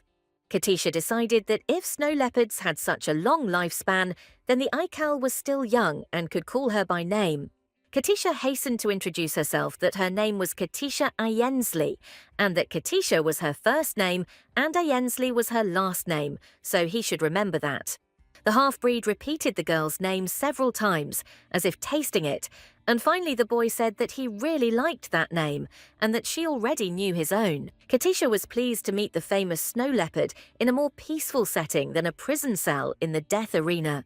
Eichel replied that everything was fine then and suggested taking a walk in the fresh air and killing someone that Katisha didn't like. Katisha was surprised by this offer, but the Eichel objected that she bought it on the condition that it would protect her always and everywhere. Eichel said that if anyone threatened Katisha, she only had to tell him, and he would eliminate them in the blink of an eye, without the girl even having time to utter a word. Katisha said that Siebel, her observer, was threatening her, but now he was sent to the training hall for 10 days. The girl didn't have time to finish speaking before the leopard was about to jump out the window and go looking for Sibyl. Katisha got angry. She didn't ask to kill Sibyl. Eichel didn't understand why Katisha was angry. The girl explained that he shouldn't take his eyes off Siebel. She suspected him, but he most likely had an accomplice. Eichel guessed that Katisha had not just one at a time, but several. Only he could finish off several enemies at once, if she did not mind. The girl explained that they needed to wait for the right moment, and only then would they be able to deal with everyone at once. But for now, they needed to rest. Eichel was, of course, upset, but he had no choice but to agree with his mistress and go to bed. Katisha was glad that her beast was so easily persuaded by words, but if you let the time pass and give it free rein, anything could happen. Eichel stated that protecting people is not difficult. He was taught this, and this is his main mission that he must fulfill. The guy said he had been a member of the Whitecoat Church for 51 years, and the leader of the order said that this was his mission. Katisha asked what exactly his mission was, and Eichel replied that the first goal in his life was birth. Then he needed to find a reason to live and a mission he was not ashamed to die for. Katisha was surprised that a creature like an Eichel, who did not understand the difference between elder and younger, said such deeply philosophical things. Katisha looked closely at Eichel and noticed a large, ugly scar on his neck. She couldn't remember it from the original novel. In the original novel, Vlasko was the villain, and Niella and the Whitecoat Church were the positive characters. In this version, Blasko and the church are very different from those described in the novel. The church put a collar on the child and used him as a slave for half a century. Katisha felt sorry for the guy. He hadn't had it easy in life. And here she was pretending to be the boss. She couldn't treat him like that. The girl ran up to the half-breed, smiled, and looked straight into the blue, heavenly, clear eyes of a true beast, and said that from now on they were friends. The boy didn't understand the meaning of the word friends, but the girl explained that when someone is lonely, friends are always there to share joys and sorrows. Katisha said that friends are always there for you, and this can last a very long time, your whole life, until one of your friends passes away. Eichel replied that he liked this state of affairs, and that he was ready to be Katisha's friend for a long, long time, all his life, until death do us part. The girl saw that the guy was in a good mood and invited him to have a good time. Now she is the main male character's friend. Katisha lay down in bed, and the girl asked him to be in the form of a snow leopard tomorrow morning. This was necessary for their shared safety.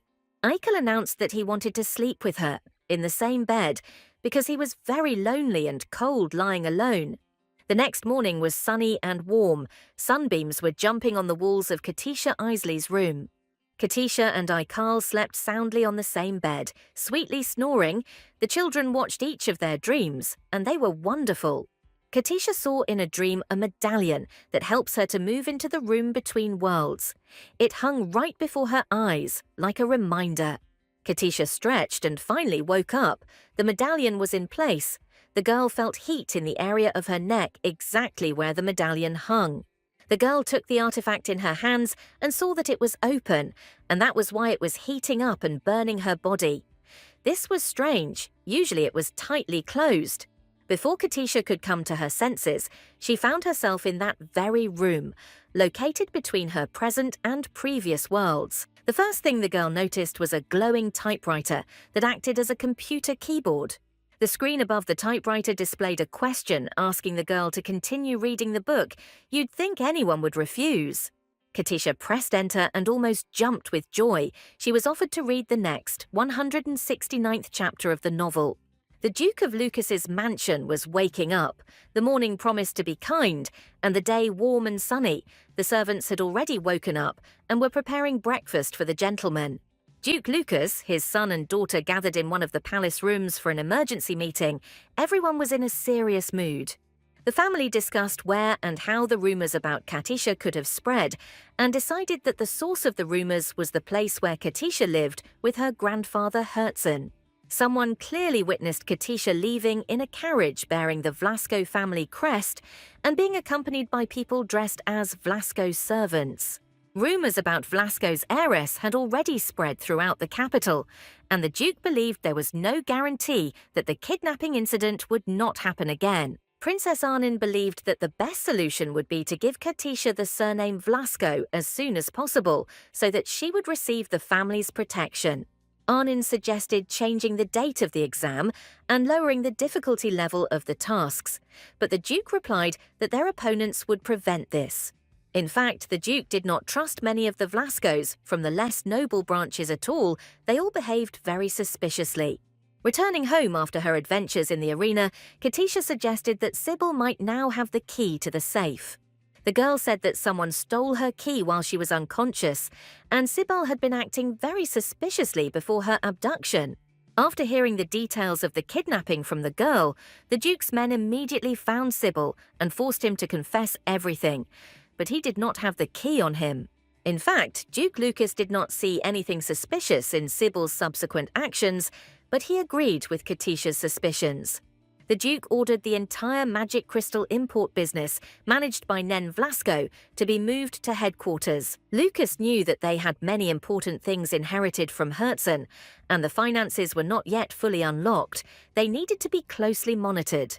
The Duke understood that it would be very difficult for them to keep track of their enemies for some time, so they had to be on guard at all times.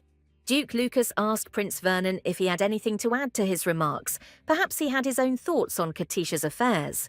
Prince Vernon hesitated before answering and said that he had no objections to his father's intentions and orders, and that he agreed with all his actions. Prince Vernon did not want to show any interest until Katisha's trials as heir were over. Vernon believed that the test should be fair, then there would be no inappropriate rumors. Arnin objected that it would be bad if the test subject died. The prince supported the idea of strengthening security measures, but he did not understand Arnin's concern about this girl. Did her sister really want to get to her grandfather's treasure so much? Arnin was outraged, but Vernon replied that he was aware of Katisha's gift to Arnin, and perhaps now his sister felt obligated to her. Duke Lucas listened with a heavy heart to the children's squabble. Arnin accused Vernon of jealousy, and he accused her of bias towards Katisha. Arnin indignantly declared that she liked Katisha because she was smart, kind, and sweet, but he would never understand this because her brother was a fool. Vernon was offended and angry at his sister's statement. Although deep down he completely agreed with her, he did not even try to communicate with Katisha. Prince Vernon believed that he was much closer to Katisha because he shared secrets with her, so it was not necessary to communicate with the girl. Princess Arnin was indignant. Perhaps Prince Vernon wanted to take advantage and kiss Katisha in front of everyone. Prince Vernon was beside himself, and Princess Arnin declared that she alone, the only one in the entire estate, had been honoured with a kiss on the cheek from Katisha. Duke Lucas was perplexed, listening to the children's squabble. Since when did they argue so fiercely over someone? What was wrong with this Katisha? Princess Arnin stated that Vernon was simply jealous because Katisha treated her better than her brother and was more worried about the princess. Arnin accused her brother of simply wanting to be recognized as the next head of the family, and that was his true desire. Vernon replied that one would think that Arnin would be happy to remain in second place. She is currently losing, but still strives to take first place. Vernon said that Arnin suffered from an inferiority complex, and the princess suggested having a duel and finally finding out who was the best. At this point, Duke Lucas's patience ran out. These stupid children were of no use. While they were fighting among themselves, others would come to victory. The Duke shouted for both offspring to be silent and not to dare raise their voices at each other in front of their father. The prince and princess apologized to their father. Lucas announced that the tests would be carried out as prescribed, and no deception was to be allowed in determining Vlasco's direct heir. The princess agreed that her attitude towards the girl had clouded her judgment, but she believed that Katisha's life should not be risked between stages of the trials. The Duke agreed with his daughter and ordered both children, either together or in turns, to always follow Katisha and protect her life. Princess Arnin was delighted with her father's order. She grew increasingly attached to the girl, and now she would have the opportunity to communicate with her more. Prince Vernon remained outwardly calm, but inside he was jubilant. Now he would be able to get to know his future adoptive sister better. Duke Lucas was pleased with the children and the decision made. He decided that the family council could be concluded. He rang the bell and called the servants. Accountant Secretary Parker and Knight Kate answered the call. Duke Lucas asked what the red-haired girl was doing now. Some confusion in the servants' answers surprised and somewhat frightened Duke Lucas. Something was wrong here, his lordship decided. The Duke, without hesitation, went to Katisha's chambers to make sure for himself that the girl was all right and alive and well. The scene the Duke found in the girl's room had a depressing effect on him.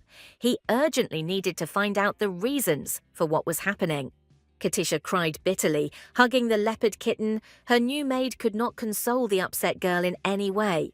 Duke Lucas asked Katisha why she was crying so bitterly, what or who had upset her so much. Katisha's maid replied that she could not understand the reason for the young lady's bad mood. She herself was only silent and crying. The Duke looked closely at Katisha. Despite the harshness of his character, he could not bear children's tears. They wounded his soul and heart. Katisha continued to cry quietly. She turned away from those who came. She felt awkward, but she could not pull herself together and calm down. Duke Lucas took a handkerchief from his breast pocket and handed it to the upset girl, asking why his orange was crying so bitterly. Lucas carefully wiped the girl's tears and gently stroked Katisha's head. This behavior of his lordship amazed the girl, and she stopped crying for a while. Duke Lucas ordered the maid to bring the girl some honey water so that she could drink it and calm down. The maid immediately hurried to carry out the order of the master of the house and head of the family.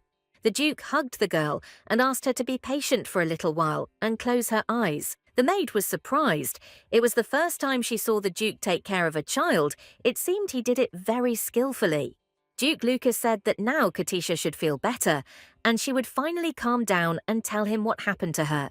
Katisha almost stopped crying. She apologized to his lordship for having soiled his hand. The Duke was glad to hear at least some words from the girl. Katisha explained that she was crying because she had a terrible dream. It was terrible and very realistic. She saw death and a lot of blood. Duke Lucas was puzzled as to why Katisha could have had such a dream. No one had died in the gladiator arena yesterday. Everything had gone perfectly. The maid tried to calm Katisha down, explaining everything by the girl's young age and her impressionability, and she suggested that she take a walk with the Duke. For Lucas, the idea seemed a little out of place, and he wondered why he should be the one going out with her. The maid replied that only he had managed to calm Katisha down and find out the reason for her uncontrollable sobbing. No one else could do it. All of his lordship's objections were silenced by the pleading looks of the servants. Lucas was about to get indignant and shout at everyone. However, after hearing Parker and Kate whispering to each other, calling him heartless and evil, Lucas changed his mind. The Duke nevertheless reprimanded the servants for standing there doing nothing and disturbing him, and ordered them to go immediately and carry out their duties. Duke Lucas took Katisha and went with her to the mansion's park. The weather was magnificent. The park's pavilions looked like small palaces. Lucas picked up Katisha and decided to take a short walk along the park paths so that the girl would finally calm down and the bad dream would clear from her head. Katisha felt light and calm in Lucas's arms. She felt safe, something she couldn't even imagine before.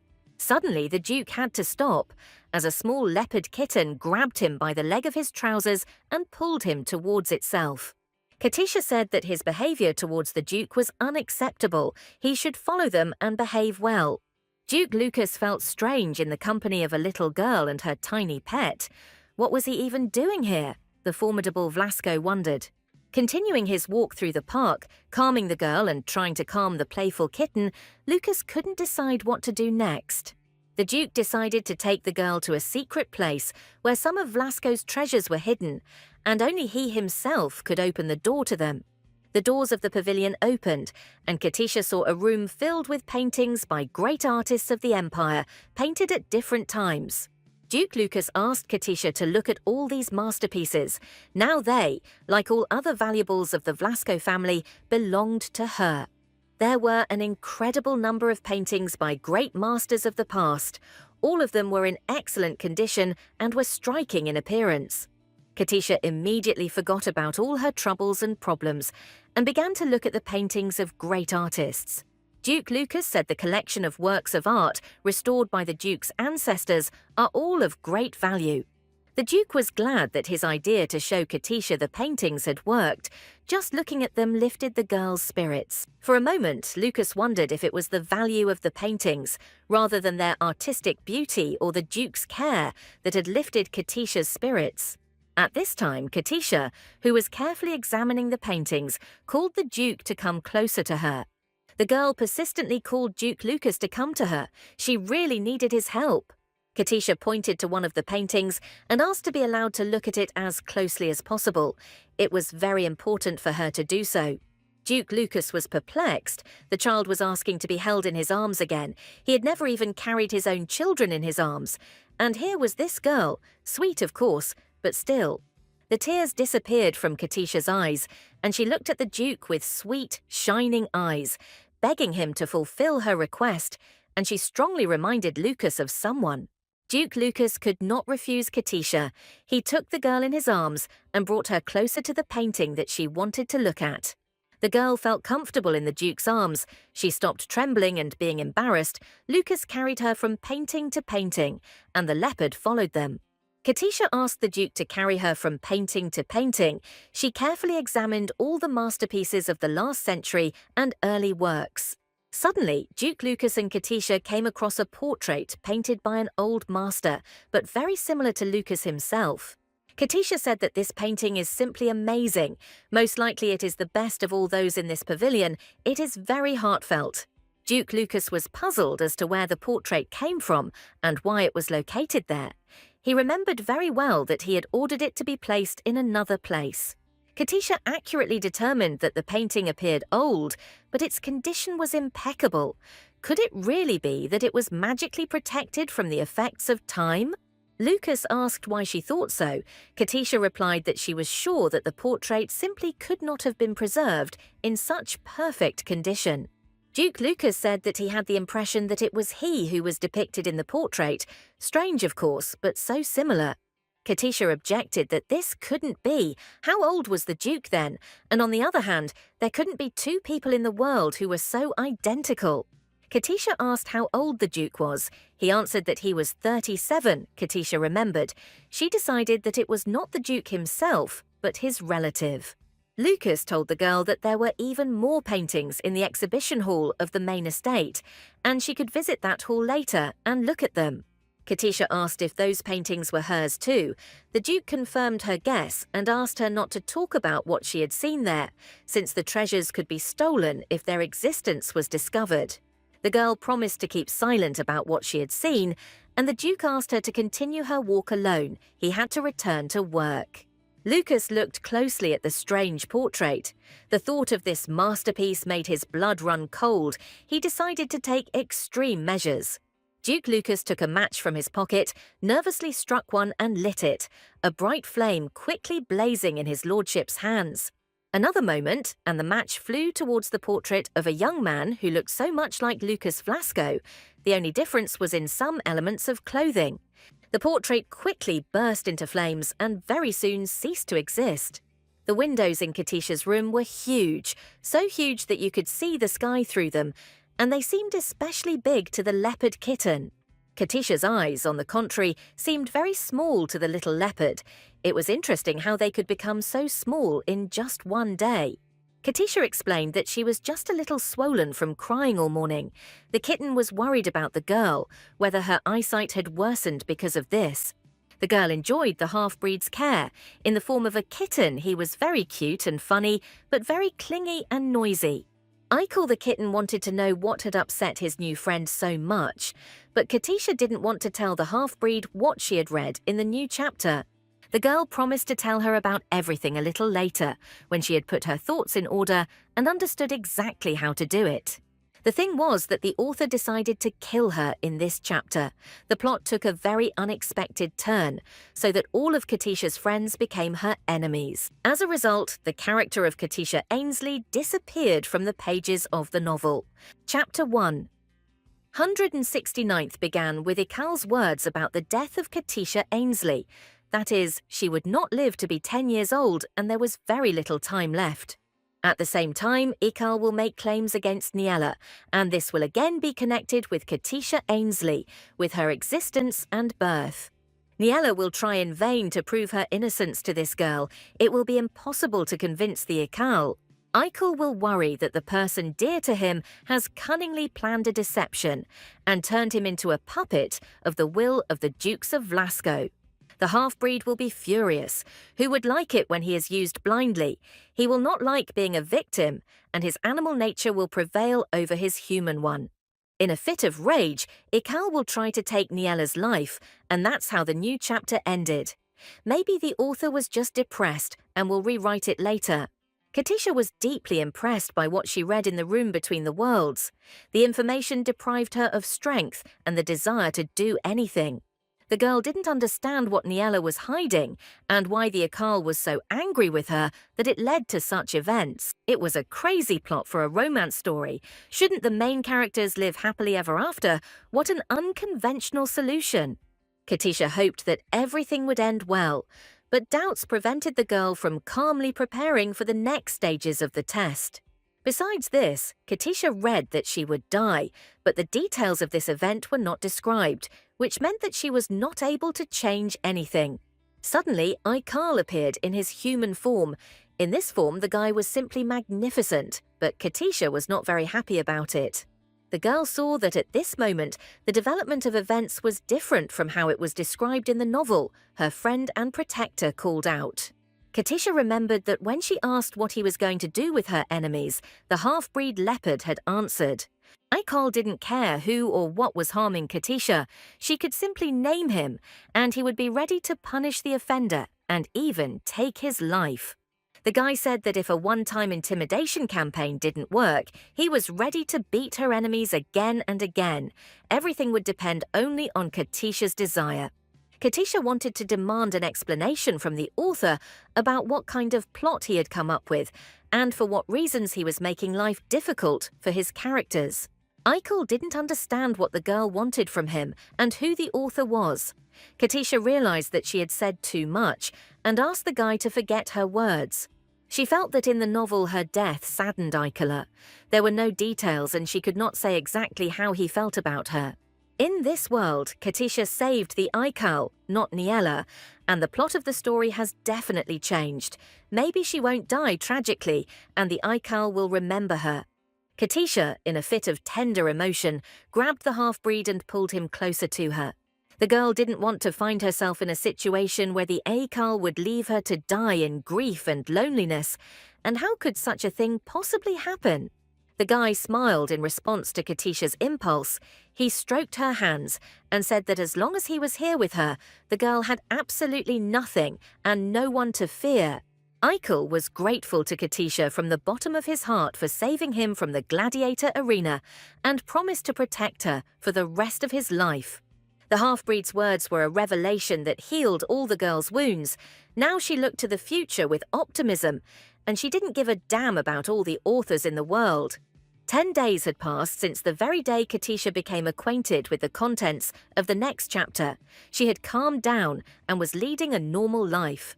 Most of all, she enjoyed playing ball with her new friend and protector, the half-breed Ikal, when he was in his kitten form. Ikal obeyed, but was not delighted with this fun. He liked being a human more than a little kitten, and especially he was not in the mood today. Ikal didn't like it when people tried to hug, cuddle, or pet him. Katisha was an exception, but he couldn't stand being touched by other people. The half-breed just wanted to be in peace and quiet while his restless mistress slept, tired from an active day. There was a knock on the door, a maid came in, the girl wanted to clean the room, and she began to stroke the half-breed until he ran away. Katisha agreed with Akal and promised to talk to the servants and household members so that they would not touch her little animal, but his job was to play with her. Akal didn't cause any trouble, but he clearly didn't like the fact that everyone thought he was small and cute and was constantly being petted and cuddled. However, it was clear that Aikal mostly liked living in Duke Vlasco's mansion, and this made Katisha happy. Katisha's thoughts were interrupted by the unexpected appearance of the accountant's secretary Parker, who was shouting loudly, trying to find the girl in the vast park. Katisha quickly responded to the call and explained that she was playing ball with Ikal, so she didn't immediately hear Parker calling her. Parker announced that news had just arrived about the date for the second phase of the trial, the heiress to the Vlasco Duke's fortune. Katisha knew that the second and third stages of the trial had been decided upon at the meeting, but she didn't yet know what she would have to do. Parker hesitated as to how to correctly and clearly explain to the little girl what dangers awaited her in the very near future. Eichel the kitten ran up to his owner and asked what Parker had told her, why they had stopped playing, and why she had become serious and thoughtful again. Katisha, who was well acquainted with the content of the novel, was indeed very scared. If the second stage were where she had guessed, then this would not be good. The atmosphere in the mansion's living room was tense, with Duke Lucas, Katisha, and the memorable Mr. Chen, the girl's staunch opponent, all taking part in the conversation. Duke Lucas reminded Mr. Chen that Katisha would only be 10 years old this week. Gyeotsog was clearly concerned about the difficulty of the upcoming tests and ensuring their favourable outcome. Chen stated that age is just a number, but Vernon and Arnin could easily have completed the second stage task even at a younger age. Mr. Chen was categorical. If Katisha really had the right to inherit Herzen's property, she had to complete the task within 3 days. Mr. Chen believed that there was no point in delaying any longer and that the girl should be sent to Sabana as soon as possible, where the second stage of the trial would take place. Sabana was a dangerous place, inhabited by all sorts of monsters, beasts, and other scary and strange creatures. Criminals who broke the law and harmed Vlasco personally were sent to Sabana. This was worse than the death penalty or life imprisonment. Chen believed that being in Sabana would test not only Katisha's physical strength, but also her ability to survive and cope with adversity. The Duke stated that all children have different talents, and judging a person only by physical abilities and appearance is wrong. Chen categorically stated that Duke Lucas was looking for an excuse and an opportunity not to send Katisha Isley to Sabana, which was reckless on his part. Katisha asked Mr. Chen not to doubt her courage and intentions. She will go to Sabana and go through this stage. Duke Lucas tried to stop the girl. He still hoped to buy time and convince the council to change the test, or at least postpone it. Katisha Ainsley was determined to pass this stage of the test. Mr. Chen announced that since Katisha had accepted the task, there was nothing more to discuss. She would be informed of the rules shortly. The girl announced that she would eagerly await the briefcase with the rules for participating in the trials. Katisha maintained a cheerful and optimistic appearance. Mr. Chen chuckled maliciously and advised the girl to rejoice and have fun while she still had the chance. In Saban, Mr. Chen predicted, Katisha would have much more fun and interesting things to do than his son, locked up in the damned camp. Mr. Chen promised to provide Katisha with as many challenging tasks as he could imagine, and no amount of money would help her there. Katisha, still cheerful and optimistic, replied that she thanked Chen for his advice and would make every effort to complete the family council's tasks. Dissatisfied with the fact that he failed to see the confusion and fear in Katisha's eyes, Mr. Chen left, slamming the door loudly. It wasn't easy for Katisha to keep up appearances in front of that scoundrel, and it would be even harder in Sabana, but she was going to get through the stage no matter what. Immediately after the conversation in the living room, the girl hurried to her room. She had a serious conversation with the half-breed ahead of her. The girl believed that she needed to thoroughly prepare for the upcoming test, study the information, and stock up on artifacts. Eichel was categorical. She didn't need to prepare for anything. She could just take him with her, and then she wouldn't be in any danger. The half-breed was almost offended. Did Katisha really not believe in his superpowers and that he was capable of protecting her? The girl answered that she believed in Aikala more than in anyone else in this world. Moreover, she only believed in him, and she only had him. Eichel was glad to hear such words from Katisha. He looked a bit stupid. Could he really have fallen in love with her? That would have been unexpected. The boy was grateful to the girl and very happy. For the first time in his life, Eichel heard that someone believed in him. However, despite the trust, Katisha could not take the half-breed with her. She was now going into the interworld for artifacts. Katisha asked the Akal to wait for her at the Duke's mansion. She would return very soon. She would be gone for only 3 days. But the half-breed asked to take him with her. Katisha reassured the guy and promised that time would pass very quickly, like 1 second, and he wouldn't even have time to miss her before she would already be next to him. Eichel clung to the girl's dress and begged her to take him with her. The half-breed did not want to part with his mistress even for a second. It was unexpected and very sweet. Would Eichel really be very worried if Katisha left him even for a second? The girl replied that the divine beast should behave with dignity, and it should not be difficult for him to be alone for a few moments. Eichel got angry. Katisha still left him and did not say where she was going.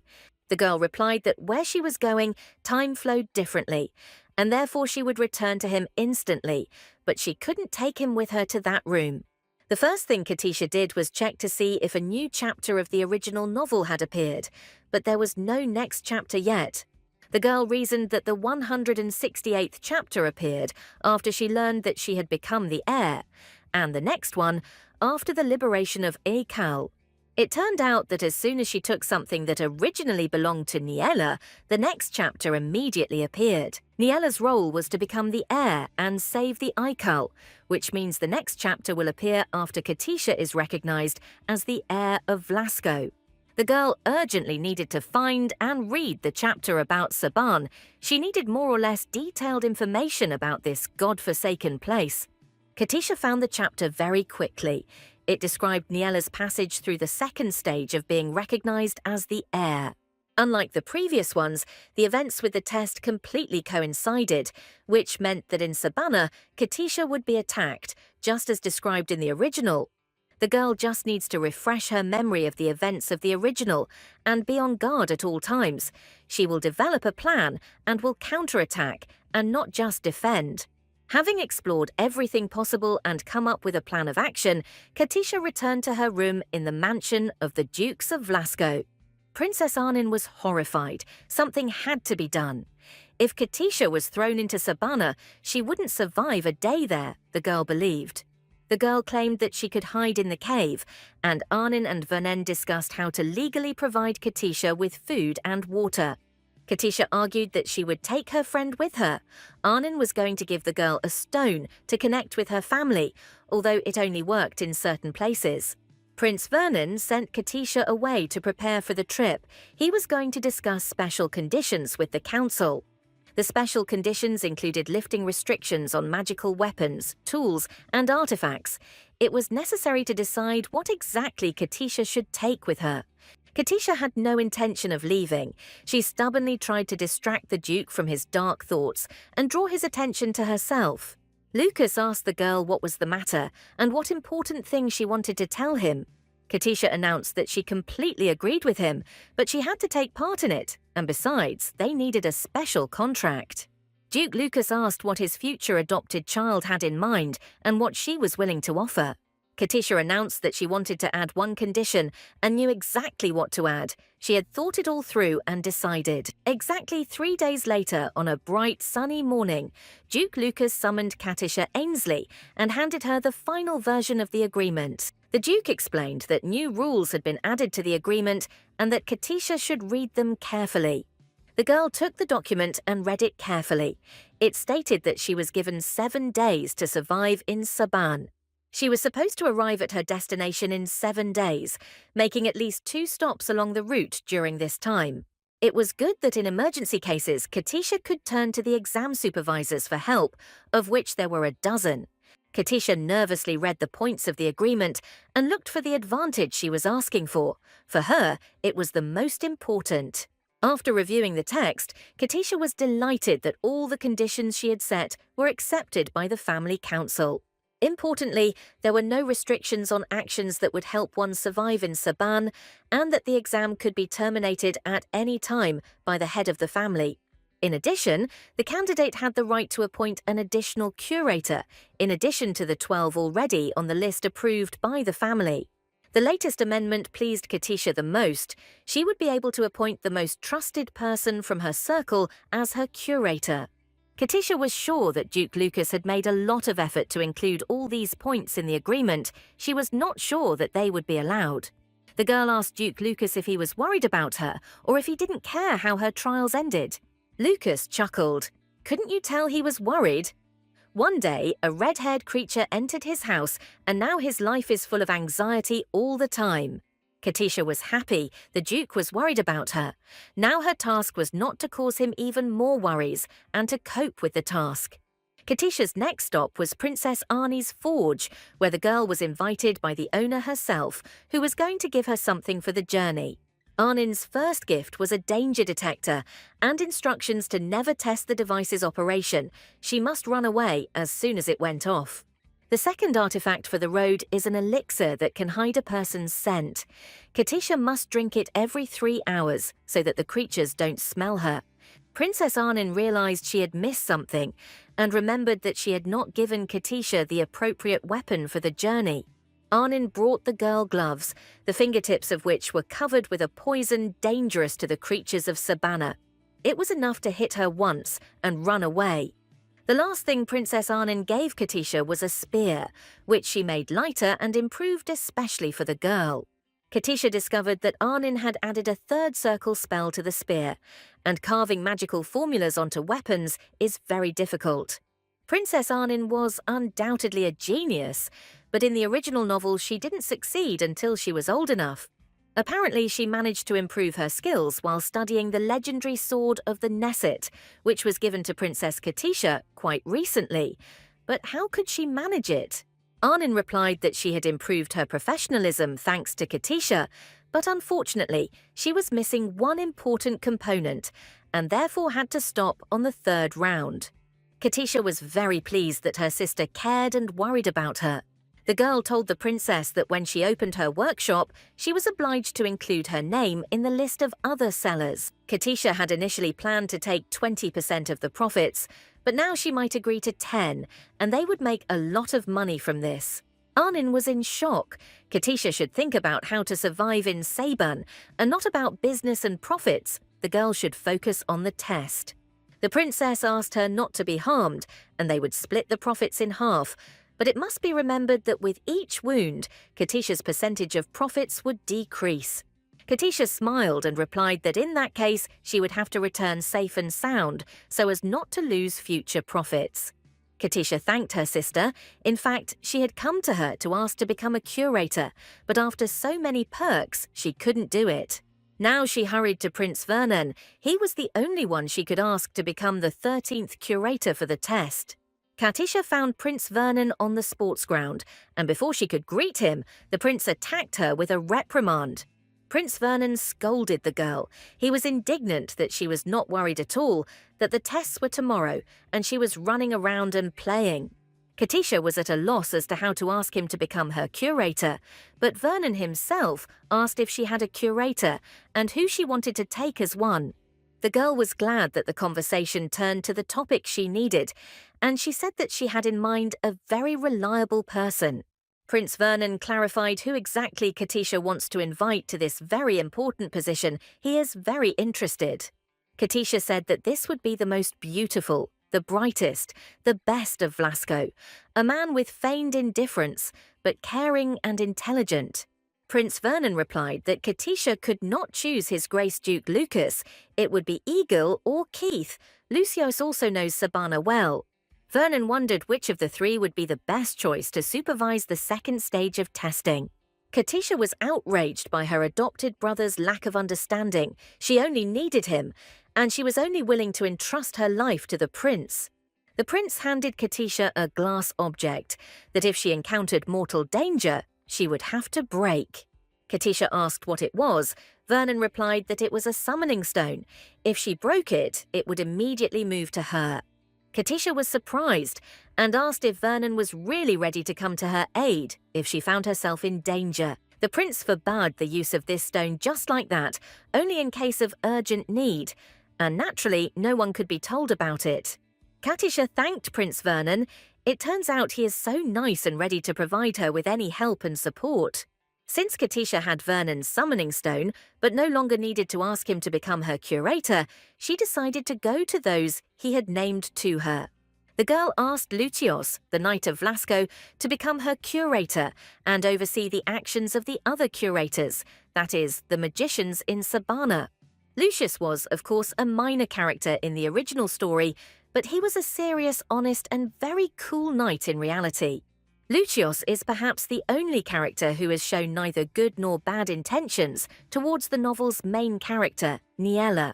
Katisha needed a man who could believe in her, and she promised to give Lucius all the treasures she would find on her journey through Sabana.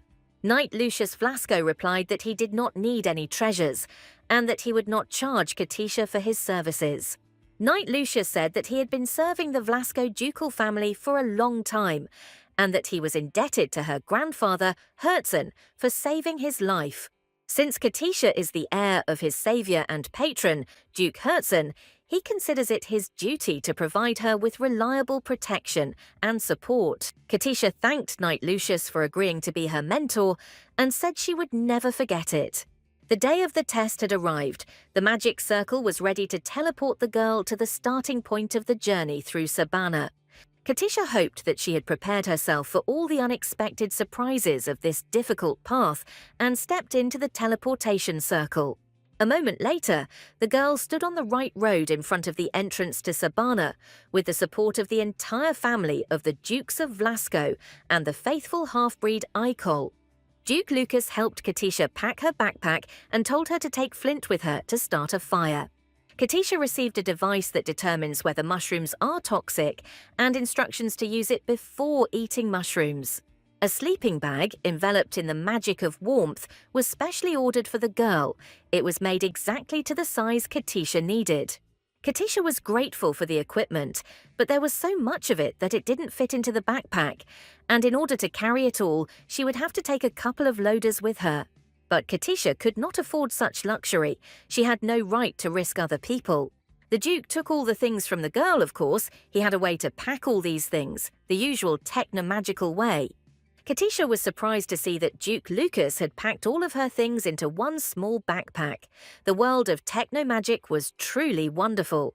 Lucas explained that he used a magical way of arranging things, so that to get what he needed, he simply had to reach out and name the thing. The Duke gave Katisha a travelling hat, enchanted against exposure to sunlight, and ordered her not to take it off in the sun. Moreover, the Duke strictly ordered that Katisha should not be shy about asking for help, since she did not have to take everything on herself. Katisha listened carefully to Duke Lucas's recommendations and was grateful to him for everything he did for her. Lucas said that Katisha was just going away for a short while on an almost ordinary hike. Nothing should happen. He probably convinced himself that way. Katisha interrupted him and hurried to hand over the pass to the central bank of Astrakar. If it suddenly got lost in Sabana, it would be unpleasant. The girl told the Duke that she had put in order all the records of income and expenditure for the last 30 years. Katisha shared her anxiety. She kept wondering who could have kidnapped her in the capital. Maybe it was a person hostile to all Vlasco. Katisha didn't care that this happened to her. She took it as an adventure, but it undermined the family's authority. The girl thought it would be wise to look through all the accounting records for the treasury. Maybe there would be some clue there. Duke Lucas decided that he and Katisha would discuss this issue after she returned from her campaign in Sabana. In addition, the girl can be completely calm about the safety of the pass to the treasury. The Duke will take care of this too. The second stage of Katisha's tests for the right of inheritance was about to begin.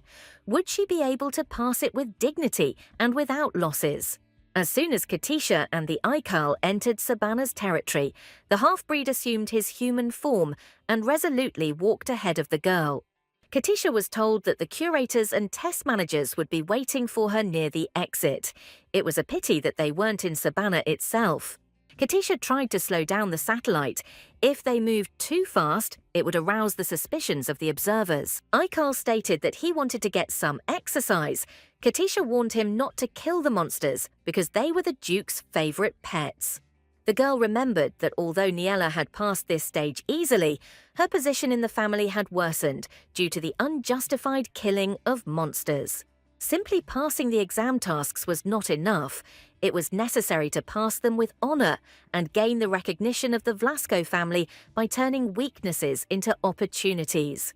Aikal reassured Katisha by replying that he had no intention of killing these annoying little bugs and cockroaches without a special need. Katisha was delighted. In that case, they would calmly pass through the entire territory of Sabana and make new friends along the way. Aikal was indignant, wondering if he alone was enough for her.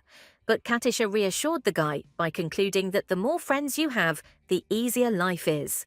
Katisha asked the Aikal that if he saw a mutant, he should tell her before rushing to attack and trying to kill him.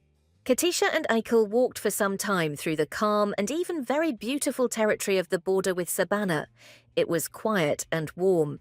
Quite naturally, they found themselves near the main entrance to the Forbidden Territories. One more step and they were there. Hello to Sabana.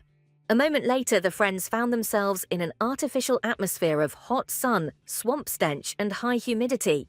Katisha saw a flock of flying dragons in the sky and shuddered. Sabana greeted her in a very original way. The Duke said that Sabana is an artificially created space. Its creators are 12 magicians from the Academy of Wizards. Truly, this was a true treasure of Astrakar, incorporating the highest achievements of biotechnology of the country's magicians. The sun was blazing down, and Ikal, a lover of cold and ice, felt really bad, it seemed to the guy, that his head was about to melt.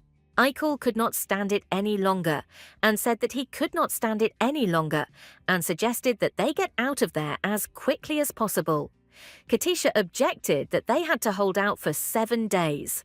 Katisha explained that they would soon reach the cave, rest in it, and then it would become easier. The half-breed was not going to wait. He demanded to go to the cave immediately. Aikal had no intention of melting in the sun and turning into a pancake. He picked up Katisha in his arms and quickly ran towards the coveted cave. The half-breed developed an unusually high speed. He almost flew above the ground with Katisha in his arms. So fast and high were his jumps. Katisha asked the guy not to rush.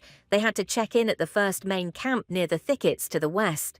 The girl felt unwell. She felt dizzy from the height of the jumps, and she felt sick from the speed of the Aikal's movement. The journey was terrible. On the way, they came across something with 3 long necks and accommodating heads. Katisha asked what it could be. The girl felt an uncontrollable fear, feeling the streams of dark magic from this monster, although they passed quite high above it. Most likely, this was not an ordinary monster, but an artificially bred mutant, capable of swallowing a whole bull without wincing. In the original novel, Niella faced 3 different categories of enemies: mutants, assassins, and handlers who refused to help her. Mutants were the name given to damaged monsters who had lost their minds and retained only killer instincts. Niella came across a mutant snake. The same snakes were now swarming on the ground. There were 24 huge snakes. The girl grabbed the Aikal's neck so tightly that he had nothing to breathe with, and he decided to land. Katisha screamed at him not to do this. Fang-toothed creatures were waiting for them down there, wanting to make 3 dishes out of the travellers at once. The girl considered them disgusting and asked the Aikal to go back and take a different route, but the half-breed did not want to waste time and did not listen to Katisha's lamentations. The girl only had to close her eyes tightly and trust her friend. When Katisha dared to open one eye, she saw that the largest and most dangerous specimen was lying frozen on the ground and not moving. Aikal moved swiftly across the territory of Sabana, with the precious cargo in his hands, jumping over the heads and backs of terrible creatures.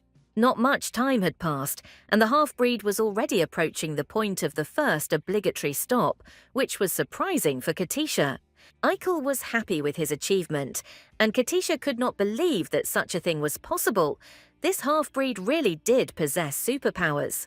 Eichel looked at the blue-green Katisha and worried if his friend was okay. It seemed he had miscalculated the speed overload a little. Katisha felt nauseous, her head was spinning, and stars were jumping in her eyes. She had only felt this disgusting after a roller coaster. A little later, the girl came to her senses and took a map of the area out of her backpack. The girl studied her for a long time, comparing the distance on the map with the one they had just covered. Katisha was in shock. Katisha and Eichel covered a distance in 10 minutes that usually takes at least 12 hours, which is probably why the girl felt nauseous. Looking back and seeing the road they were walking on, Katisha was even more surprised. There was no road there at all. The girl remembered the freezing power with which the Eichel fleetingly struck down overly annoying monsters, and she felt calm. With such a companion, she had nothing to worry about, and she would really succeed. The divine beast and master of the sacred sword amazed her with his abilities. Eichel turned to the girl and said that, as he had promised, she had nothing to worry about on this trip. She could enjoy the views of Sabana from the height of his flight. Taking a closer look at Eichel, the girl realized that he was getting hot again. Perhaps this was the only thing that was causing discomfort to the half-breed. The travelers tried to find a cooler place, and the girl decided to let her tired companion cool off a little. It was time to use the communication device and report that they had safely arrived at the site of the first camp. Katisha took out the communication medallion.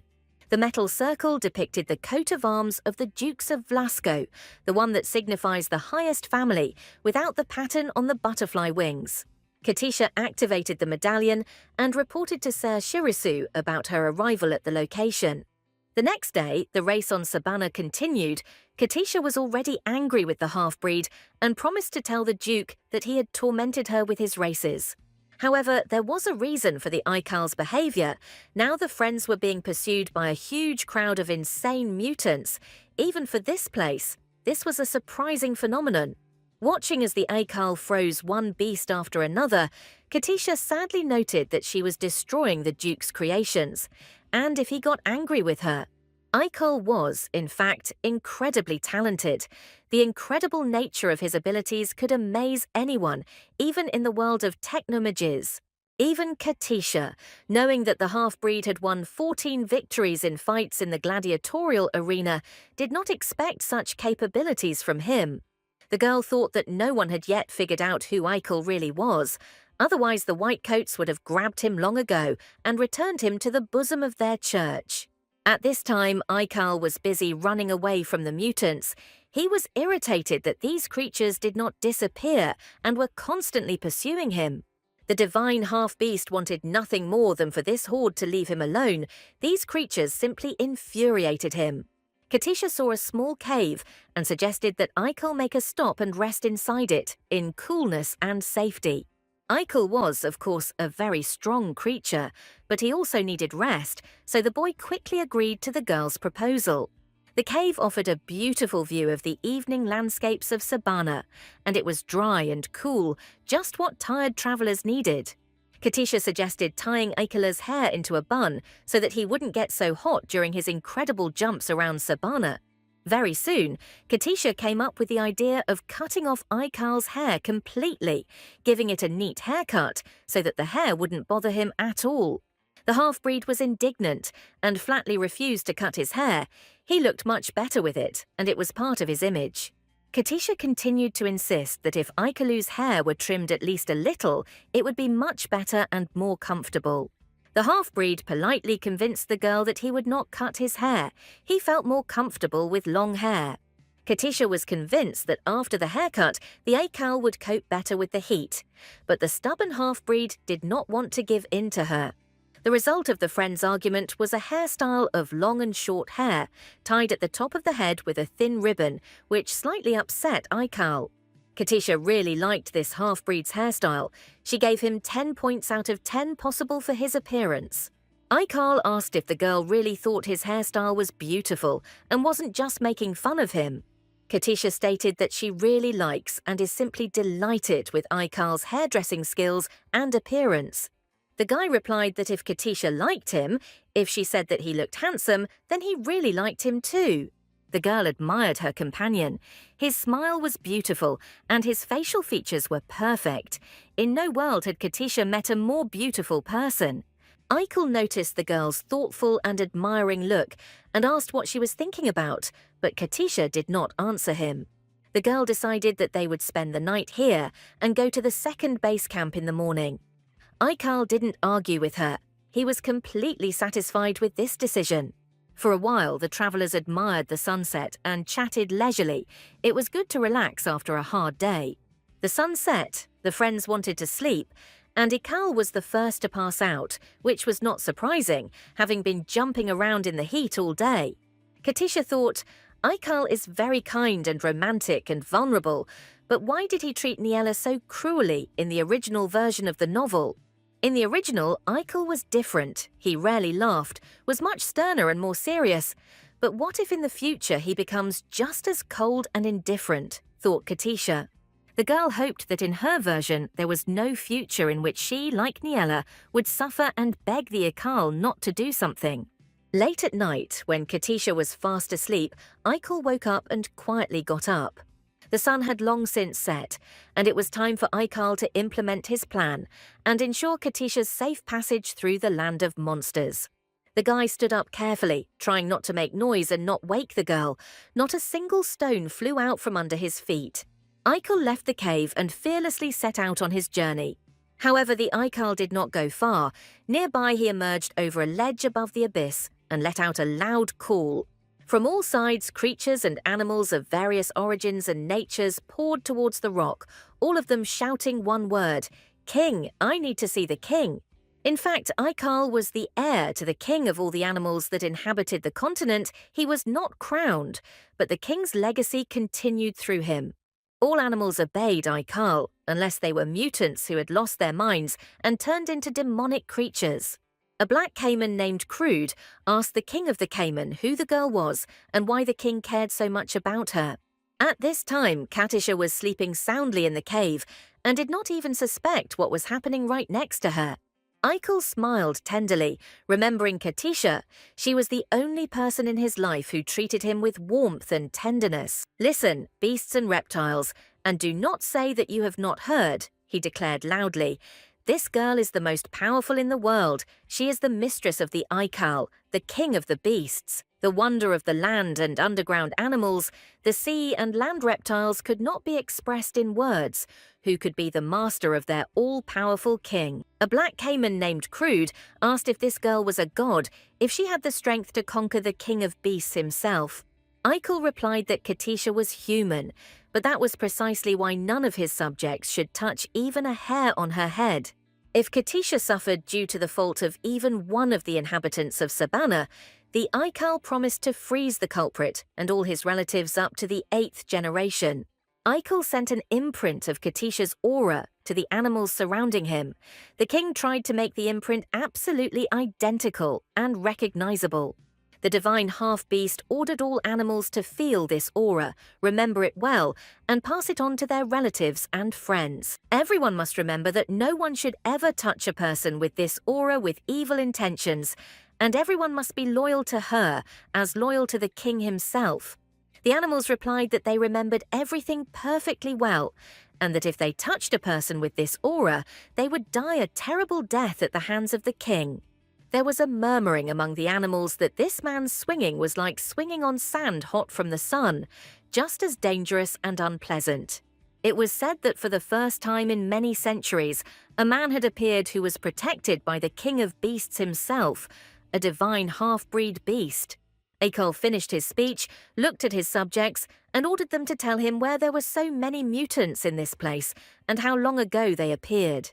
The animals reported that strange processes began in the lake about 2 weeks ago, and since then the number of mutants has increased significantly. Eichel noted that 2 weeks is too short a period of time for the number of mutants to increase naturally. The half-breed decided that this process could not have happened without human intervention. Only a drunk person could have done this. Most likely, the lake and the surrounding area were sprayed with special substances, filled with demonic energy and driving animals crazy. Eichel decided that this was most likely the work of people hostile to Katisha. These were very cruel people if they treated nature so mercilessly. The half-breed returned to the cave and decided to get the magic sphere from Katisha's things. She definitely had to take it with her.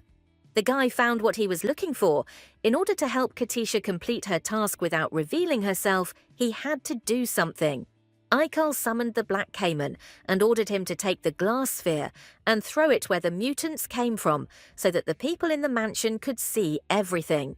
Cayman agreed to carry out his king's order without question. It was the third day of the journey when Katisha and Ikela encountered a swamp on their way, so they had to travel on an improvised floating craft. The girl was indignant that the Akal did not wake her up to communicate with the animals, but the guy was impressed that despite all the noise, Katisha did not wake up and missed everything. The girl was offended that the Aikal was criticizing her ability to sleep soundly, but the half-breed ordered her to hold her bag tighter and be attentive, and she would be offended later. The girl decided that if it was a matter of special substances, then additional evidence of their connection with mutants was needed. Perhaps the time had come to use artifacts. Suddenly, the surface of the swamp began to stir and circle, and a strange-smelling blue fog began to rise from it. The boat rocked, threatening to throw off the travelers and leave them in this very place of the huge swamp, with no chance of rescue. Katisha peered into the water and saw another mutant. Looking closer, she realized that there were an incredible number of such creatures underwater. Katisha somehow miraculously stayed on the boat, managing not to lose her backpack, although she had to thank Eichel's dexterity for that too. The girl couldn't understand how it was possible to use magochemistry so carelessly. Even though it was a man-made world, it still needed to be protected. Eichel said that sometimes it is very difficult to understand people. Katisha asked how he knows that this is the work of a person. What evidence does he have? Eichel replied that it was elementary. All mutants had red stripes all over their bodies, and these scars did not appear naturally. Katisha was delighted.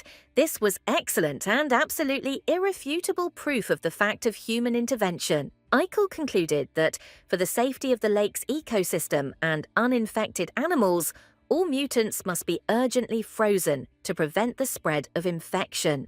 The King of Animals had already formed an ice sphere on his hand and was about to implement his plan with a few throws. Katisha stopped him, ordered him not to touch the mutants and to return to the form of a small leopard kitten. The girl decided that now was the time for her to use the teleportation stone that Prince Vernon had given her for the journey, because she needed a witness. Prince Vernon will see everything with his own eyes and will be able to prove to the other family members that a special trap has been set here for Katisha. In the Duke's mansion, no one had slept for 3 days already. The prince, princess, and Duke were watching the image sphere, and finally it lit up. Everyone was surprised. They expected news from the main camp no sooner than in 5 or 6 days. Could Katisha really have reached it so quickly? The image of many monsters in the depths of the lake amazed and frightened all members of Duke Flasco's family. They wondered what it meant. Duke Lucas was the first to guess that they were looking at a poisoned lake, but this could not be true. He cared about the animals and the environment. How could such a catastrophe have happened if he personally monitored the quality of food for Savannah's animals and the ecological state of the environment in these areas? There was only one conclusion. Someone had deliberately poisoned the lake and created an army of mutants, simultaneously causing an ecological disaster in the area. Duke Lucas ordered Vernon or Arnin to immediately go to Sabana, to their red-haired sister, and conduct an investigation into the origin of the mutants. By the authority of the head of the Vlasco family, Duke Lucas immediately gave the order to stop the second stage of Katisha's test and remove the test subject from the route. Prince Vernon felt himself being summoned by the teleportation stone and announced that he was going to Katisha in Sabana and would return soon. Vernon found Katisha in a dire situation, left without control. The Aikal turned into a kitten, the boat went at the mercy of the waves and was about to sink. The girl called for help and at the same time shouted for the prince to take evidence onto the image sphere. Vernon was both indignant and surprised. Couldn't Katisha have asked for help earlier? Why did she hesitate and break the stone so late? The prince managed to snatch Katisha from the sinking boat along with the leopard kitten and backpack and asked what nonsense she was talking about. Since the prince's hands were busy, Vernon ordered Katisha to take the image sphere and film everything that was happening. Only Vernon doubted whether the girl would be able to make everything clearly visible and not miss any details. Katisha announced that she was ready for filming. Although the hanging position was not the most comfortable for this, the girl filmed excellent material. Prince Vernon peered into the restless waters of the lake. Something incredible was happening there. Monsters were raging and devouring each other. Vernon turned away from observing the situation in the lake and asked Katisha if everything went well and that she had managed to film what was happening. The prince asked if the girl had any injuries and if everything was all right with her health, both physical and mental. Katisha replied that everything was fine. Prince Vernon was slightly offended that Katisha's relationship with Princess Arnin had become closer and warmer, and she continued to call him young master. Vernon became sad, told the girl that he was also completely fine, and suggested continuing on to the second camp, which was already close. Katisha couldn't understand why the prince's mood changed so quickly. He was just smiling at her, and suddenly became rude again. What was she doing wrong? At this time, the mansion of Duke Lucas Vlasco was filled with sun and silence. Only the Duke himself didn't care about this. He was in touch with his son and kept track of the events taking place in Saban. Duke Lucas was primarily interested in the health of his adopted daughter. He asked if his red-haired beast was safe. Katisha replied that she was fine. In turn, the girl asked if the Duke had found anything in the reports. Lucas replied that he hadn't yet, but had now moved on to the mining industry in the south. The Duke reported that this parameter is headed by Chen Vlasco, and it seems there is something suspicious here. The Duke asked Katisha what she planned to do next, if there was evidence of artificial interference, and he could stop the tests. Katisha replied that she planned to complete this stage and capture the flag. She saw no point in returning and stopping the tests. The Duke warned of danger, but Katisha replied that with the young master she was in no danger, she was sure of it. The girl decided to put an end to the plans of her enemies. Even if they did not play by the rules, the Duke even felt sympathy for Katisha's opponents. Lucas asked Katisha to be careful and not to act rashly. She asked the Duke not to worry in vain. The fourth day of the test arrived. The campaign continued. The squad grew by one person, but Aikal had to remain in the guise of a cat. Suddenly, Prince Vernon called Katisha by name and asked her to stay a little longer. He was clearly in a friendly mood. The girl did not expect Prince Vernon to call her by name and was a little confused. She was used to his cold attitude. Prince Vernon noticed that Katisha's calf muscle was swollen and she was limping, and the girl admitted that she had been careless and had slightly sprained her leg. The prince answered the girl that if she got hurt, she should ask for help. No one would scold her for it when she got out of here. Vernon took out clean socks for Katisha from his pocket. It was unexpected and very pleasant for the girl, such care from the prince. Vernon bandaged Katisha's leg and admired her efforts. The girl didn't even realize that her leg hurt. Katisha asked if she had done something wrong. It seemed to her that Prince Vernon was again dissatisfied with something and therefore irritated.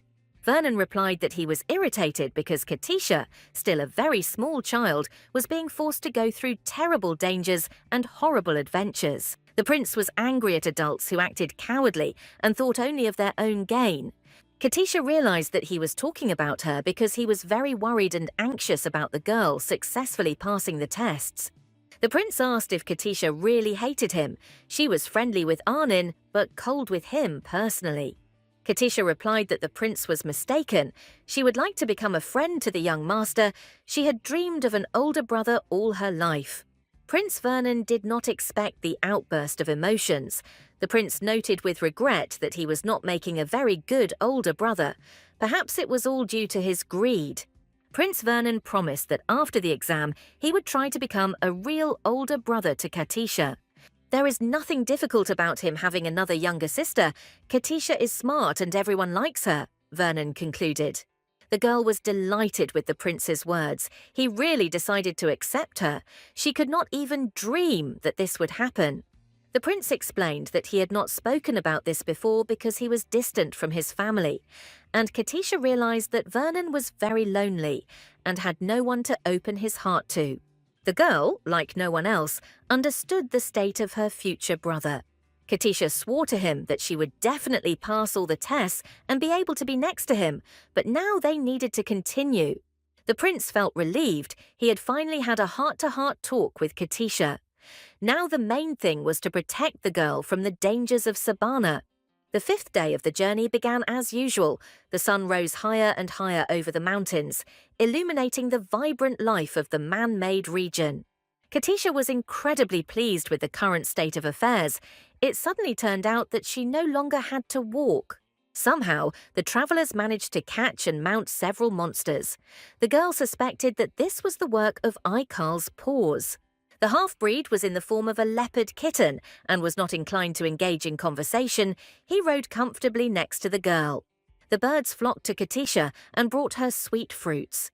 Vernon assumed that they simply liked the girl, but how else could all this be explained? Katisha suspected that the animals were reacting to her aura, but she couldn't understand the reasons for such a positive reaction.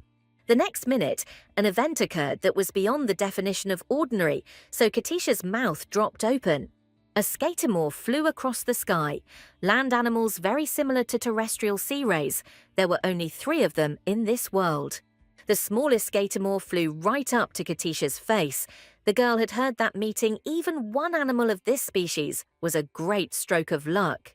The distinctive characteristic of the scatamore is its ability to hide. It hides its huge body perfectly, not only in appearance, but also in sounds and even in weight. And in the body of the scatamore, every 10 years a rare ruby ripens. The baby scatamore was incredibly friendly with the girl. Katisha had a great idea. She asked the skatamore that was pestering her to help her a little later, but now he needed to fly away. Sometime later, Prince Vernon announced that he had sighted the territory of the last camp that Katisha needed to reach. Katisha was delighted. She had passed all the base camps marked on the map, captured the Vlasko flag at the last camp, and the second stage of the test would be completed. Vernon looked around. There was no camp or flag around. The prince wanted to contact Princess Arnie, who was also currently in Sabana. The prince looked around. Everything indicated that a serious massacre had broken out on the site of the camp. Maybe Arnin knew something about it. Katisha scanned the space with the artifact and confirmed that Prince Vernon was right. The girl felt residual traces of magic and the aura of the people who fought here. Moreover, she established that these people were still here. Eichel sniffed the air. It seemed he would now be able to find traces of the people who destroyed the camp or something else no less interesting. Suddenly, the half-breed pulled out a flagpole from the bushes and growled loudly, drawing Katisha's attention to his find. The girl was delighted. It was that very flag. She was told that when it was in her hands, the exam would be over. Katisha Ainsley was incredibly grateful to her wonderful friend and companion, Eichel, who rose to the occasion and helped her complete the challenge. Now it was time to capture the enemies. Katisha sent Prince Vernon to unite with Princess Arnin and bring the mutants. Prince Vernon became very interested in what kind of trick Katisha would pull now. He was interested, but he asked the girl not to take unnecessary risks. Katisha decided to turn to her appointed curator for help, and it was time for everyone to take advantage of this one and only opportunity. The girl called Sir Lucius and reminded him of her promise. The man replied that he remembered everything and reported that all the curators, including Chen Vlasko, were behaving strangely. Lautzio said that the handlers who tried to contact the outside world and report problems in Saban are now under arrest. Katisha asked to bring them all to Sabana. She came up with something. Sometime later, Lucius appeared on the territory of the last camp, accompanied by Mr. Chen and other curators. The curators were frightened and screamed when they saw the mutant that Princess Arnin and Katisha had brought to the camp. Right on the head of the monstrous animal sat Prince Vernon. He looked like a hero from a legend and looked very epic. Katisha was glad that Prince Vernon and Princess Arnin were safe and sound, and that the mutants were weakened and would not cause any particular harm to anyone. The girl rushed towards the knight Lucius, followed by her faithful leopard kitten. Lucius asked if everything was all right with his charge and why she was so worried. The girl reported that she was fine and asked whether Lucius had been watching the mutants, which the knight confirmed. Vernon and Arnon were eager to know why Katisha had asked them to bring the mutants alive to the campgrounds. Lucius complained to the curators that they were supposed to deal with the mutants, but they dared to dump this work on Vlasco's direct heirs. The men were confused. They didn't know how to justify themselves or what to do now. Katisha quietly took out the sphere and prepared to film what was happening. They would be surprised at the family council when she released this video. At this time, strange sounds were heard, and another group of monstrous beasts appeared on the horizon. The acting aristocratic curators were speechless with fear and horror. They certainly didn't expect this. The monstrous octopuses wrapped the criminals in their tight embrace, their limbs wrapping around the men's bodies completely, leaving only the opportunity to breathe. Katisha was a little scared and asked why Knight Lucius let them go when they were so confident just a minute ago. Princess Arnin and Prince Vernon suggested that the monstrous octopuses sensed the smell of some substance and were heading towards it. The prince and princess both guessed that these were the very substances that had been used to lure a huge number of monsters into the lake. Katisha was completely sure of this. She had expected exactly this outcome of her investigation. These curators conspired against Katisha and tried to sabotage the test, disregarding any costs. They sprayed substances that attracted monsters, but did not take into account that particles of these compounds remained on their bodies and clothes. These compounds can only be detected by the animals they affect. If they don't attack but sniff, then they have been detected.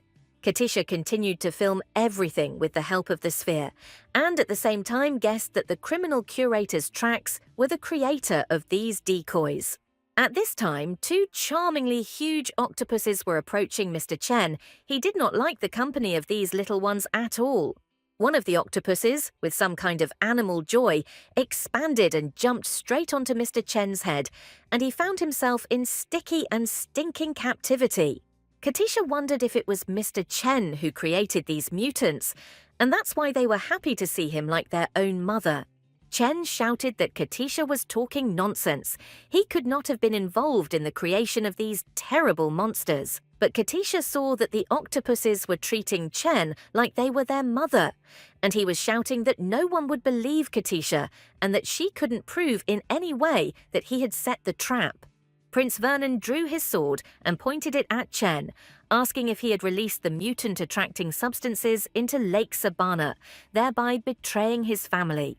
Katisha frowned. It was unpleasant for her to listen to Chen, floundering in the clutches of his creations, screaming hysterically that he was innocent. It was clear that the odorous substances were created by magicians, but Chen himself threw them into the lake, at which time he got covered in them and now became very attractive to monsters. There could not have been better evidence of Mr. Chen's guilt in orchestrating the setup of the second stage of the trial for Katisha. The job was done. It was time for the girl to return, and she decided to go to the teleporter alone. The fatigue of the last few days was beginning to take its toll. Knight Lucius asked Katisha for permission to accompany her to her destination. Katisha was very happy about this. She really needed to lean on someone's strong shoulder right now. The girl didn't even expect that the sight of the Dukes of Vlasco's mansion would evoke so many joyful feelings in her. It was as if she were returning to her home. In Katisha's office, her future adoptive father, Duke Vlasco, was waiting for her. Lucas was incredibly happy that the girl had successfully passed the test and returned healthy. Katisha ran into the KT, waving the flag trophy she had just won. The girl didn't bother to change her clothes. She was in a hurry to testify to the fact of her victory. Katisha demanded that Duke Lucas tell her whether he considered that she had passed the second stage of the test successfully, and demanded that she put the seal on it. Lucas Vlasco himself couldn't explain why he felt so happy and light because of the appearance of this girl and the opportunity to finish the paperwork. The Duke grabbed Katisha in his arms and hugged her tightly. He had been incredibly worried about this child for the past few days. Sometime later, when the emotions had subsided, the paperwork was completed, and the Duke's seal certified Katisha's success in the second stage. The Duke continued to praise Katisha. He was proud of his adopted daughter and was grateful to her father for raising her.